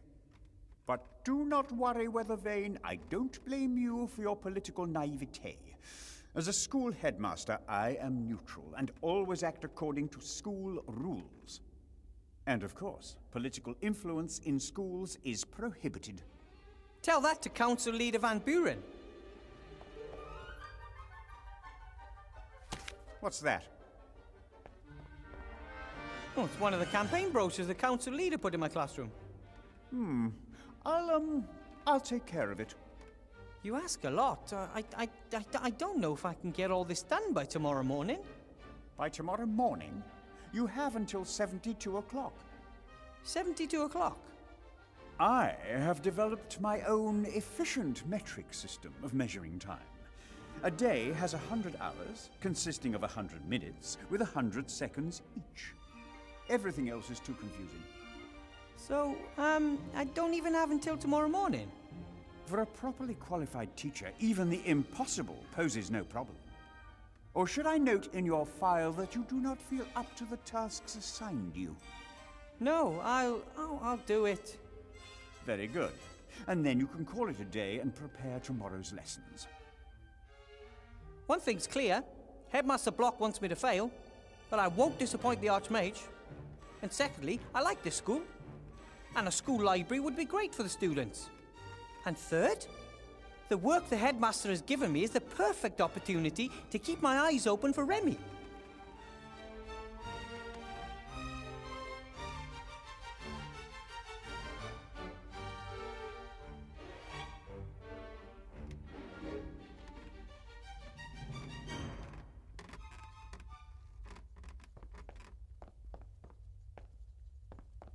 Oh, a display case documenting the achievements of pupils of the school.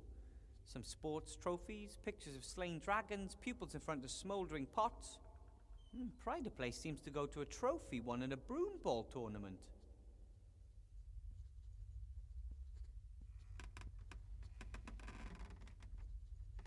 Broom ball originally went by a different name. It was played on broomsticks using 6 winged balls. But there were legal complications.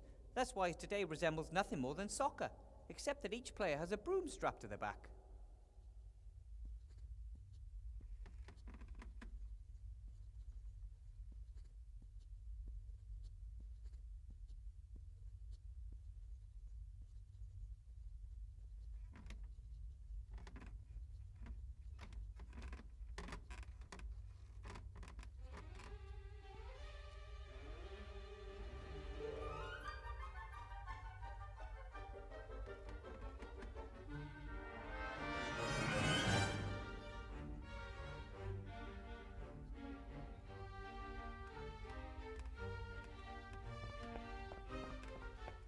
A neat pile of firewood.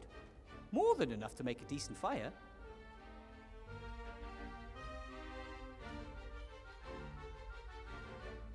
What an impressive fireplace. If it were lit, it would be warm in here in no time.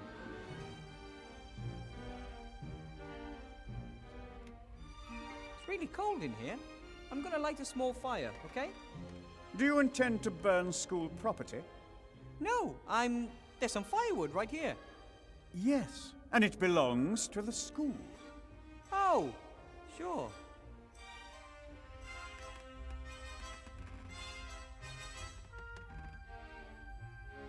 Headmaster Block would rather freeze than burn school property. I think he's getting a little carried away myself.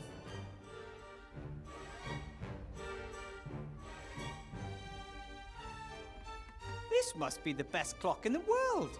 Most only have 2 or 3 hands. This one has at least 10.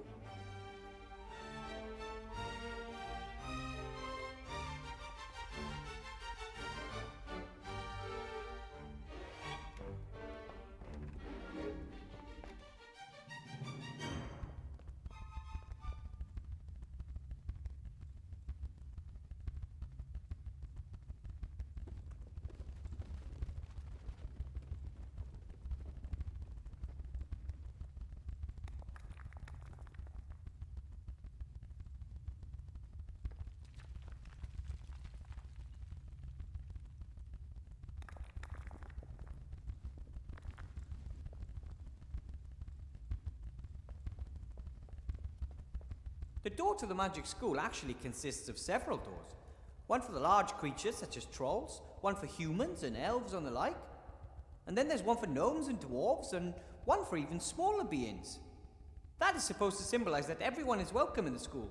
But in reality, graduate mages are almost exclusively human. I'm the first non-human to graduate in many years. Guess that's why my door hinges squeak.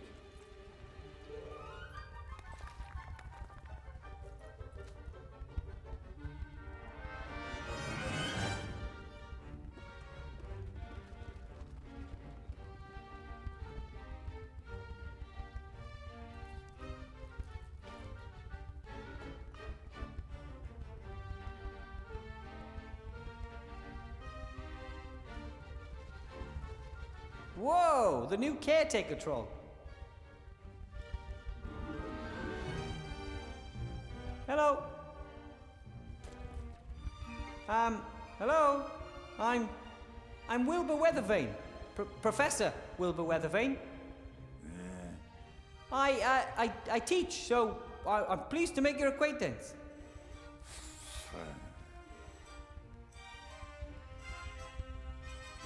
If you were to talk to me, we could work together to accomplish much more for the school. Come on, I demand that you talk to me.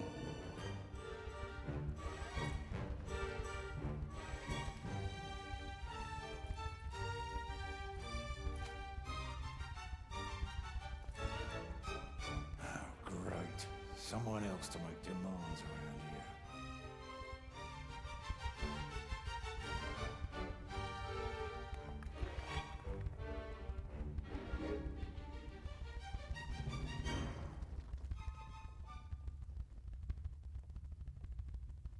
What are you doing?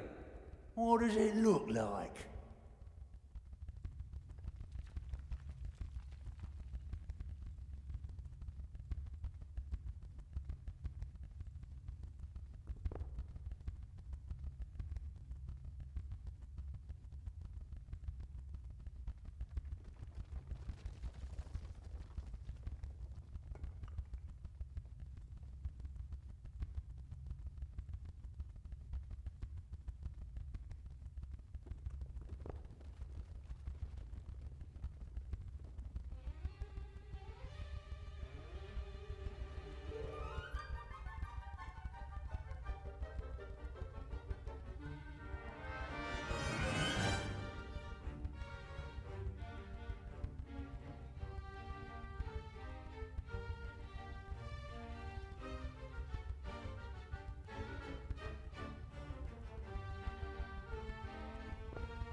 It looks like you're cleaning the hall.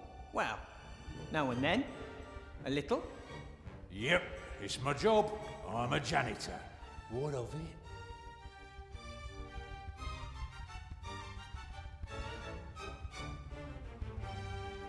Headmaster Block has ordered you and I to clean the hall and free it of cobwebs.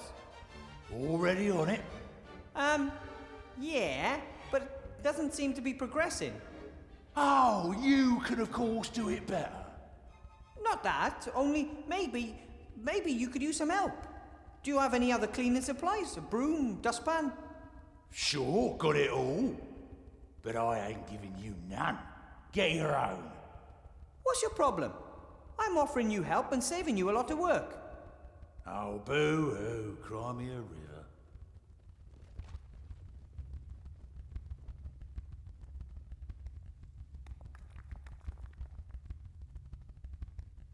You been a caretaker for long? What exactly are your duties? I run the place. Oh. Nothing here works without me. Just no one notices, that's all. I see. But don't the teachers and the school administration, etc., have a small share in the success of the school, right? What success?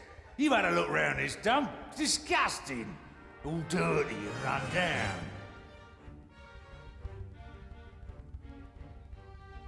Yes, it's quite dirty here, in fact. But isn't it your job to do something about it? What do you think I'm doing? Could take a while until you're done cleaning up the mess, right? Yeah, if you say so, Mr. Know-it-all.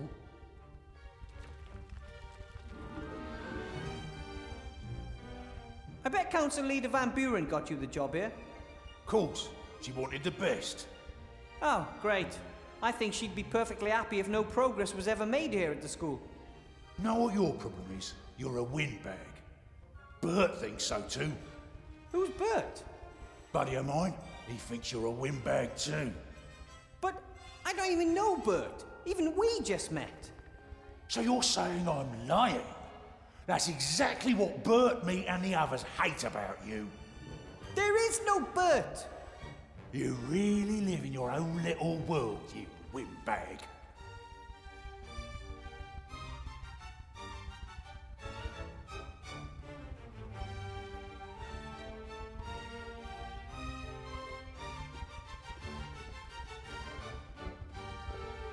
I'm keeping an eye open for a friend, so please let me know if anything unusual happens in the school. Well, if, for example, someone's wandering around the school who has no business here, or if things disappear, or, things like that. There was a penny stuck in the door. You what? There was a penny stuck in the door. Wouldn't open. Ah, that's probably not important. Did you put the penny in there? Me? No. If I find a coin in there, I'm taking you down. It was nice talking to you. I really don't understand why so many people don't want to talk to trolls. Arseholes, the lot of them. They don't want us to speak our minds. And I think that's wrong. That's why I let you. Yeah, but then you run down everything I say. Who made you sheriff here? This school is going downhill and has been for a long time. Ever since you and a few others came here, there's been nothing but stress. Hang on a minute. Isn't this your first day? Didn't used to be that way. But now everything has to be politically correct, or you get silenced immediately. Yeah, well, goodbye.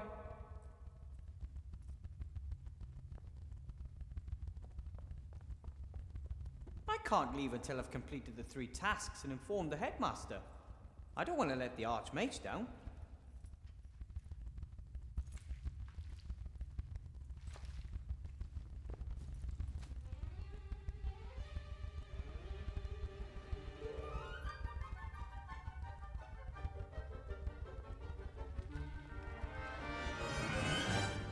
If I was as big as a troll, I could maybe reach it. If...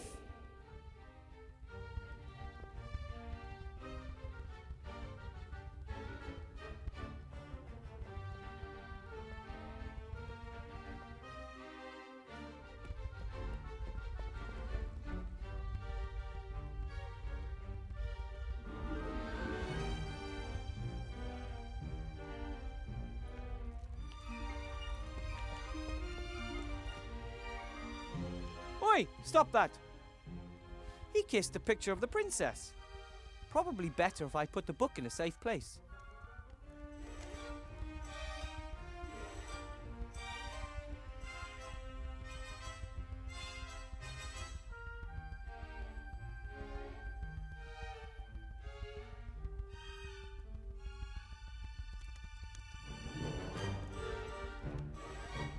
He was crazy about the Book of Fairy Tales.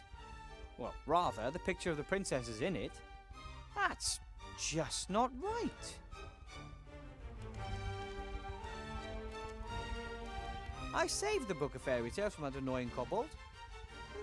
But maybe I can use the book to lure him into a trap. Old boards. They're so dry that they're almost disintegrating.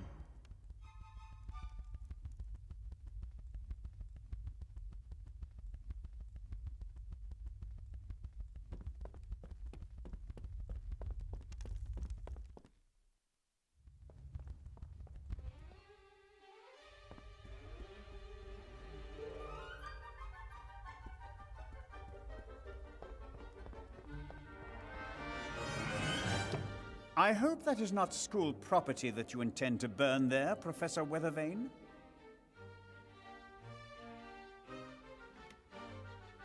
They're just a few old boards. From the school here? Yes, but you should have thrown them away. You should have thrown them away, but you didn't do so. I thought to myself, why throw away the boards and waste expensive firewood? Why unnecessarily burden school finances? Good thinking, Professor Weathervane. Carry on. Wowzers! Even outside the classroom, this job is more complicated than I first thought.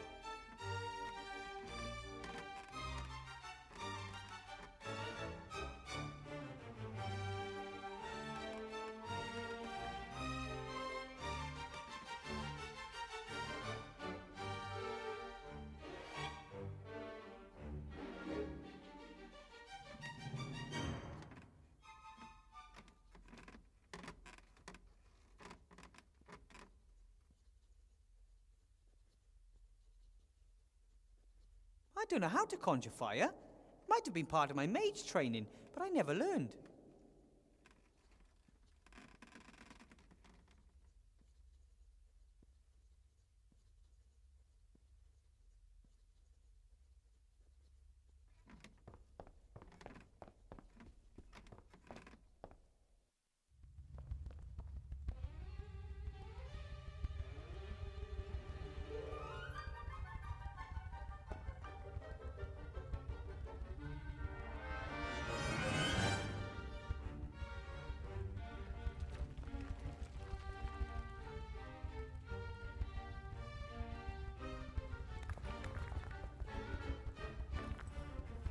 Oh, hello. Why have you always got to be in my face? Headmaster Block wants to get rid of the kobolds. Didn't tell me. But he did tell me, and I want you to help me.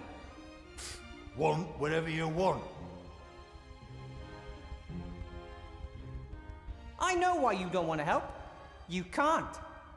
You're neither smart enough nor fast enough to catch the kobold. I can do anything better than you can, that's for sure. But I don't have to prove anything to you. Why are you like that? Like what? So unfriendly and destructive and such an arse. Troll's troll. Never mind. I like the kobolds. To be honest, I'm actually even proud of them. Yeah, I've seen better. Yeah, however, it would make me really angry if someone scared the kobolds off. Huh? You talking to me? Things can't go on like this. Is that all you want? Just to be a right pain in the arse all your life? Someone who just annoys others without ever lifting a finger. Blah, blah, blah, blah, blah. What is it? Finally notice your own stupidity? You... Want to apologise? Ha! Loser. That was a waste. I have to go.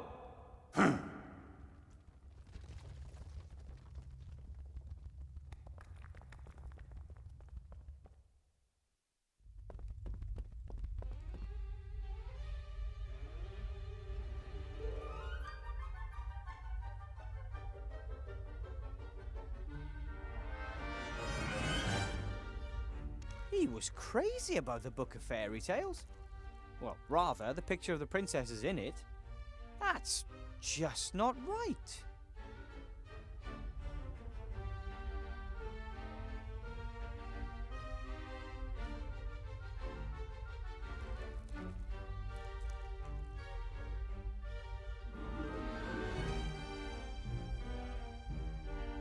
This is the desk that Chantal, the daughter of the council leader, and little Timmy share. Hard to imagine two students being any more different. Chantal is only here because of its tradition in her family, and I don't think she really cares about magic or has any real talent for it.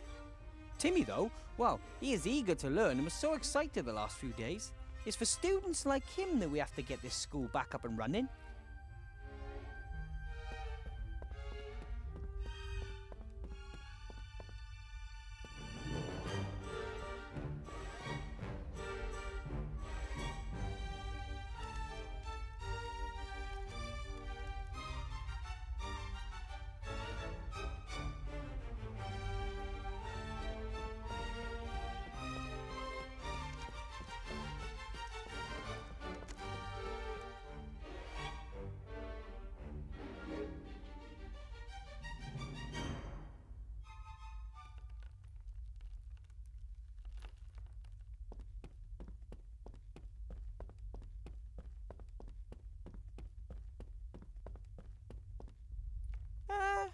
Maybe I can lure him into a trap.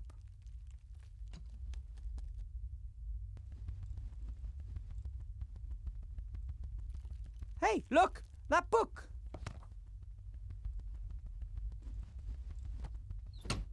Ah! I have you now! Well, sort of. Locked up in a dark place with the Book of Fairy Tales. Time to negotiate.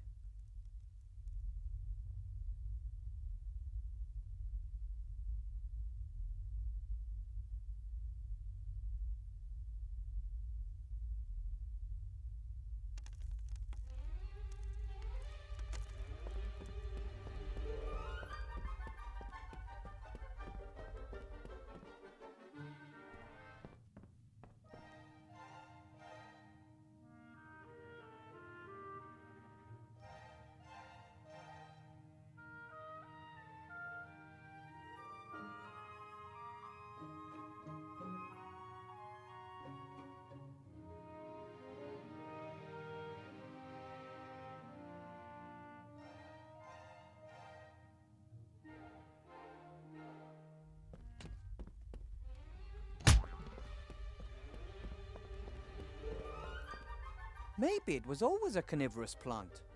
But then again, perhaps it adapted to its new environment to survive. Don't worry, little plant. From now on, I'll take care of you. You won't have to go hungry anymore.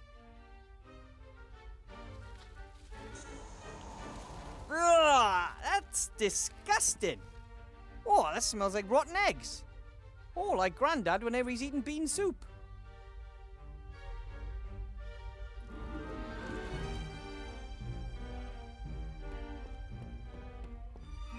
Hello? Can you hear me? I got nothing against you, but you have to leave the school. It's too dangerous here for you, and you're interfering with the routine. I'm going to slowly open the desktop now, and you're going to come out peacefully. Right then. Ah! Ow! Oh, sorry, I didn't mean to do that. I should probably make the best of this. I'll just keep him in the pencil case where it's safe.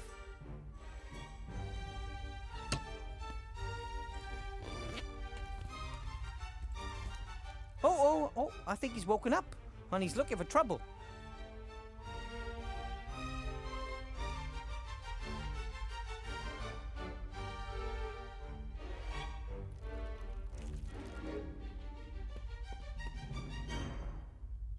I'm gonna hold my nose. That gas smells like, well, you know, gas.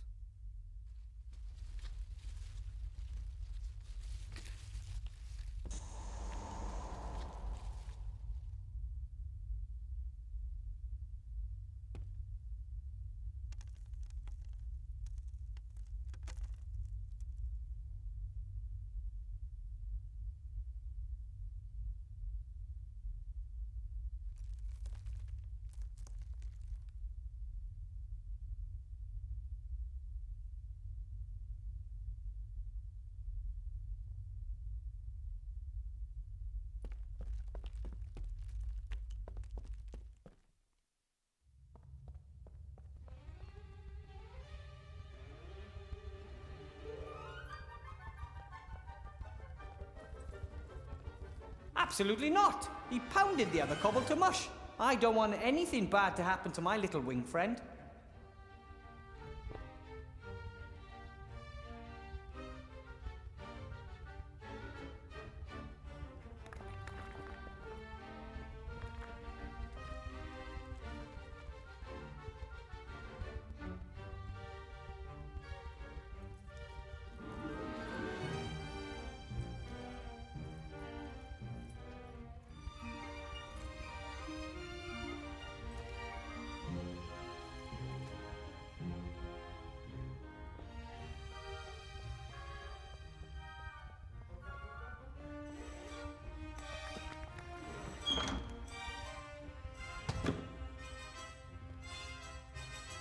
Sorry.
Bye.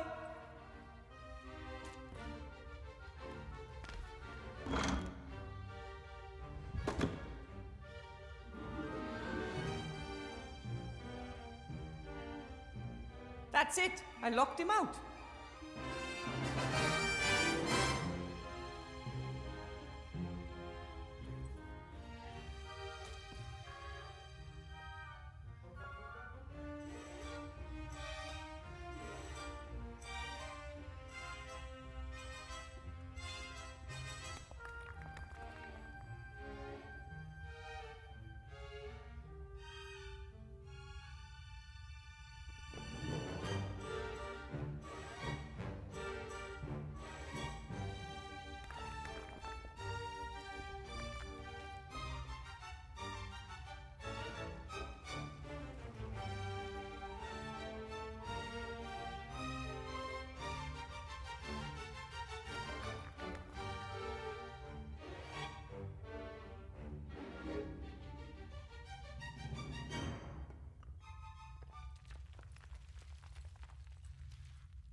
can I ever get the hall cleaned up?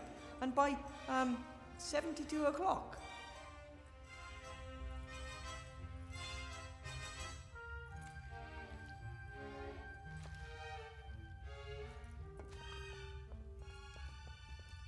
Can I use it to make him work faster? Probably. But I don't think I should do it. Using magic to compel living creatures to do something against their will? Ugh. I didn't become a mage to do things like that.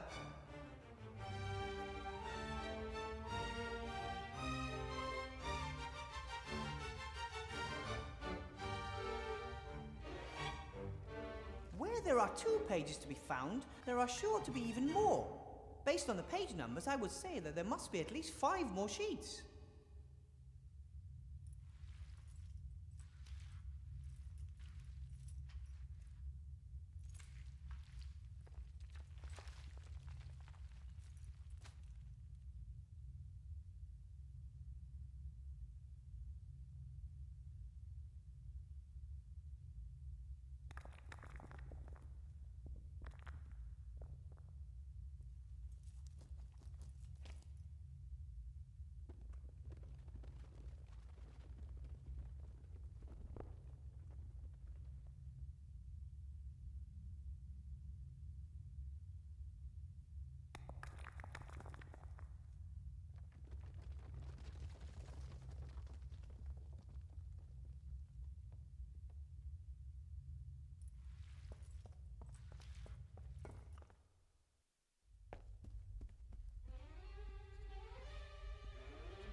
Burnison, troll. Burnison of High Wind Lake managed to collapse the south wing of the school by sneezing.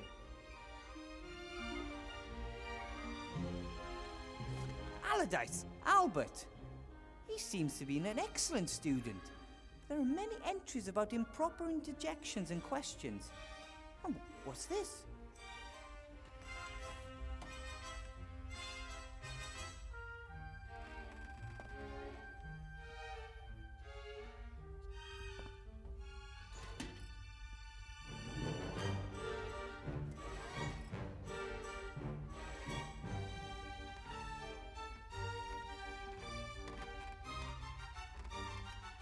Frederica Sillybottom.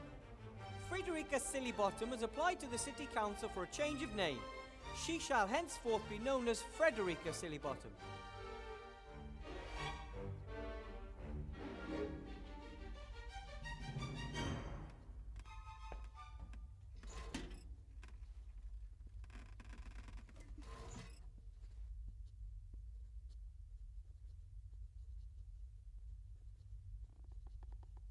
Mario Mushroom. Mario jumps on other people's heads, lights them on fire, and then calls the whole thing non-violent.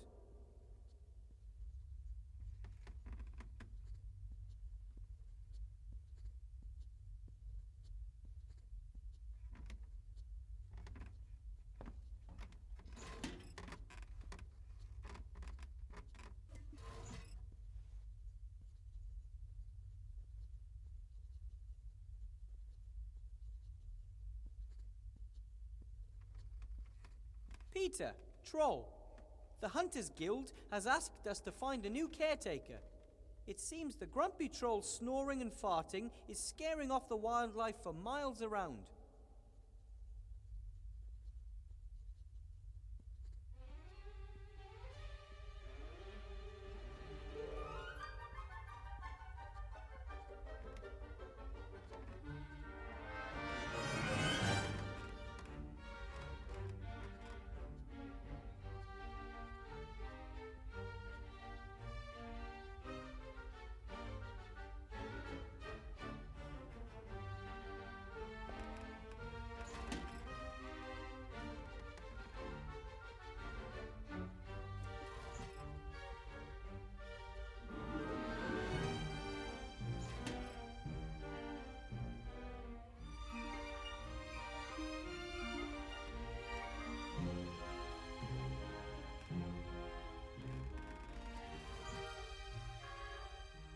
Axel A. Aronson.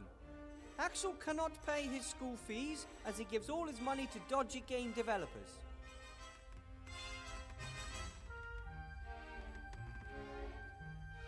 Beaverus Deepwood. Beaverus tried to turn wood into gold. In the end, he got mahogany, which in turn he sold for a lot of gold. Brian Blackstone. Brian became the youngest student ever to successfully cast the teleportation spell. He teleported himself 20 feet into the air and successfully fell to his death. Daniel A. Curlshaw.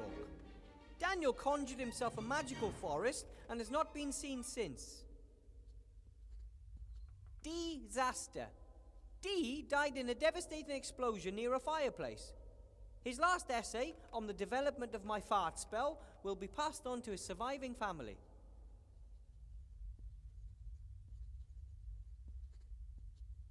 Elmar Frog. Elmar's father, the royal executioner, asked for permission to see his son's school records. Elmar is doing fine. Truly. Really fine lad. Looks as if a few pages were ripped out here.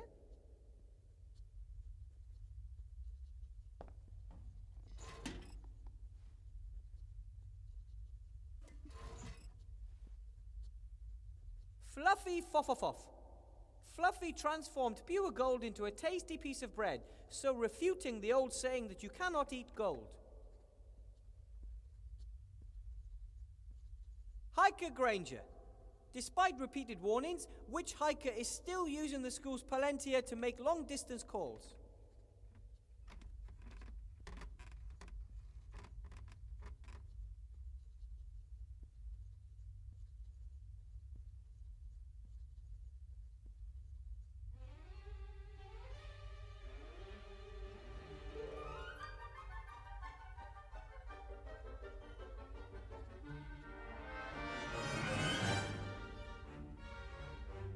Ingemar Thunderflash. Despite repeated demands, Ingemar refuses to tell us his real last name. No one is called Thunderflash. Yoda Green Gnome. Magic strong in this one is, but weak his grammar be.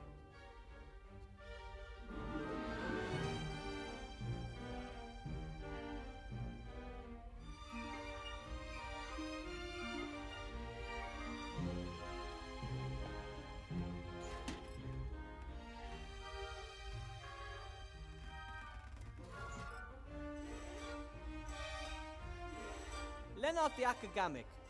Lennart the Akagamic, genius of the buttons, mage of the keys, has broken more brains than hearts. Most recently his own brain, which earned him a private suite in the Arkhamstein Asylum.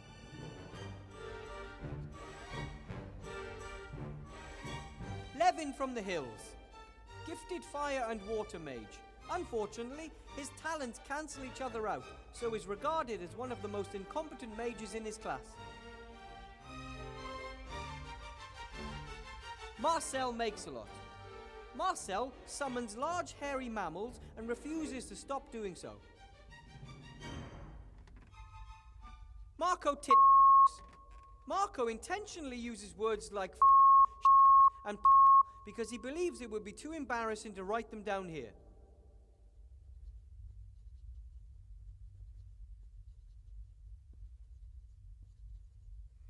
Mark of the Southlands.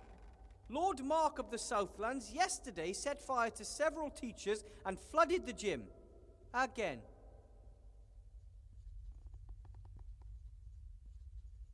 Movie Van Grove.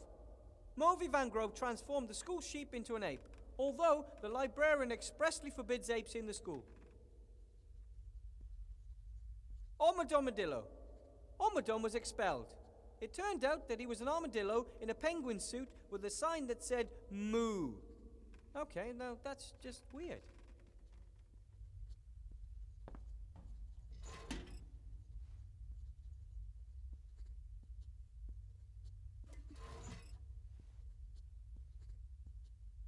Pabba the Great.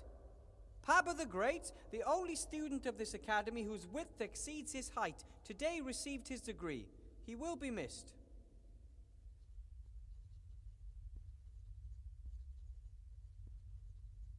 Percy Smith.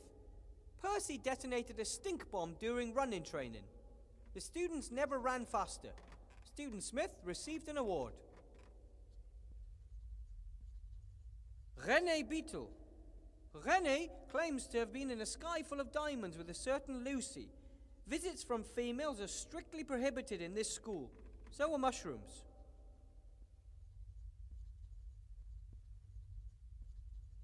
Russell the Undead. Russell the Undead Mage is constantly losing skin.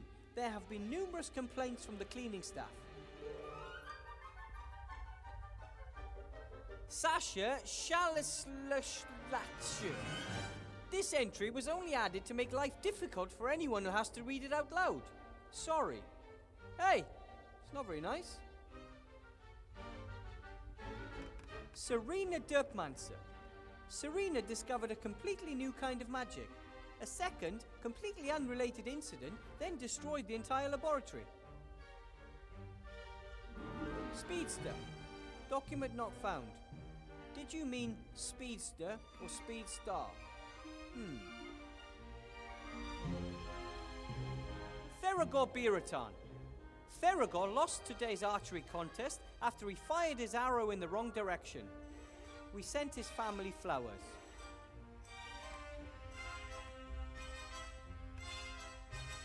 Toby Corner. Toby Corner. Wise remarks, deficient. Wise cracks, good.